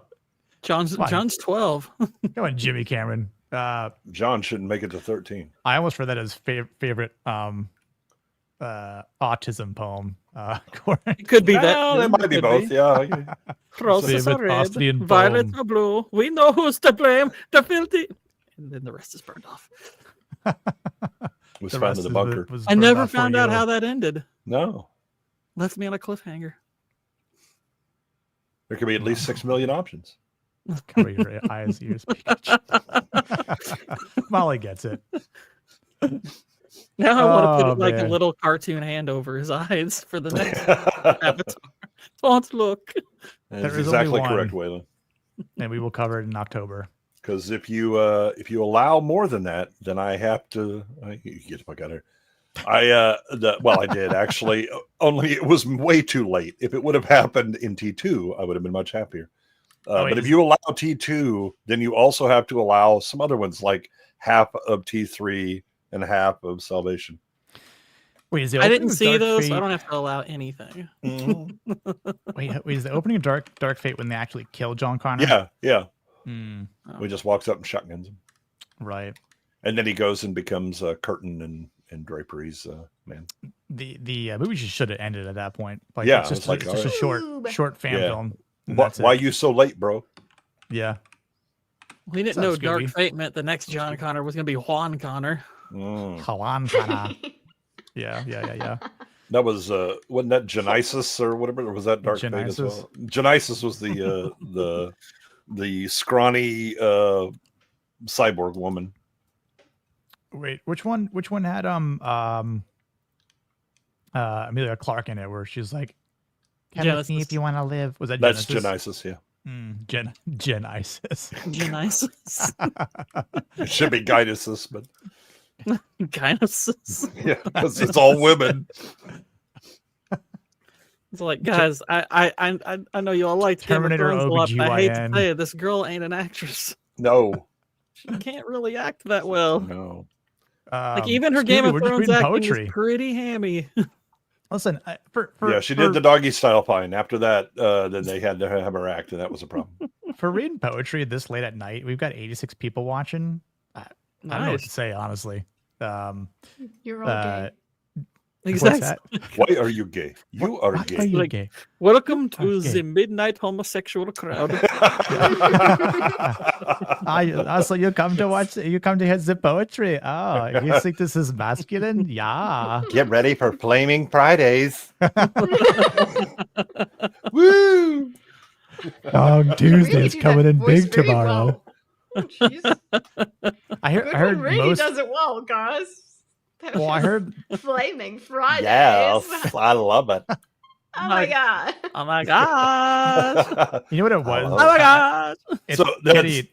that's actually a thing that happened. So when I was I proposed to my wife and she had one of her best friends is this gay dude, and so we'd gone to like a club where all the gay men were like hitting on me and all this stuff, because I have no problems acting flaming gay if that's going to be what the situation requires. And like right before our wedding, he came up and he was like, "You know he's gay, right?" And she's like, "He's not. Trust me." and he argued with her about this, right? And I was like, "I'm a man, a woman that you'll ever need." You know what it is? It's we've been hanging out with Zax too much, and it's the song Trans people are our friends. "Trans People Are Our Friends," and it's kind of made us Transphobes going to catch these hands. yeah. Also, we've been hanging out with Matt. Oh yeah, well it's a different. I mean, kind if you of try gay. to, you bring Leon to the show enough times. Yeah. He may be doing reverse Uno on us. Yeah, he is a force multiplier for the LGBTQ agenda. Yeah. Although it is ironic, we're reading poetry and he's not here. That's true. It is Which weird. just shows the effect. It's a weird paradox. It would only be gay if Leon was here. Right. Yeah. So it's not gay, right? Yeah, it's not Right. gay. I mean, literally, I his think- name, you could argue, is about gay poet. Words of Paradise. It sounds like I'm going to read you some gay poetry. right. It does. Yeah. And because we actually have a real woman here, it's so it kind of evens it out, so we're not gay. Yeah. Yeah. That's what I'm here for. Well, Yeah. that's what I was She's our beard. She's basically like the black friend to prove that we're not racist. Exactly. Yeah. She's the woman to prove we're not gay. token female. Yeah. Exactly. Let's see. From here in one's cold and hold on. From here in my once cold heart, someone with light cracked the ice, tore it apart. Now it fills with fire, a reborn desire. Now high in the great blue above, I once again can love. There you go. Nice. And so what I'm getting is Waylon is gay, and then Waylon had a whiskey go up his nose. Yeah. Which That'll time? wake you. That'll wake you up in the morning. You'll know he's fully come out if he renames himself Galen Bicephus. Mhm, That would be mhm. that would be the moment. That would be like when LMA changed her name to LMAO. Yes. That was great. Happily accept my token female status. Yes. I was There you more go. just. Thank you, I mean, I was mostly just joking when I said, but it was something I was like, if you I think- changed it just that little bit, Yeah. I mean, I feel like the women ratio is quite high tonight right now. So Yeah. I mean, So give us a flex. heck yeah, exactly. Yeah. So we have officially wooed the women's. Yeah. Language. Get shit done. Yeah. What's the line? It's the Keating line. A college is for laying pipe, right?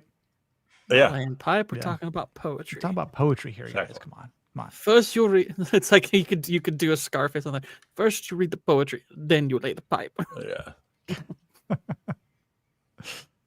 Oh, Malin, yes. Well, I know it is late, and as fun it has been reading some of my past. Yeah. We've there's gone plenty- fully late and gay. Yeah, yeah. There's Well, plenty I'm more glad you that did. Yeah. that Yeah. I will save for maybe another time, perhaps, because I don't know what I was thinking in some aspects, because there's some weirdly and wildly other contemporary poems that I have that is just unique. Like I called one as oh god, I just saw. I'm just gonna read the title. Maybe I you called need this to one. comment. An ox you an need ox to can make comment. noises too is a title of a poem I wrote. So Wow. yeah.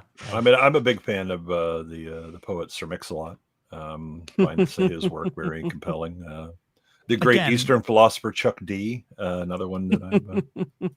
Heavily into writing lyrics, so it's just one of those things where who knows where my brain was and what my brain was doing at the How time. it was So supposed to be said.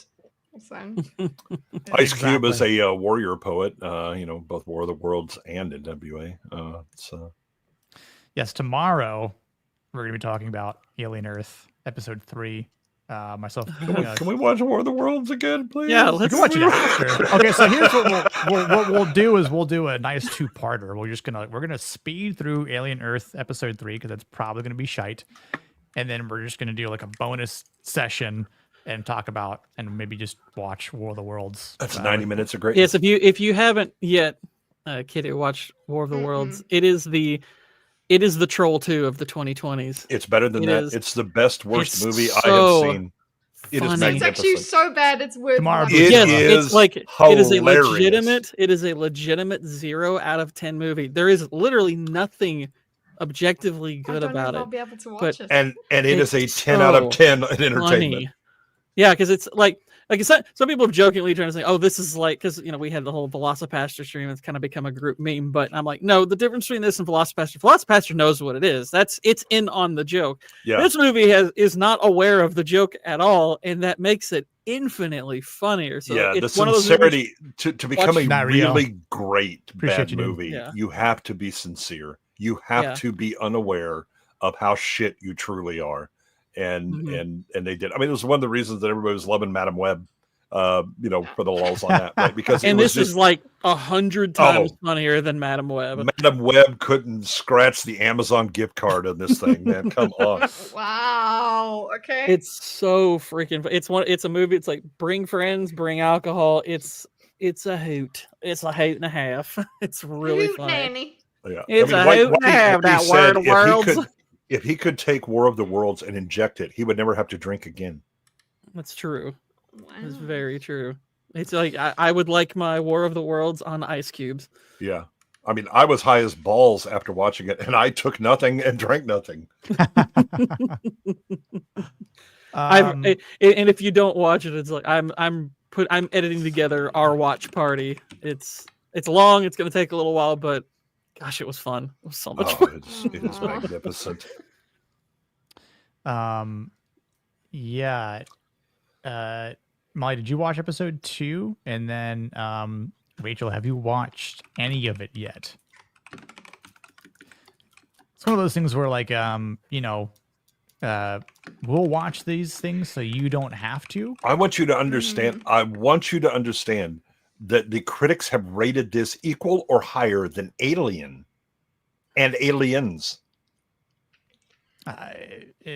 It doesn't make any sense. Actually, I haven't checked IMDb since we talked about it last Tuesday.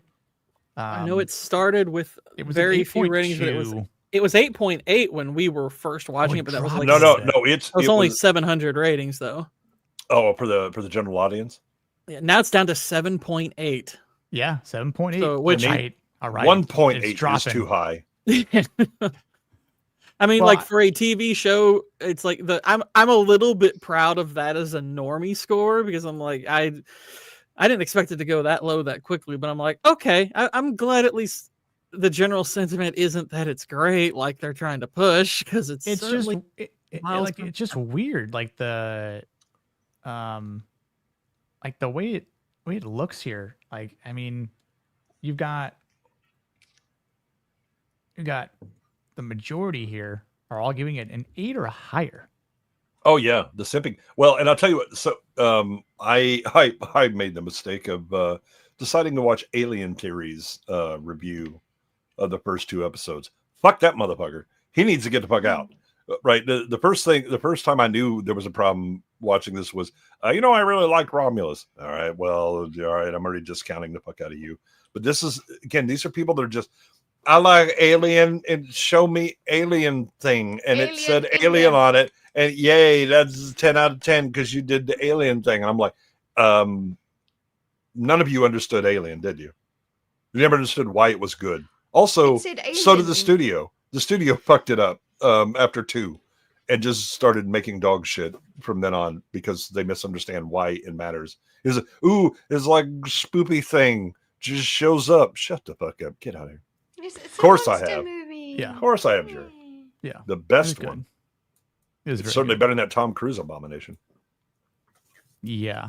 That was a big movie. Now what's better, the Tom Cruise one or the Ice Cube one? Ice Cubicle. Ice Cube one is more worthwhile.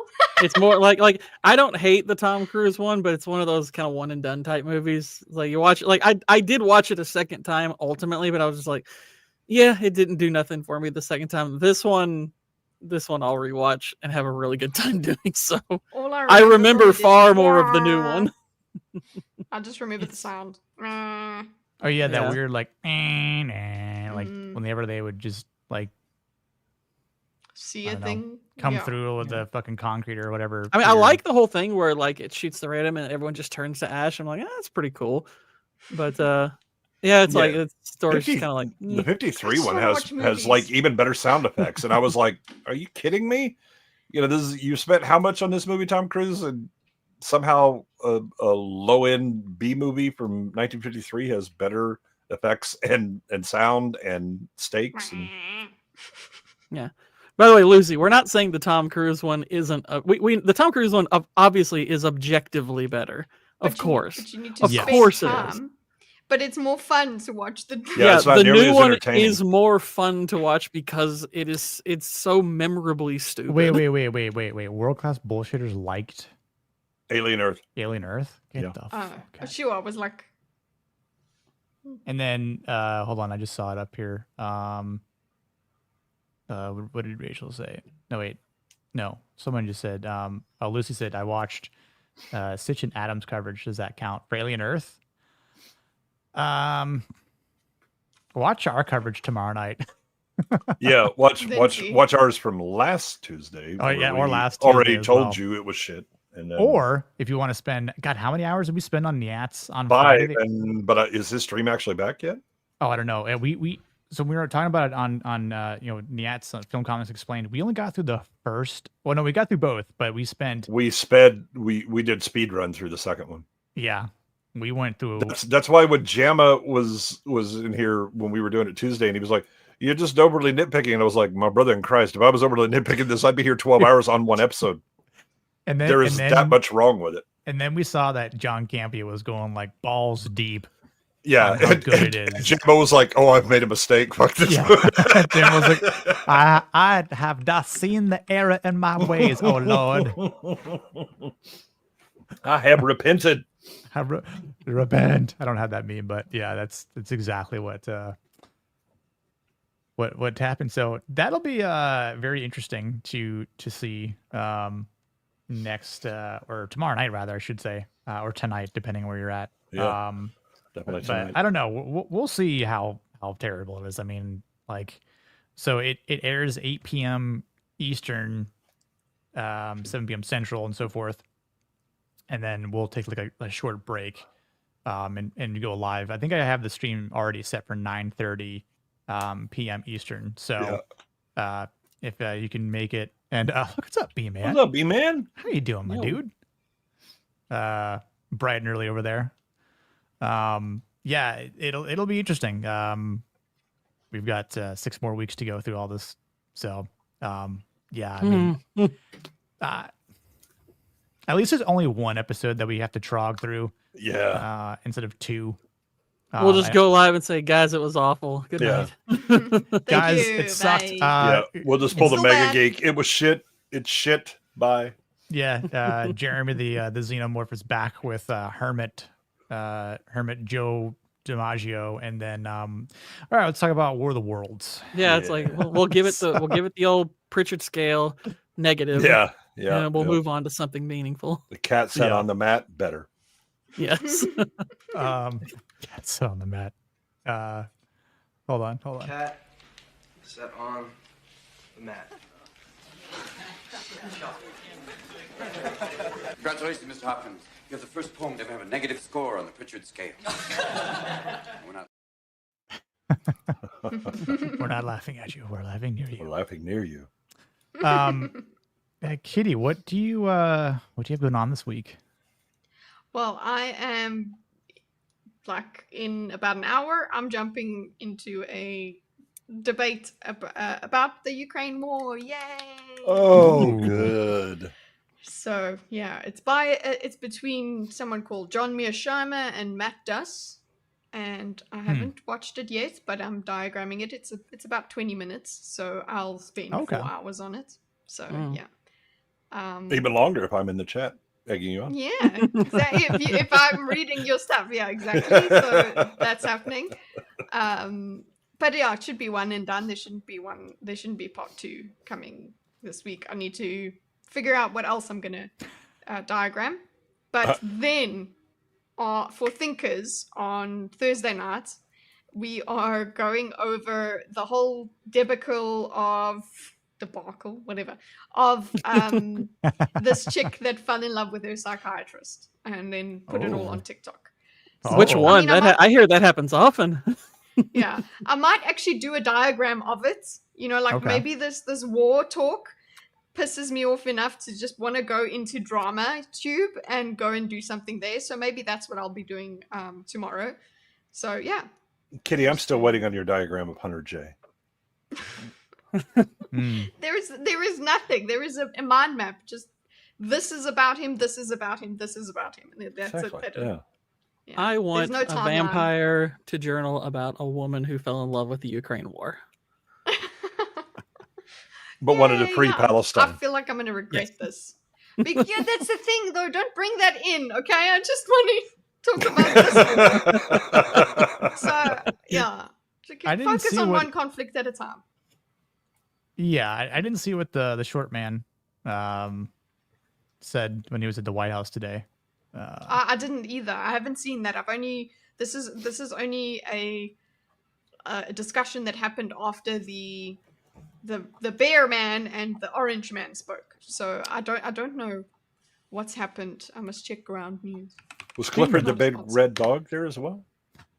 Yay!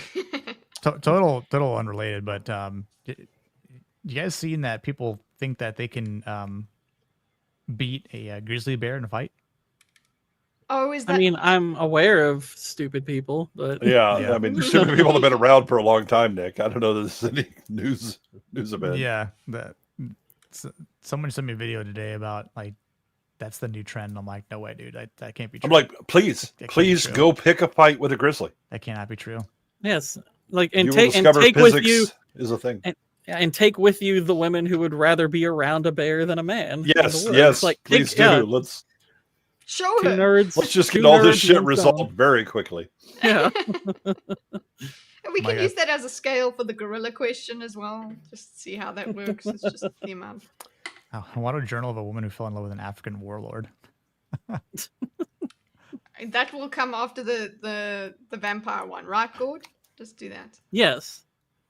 It'll be pretty short though, because it's like it happens way after the relationship started. Yeah, grizzly bears call a gun. Well, it's like the whole like it's the, Yeah, like there the you go. argument like 100 like 100 people or 100 guys beat a silverback gorilla, right? Yes, they could. A grizzly? I don't know about that. Yeah, I'm like I don't 100 guys and a grizzly? Yeah. No, I don't You think would get more casualties than the gorilla, absolutely. no, you're getting fucking wrecked. I think that first swipe is killing like every It's- single person that It he- takes off. It'll take your head clean the fuck off. Grizzlies. If you ever look at a grizzly skull, and oh, by the way, what gun are you bringing, Waylon? Because grizzly skulls will bounce a lot of fucking rounds off of Yeah. them You need an because they elephant are gun. so thick, you know. Yeah. But they slap fight each other and are like, "Is that all you got? Let's go." Whereas a human, they'll just be like, "And happy, your torso just took the fuck off. How about the rest of you? Let's go." And then the men have to keep going after they've seen that. Yeah, the problem with the 100 men is like, okay, if it's a situation where none of them are armed, it's like, what are they actually able to like? What can they even do to even begin to damage it? Because it's like the way Tackle. they're. I mean, it's like okay, if you manage to even weigh it down, it's like you're still not going to do any damage to it. It's like you're just all going to get really bored. Yeah, I mean, for one thing, give up eventually. a mountain gorilla is not an apex predator. But it's strong. And It's it can not take as faces strong with its as a hands. 1,000+ pound grizzly, whose job it is to kill mammals on the regular. This is true. It is a predator. It behaves like a predator. Yes. It will not run from you. Yeah, it's like you ain't punking nothing. Let's go.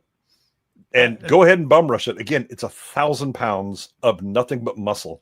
But I want to believe. I want to believe. Well, you first. I'll sit back here and watch your We're believe talking get about fucking men. wrecked. We are talking about men. Sending the men. It's 100 guys. I will Why would sit you back- send 100 chicks. Because they deserve gonna it. They're do? Sweet the talk ones it. that go out in the woods. They would rather be with a bear than a man. I did not answer bear. I was like, man. I mean, you're guilty with your kind. That's how this works. I'm sorry. Yeah, apparently Guilty by You association. just try to do the I'm one of the good ones. Nobody's buying that. Stop it. Fuck. Yeah, send the men, the poor men. Yeah.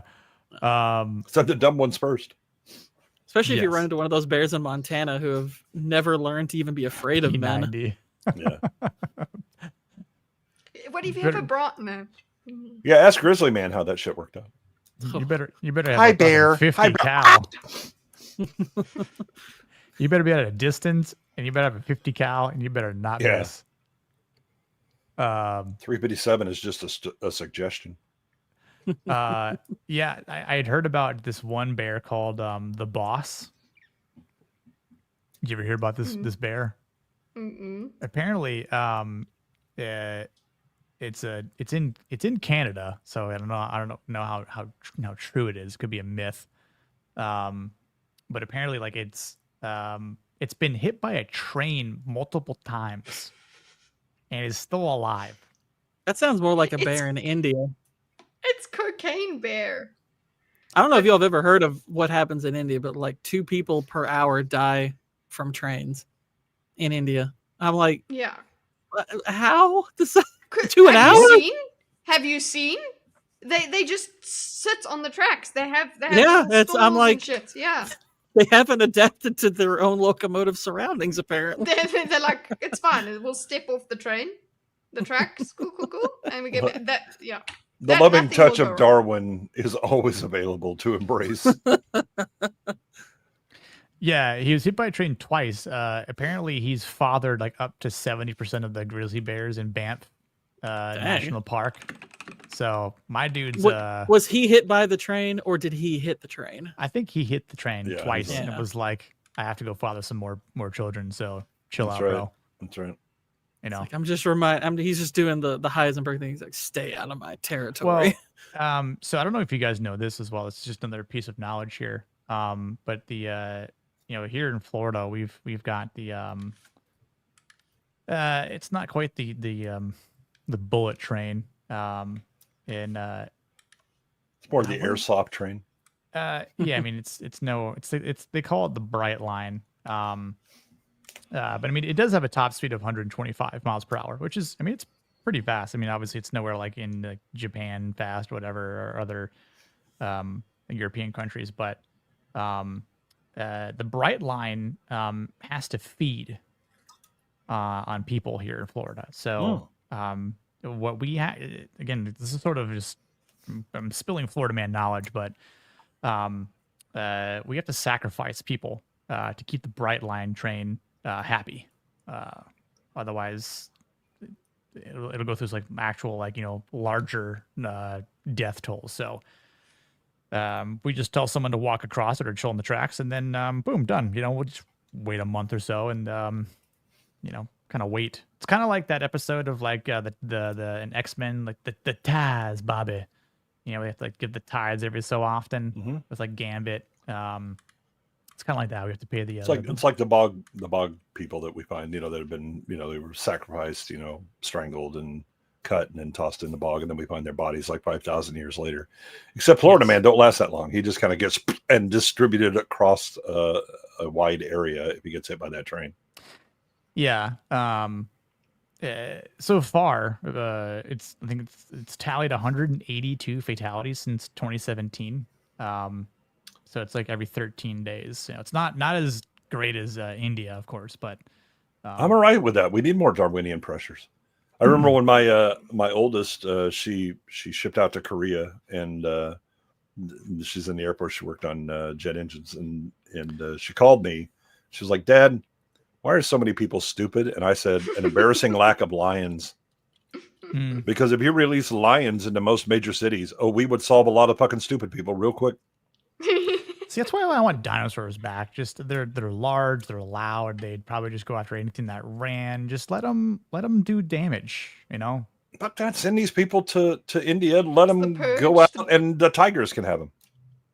I mean, yeah. I just want to see like a 40-foot, T-Rex just chomping people in half and laughing about it. Trust me, these people are too stupid. You don't need anything of that kind of capacity to deal with it. I mean, you could just throw banana peels out, and you'll probably, make half the population just disappear.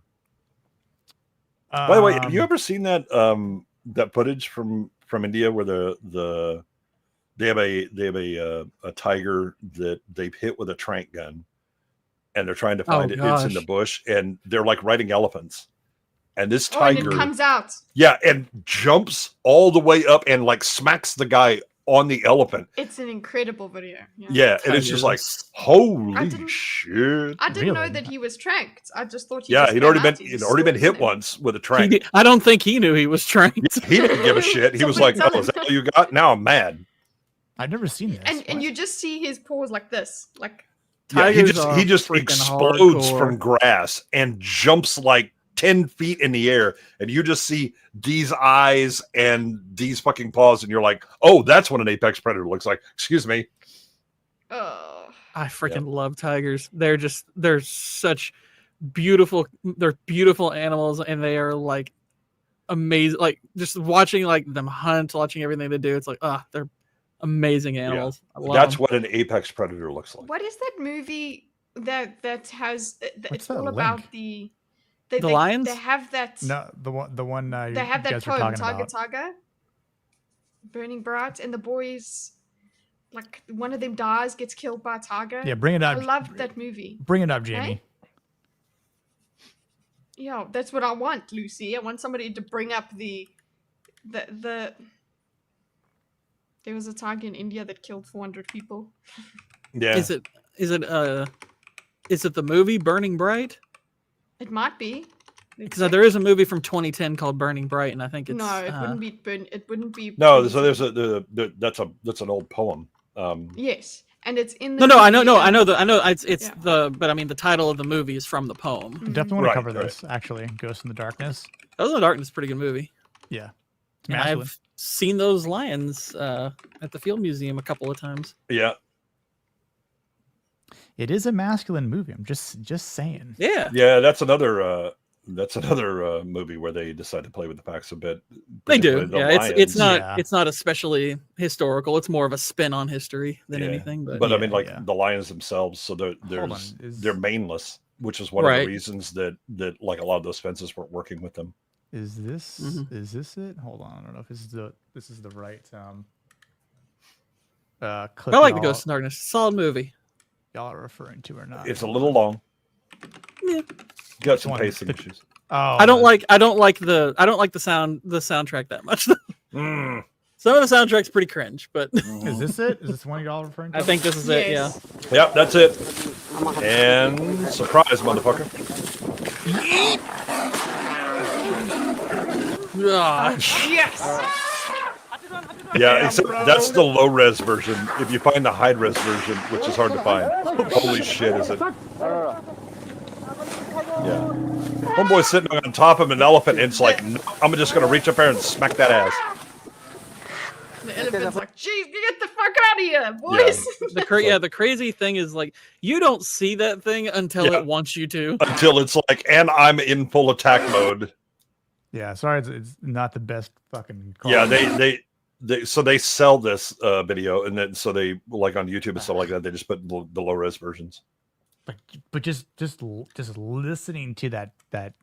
Oh, the best part, right there. Gosh. When you see this in high res, you see these green fucking eyes just blinding you at you. Here comes the I'm gonna take a swipe right on you as.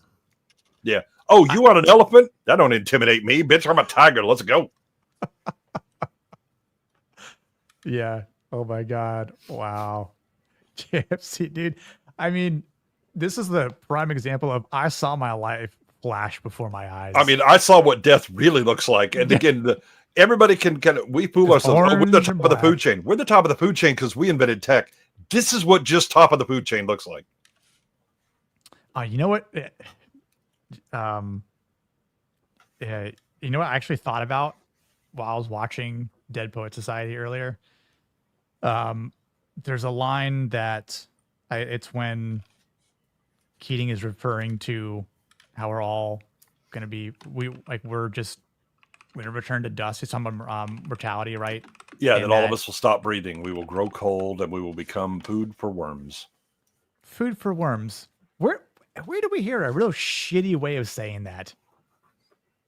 You were food once. Yeah, you were food once. Oh no! Oh my God! Alien Earth episode 1, end of 1, right? Yeah, it was episode. End of episode 1. Yeah. I'm like, see, there's a good way of extrapolating that in a movie like Dead Poet Society, or there's a real shitty way trying to sound sophisticated when you're not in Alien Earth. See the difference? Mm-hmm. Oh, but trust me, bro. These really heavy sci-fi concepts, they're totally going to deliver on, even though they can't fucking write basic shit. So we've got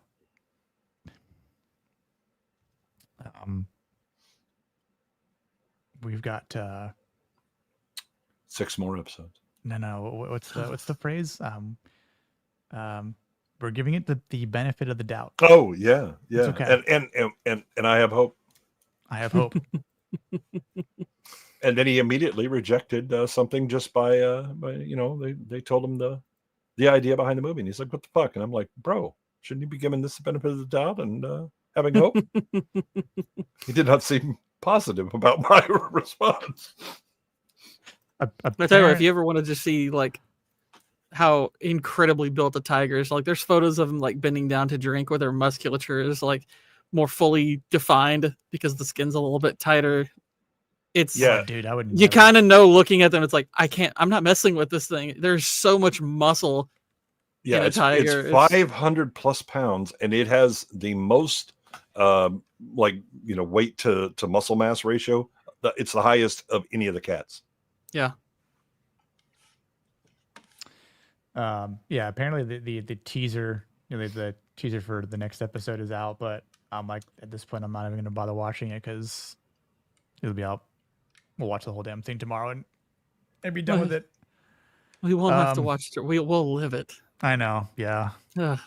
Tigers can reach 800 pounds. Kitty, are the tigers your favorite type of feline? Or is it the house cat? No. I mean, initially when I was younger, yes. Yeah. My favorite kind of feline is the house feline. Okay, outside of house felines, what's your ranking? If you got, let's see, you've got tigers, lions, jaguars, cheetahs, I guess you could throw like bobcats, panthers, leopards. Cheetahs actually are not particularly dangerous to people. Yeah, they're not particularly dangerous, but they're really the kinds of lives that they live. They're incredible because they are not this apex predator. They hunt incredibly, but then they're also vulnerable to lions. Yeah, they're always getting lunch money stolen from the bigger tougher cats. Lions, leopards, baboons. There's always conflict between them and leopards and baboons. So the fact that they have to deal with that makes me think they're so cool. And they purr, so I'm happy about that. Leopards are also pretty hardcore. Then it's leopards. Yeah. Because lions are just snow leopards. I love them. I love all big cats. It's very difficult. I mean, I think it's always extremely fascinating when you see these videos of these big cats that are essentially domesticated, right? Like they find some sort of attachment to humans. They're never domesticated. Well, I mean, seemingly, right? Like, I mean, yeah. Ask all of those people that have had them. But they do get attached to humans. You are right. Sometimes they attach themselves very hard to humans, and then humans don't. They become detached. Yeah. Well, I mean, because like it's rare occasion you'll see like this,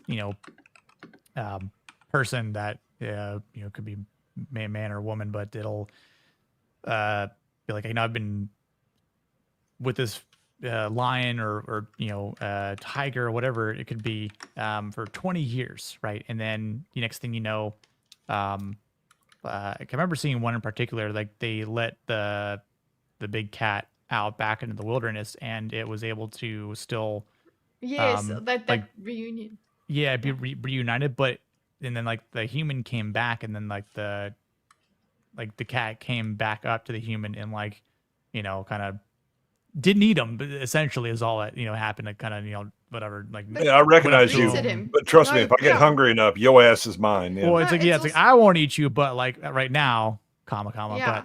But that's what I had a friend who worked with lions, and or just all big cats. Yeah, they're almost socialists. Yeah, exactly. Comrade, they call each other comrade in the proud. But she said that one of the things you really have to do the whole time is you just can never ever show any kind of weakness. No, because their instincts kick in and they've got to show dominance over you. And or you trigger their predator response because you're acting like prey, and then it's like, oh, here we go. Yeah, that's it. It's just in their brain. They're not going to, then they're not going to go, oh, this is my mate.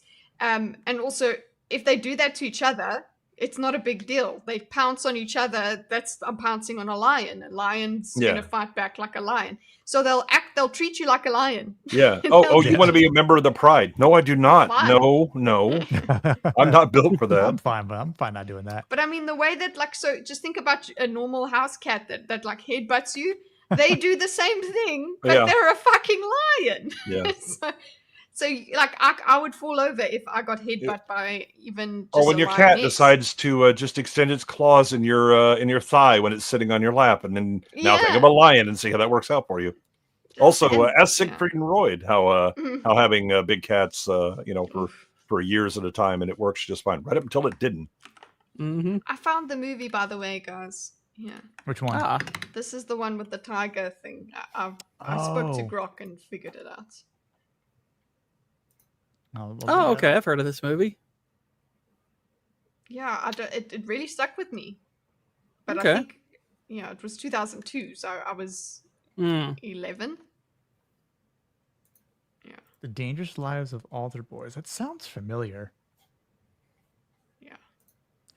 Never seen it, but I have heard of it. It matches with a lot of newspaper headlines I've read.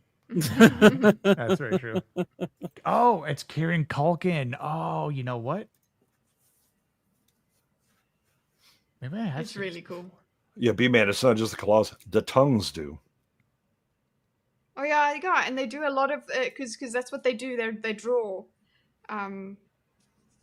so you get animated scenes. Mm. Yeah.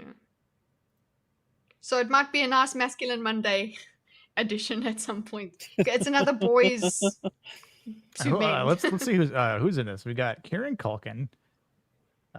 Kitty, have you Emil seen the movie Hirsch. Taps? Movie? Taps. No. Is this watch that. That's a good boys with the challenges of becoming men. I thought this was Andy for a Got second George here. C. Scott and Tom Cruise's first movie, and Sean Penn and Jodie Foster's in this. I have She's heard the of nun. 5 or 6 of these people. Kieran Culkin, obviously, Emil Hirsch, Jodie Foster. I know who Jenna Malone is. I know who Vincent D'Onofrio is. That's about it. Well, okay, Melissa McBride. I've heard of her. Yeah. Michael Harding You've looks seen familiar. Jenna Malone in many things. She's always the creepy girl. She's Who, Jenna Malone? typecast. Yeah. Well, It kind of looks like a little bit like Andy, no? No, he looks more like somebody that would have been on that Netflix show with the guy with all the cats, the big cats. Tiger King? Yes. Tiger King. I'll never That guy looks like one of the boyfriends that would have been. Oh, is she? Oh, in is she? that, Is she in? What do you call it? Horizon? Yeah, that's right. Thought I recognized. Jenna her. Malone's been in a lot of stuff. Yeah. Yeah. She has not gotten more attractive. Yeah. In the She more or less looks the same as she always has. Yeah, and it's not good to begin with, so stop that. Oh, I think she's pretty. She does. Oh, do you like a manly jaw on a woman? Yeah, I suppose so. Well, there you go. I suppose so. I mean, I've got. Go quite ahead and manly scroll jaw up and give us a myself, so picture I'm gonna of have what to- the hell is going on with what's wrong with your face. Hey, listen, I've got a manly jaw too, so I really. You can't have be upset nothing about on it. that woman. And No. Come on, look Kitty, at that. don't put yourself in the same category as her, please. First of all, she has a 5 head. Damn, good one. I think this is more the pic. I mean, I don't think she's like ugly, but I don't think she's like she's just kind of like in the middle as far as I'm concerned. She's Just a like, solid 5, 6. Yeah, I don't like. There's far worse. There's far worse. Yeah. Oh, yeah. I mean, Bella Ramsey exists, but Night wheeling. She was in Touched by an Angel. Okay. an angel should have touched her a little more. Oh, she was around in the Donnie face. Darko. That's also why. Donnie Darko. Yeah, she's Donnie Darko is where I know her That's from. also why I think of her as the creepy girl. Is she in Contact? I don't remember in Contact. Then again, Contact's a crappy movie. So yeah, exactly. I can't believe people think that movie's good, and I'm like, did you watch the same movie I did? Yeah. That is not that good of a Dude, film. it was so deep. Shut up. Shut up. Yeah. Yeah. But it talks about faith versus science in the most childish terms. Yeah, yeah. Oh, she While was eating also in crayons. Saved. I've heard of that. That was cute. Stedman. Yeah, I don't know what else I recognize her from. I've heard of Cold Mountain. I've never watched it. I mean, she did a voice in Howl's Moving Castle, which that's a great movie. Yeah, I do think I do think the 2005 Pride and Prejudice is actually really good. I actually think that's a good movie. Yeah, It's- Into the Wild. Yeah. I definitely remember her doing the voice. Let's see her. Let's see her body. Container. She's very skinny. Let's see more photos. She's a skinny Into the gal. Wild. Oh yes, again. Oh yeah, she was the spider thing in Rebel Moon. I Yes. forgot about Oh my that. god. Yes. She is the spider in Rebel Moon. Yes, she Rebel is. Moon. Oh, Yes, no. Rebel Moon. I only watched it once, so I do. That's not more have, than enough. That's No, that's I know. enough. So I don't know if any of That these is are- simply a bad movie. Yeah, that doesn't Sucker have Punch. like there are things about Rebel Moon that you laugh at only in hindsight, not Yeah, there are during. memes that you can extract from that Yes. giant cesspit. I don't. I mean, this is. See, Rachel hated her, so I'm. She was in Hunger Games. No, that's yeah. not a good look either. She's not an attractive woman. I'm sorry. I didn't make her this way. Oh, here, this was. Oh my god, this was her. Yes. This Oh, is Yeah, she's the Spider Woman that immediately gets I wrecked. do remember this. Okay, Oh now my here's the God. real question. Oh, she In was Spider Love, Garb Lies, versus without, is she improved? I think the Spider Guy makes her look better.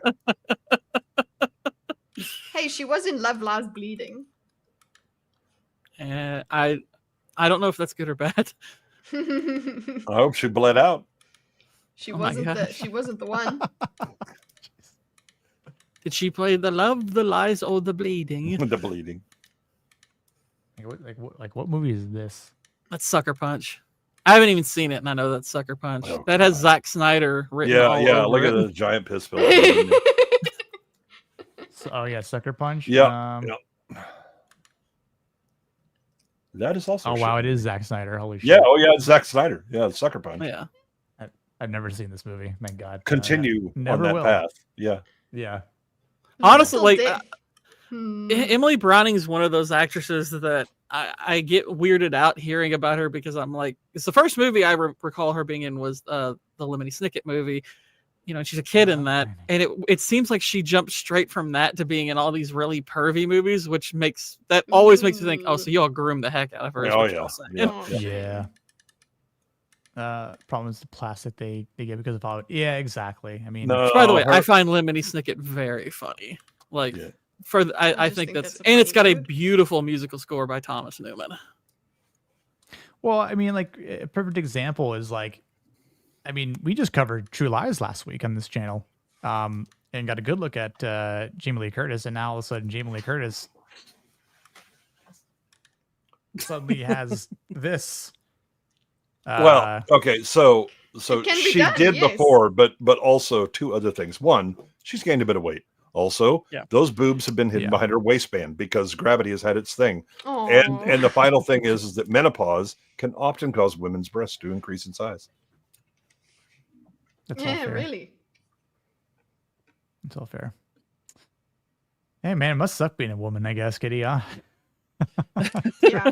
I mean, Selma Hayek just had some photos recently where people were like, "What the hell? Your breast got bigger?" And she was like, "Yeah, it's menopause. What's up?" Yeah. Okay. Okay. I can't wait for another what? 'Cause- I would be pissed off. I would be so pissed off. Like I've lived my whole life with small boobs, and then you come and you give Yeah, me right. these When I'm no bigger- longer in the sexual competition and all that stuff, now you give me the big boobs. Thank you Thanks. very much for that. Yeah. I mean, my husband would appreciate it, I suppose. Yeah, see finally,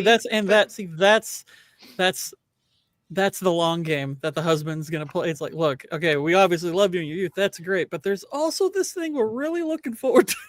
Yeah, well, the problem is it's not reliable. Yeah, it's It's not. like the wife's like, he oh, I think, I think it's like, oh, you're hitting menopause. menopause, and he gives it like 6 months, and he's like, all right, I gotta toss you and get a younger I'm model ready. to hold this shit. Or you could just buy them. Hello. No, women should never buy them.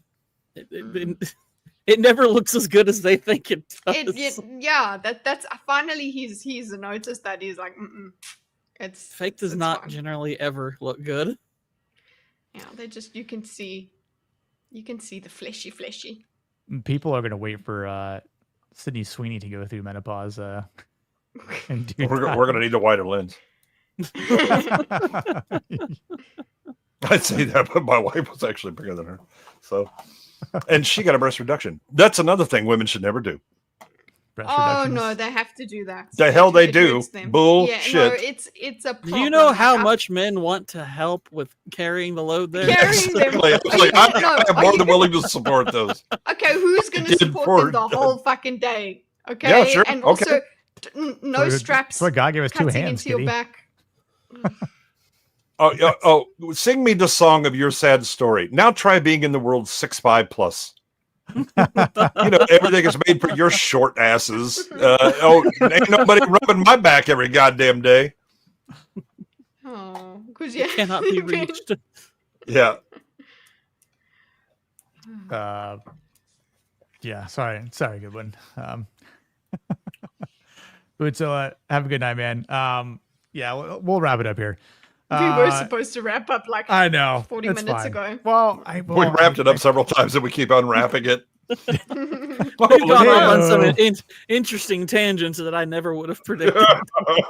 we did. But I'm glad you were able to make it eventually, Kitty. Thanks so much. I've got the others in my calendar. So Okay, good. I was like, if you need me Is that the same calendar you used today?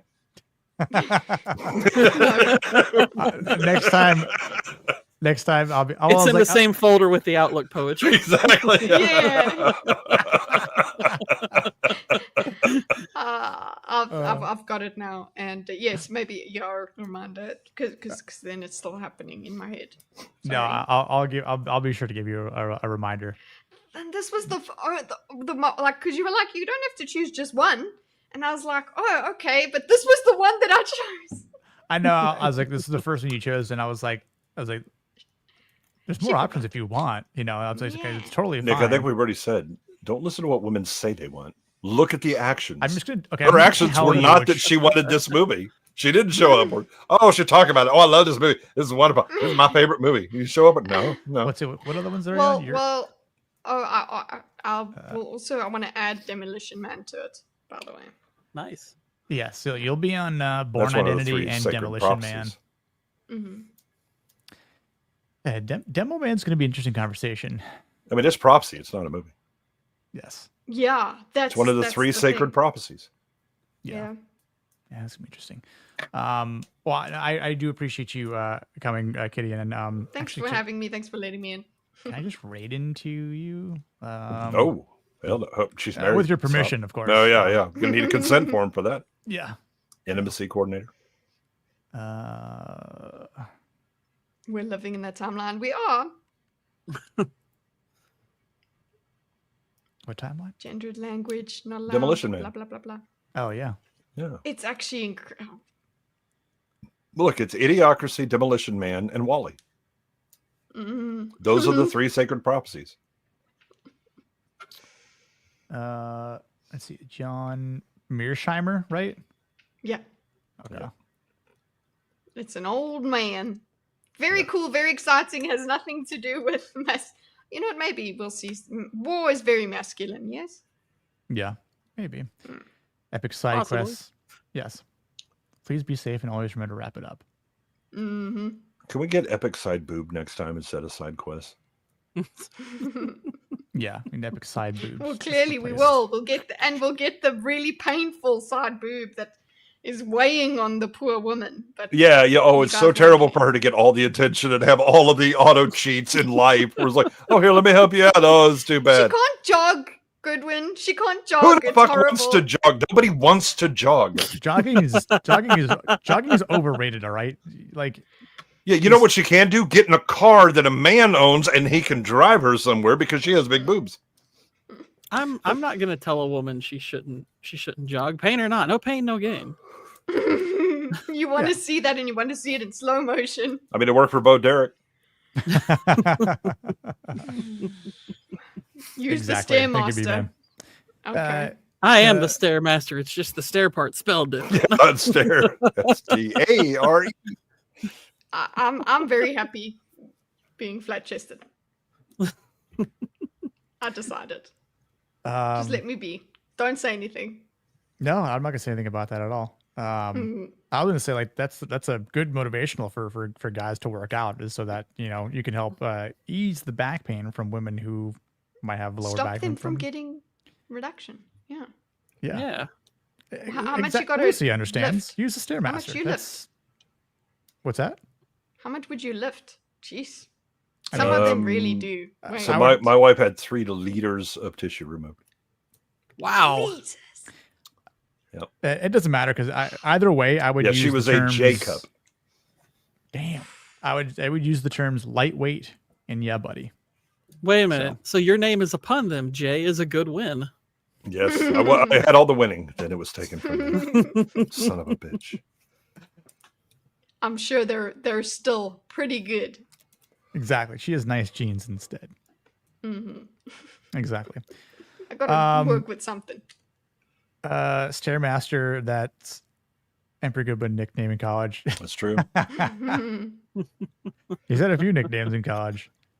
I was also a thigh man. The Thigh Man, yes. Huge You know what that's from? balls. I didn't. Thigh I Man? remember. No. Thigh Man. So in the movie, they find that Keating's name in the book, in the annual. And one of the things he's listed under is Thigh Man, and they don't define it, but they do say, man, he must have been like wild, doing all kinds of crazy stuff, because apparently that's some sort of organization that they know of, but they don't know the Dead Poets Society. Yeah.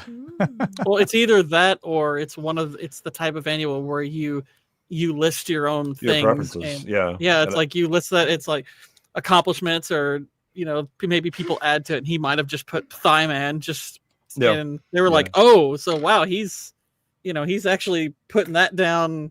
Yeah, he understands the power of thick. Let's go. Yep.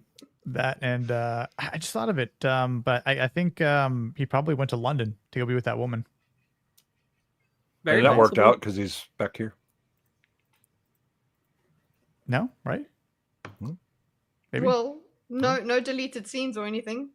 No, he just looks at the picture, but that's it. But yeah, he talks of her as though he loves her, but he talks of her as though he loves her, but at the same time, it's like he also loves teaching. So you can teach in England. He was teaching in England. You can't teach in English. All right, they never learn. Bruh. In a nice day outside. The youths in England. Mm-mm. Yeah, I mean, we were just on a panel with Reaper. Good luck teaching that guy. You'll just be taking the cough drops. Especially after all those cough drops. We're still not positive he made it out. Was he just? He wandered over to B-Sub somehow, so he made he was popping a lot of medicine on stream last night. Yeah, he was on his 17th cough pill. Stream. They have alcohol in them. No, he's not in America, is he? No. UK. No. Yeah, UK. Yeah, he's Scouse. Oh, dude, the Scouse accents are the craziest. Yeah.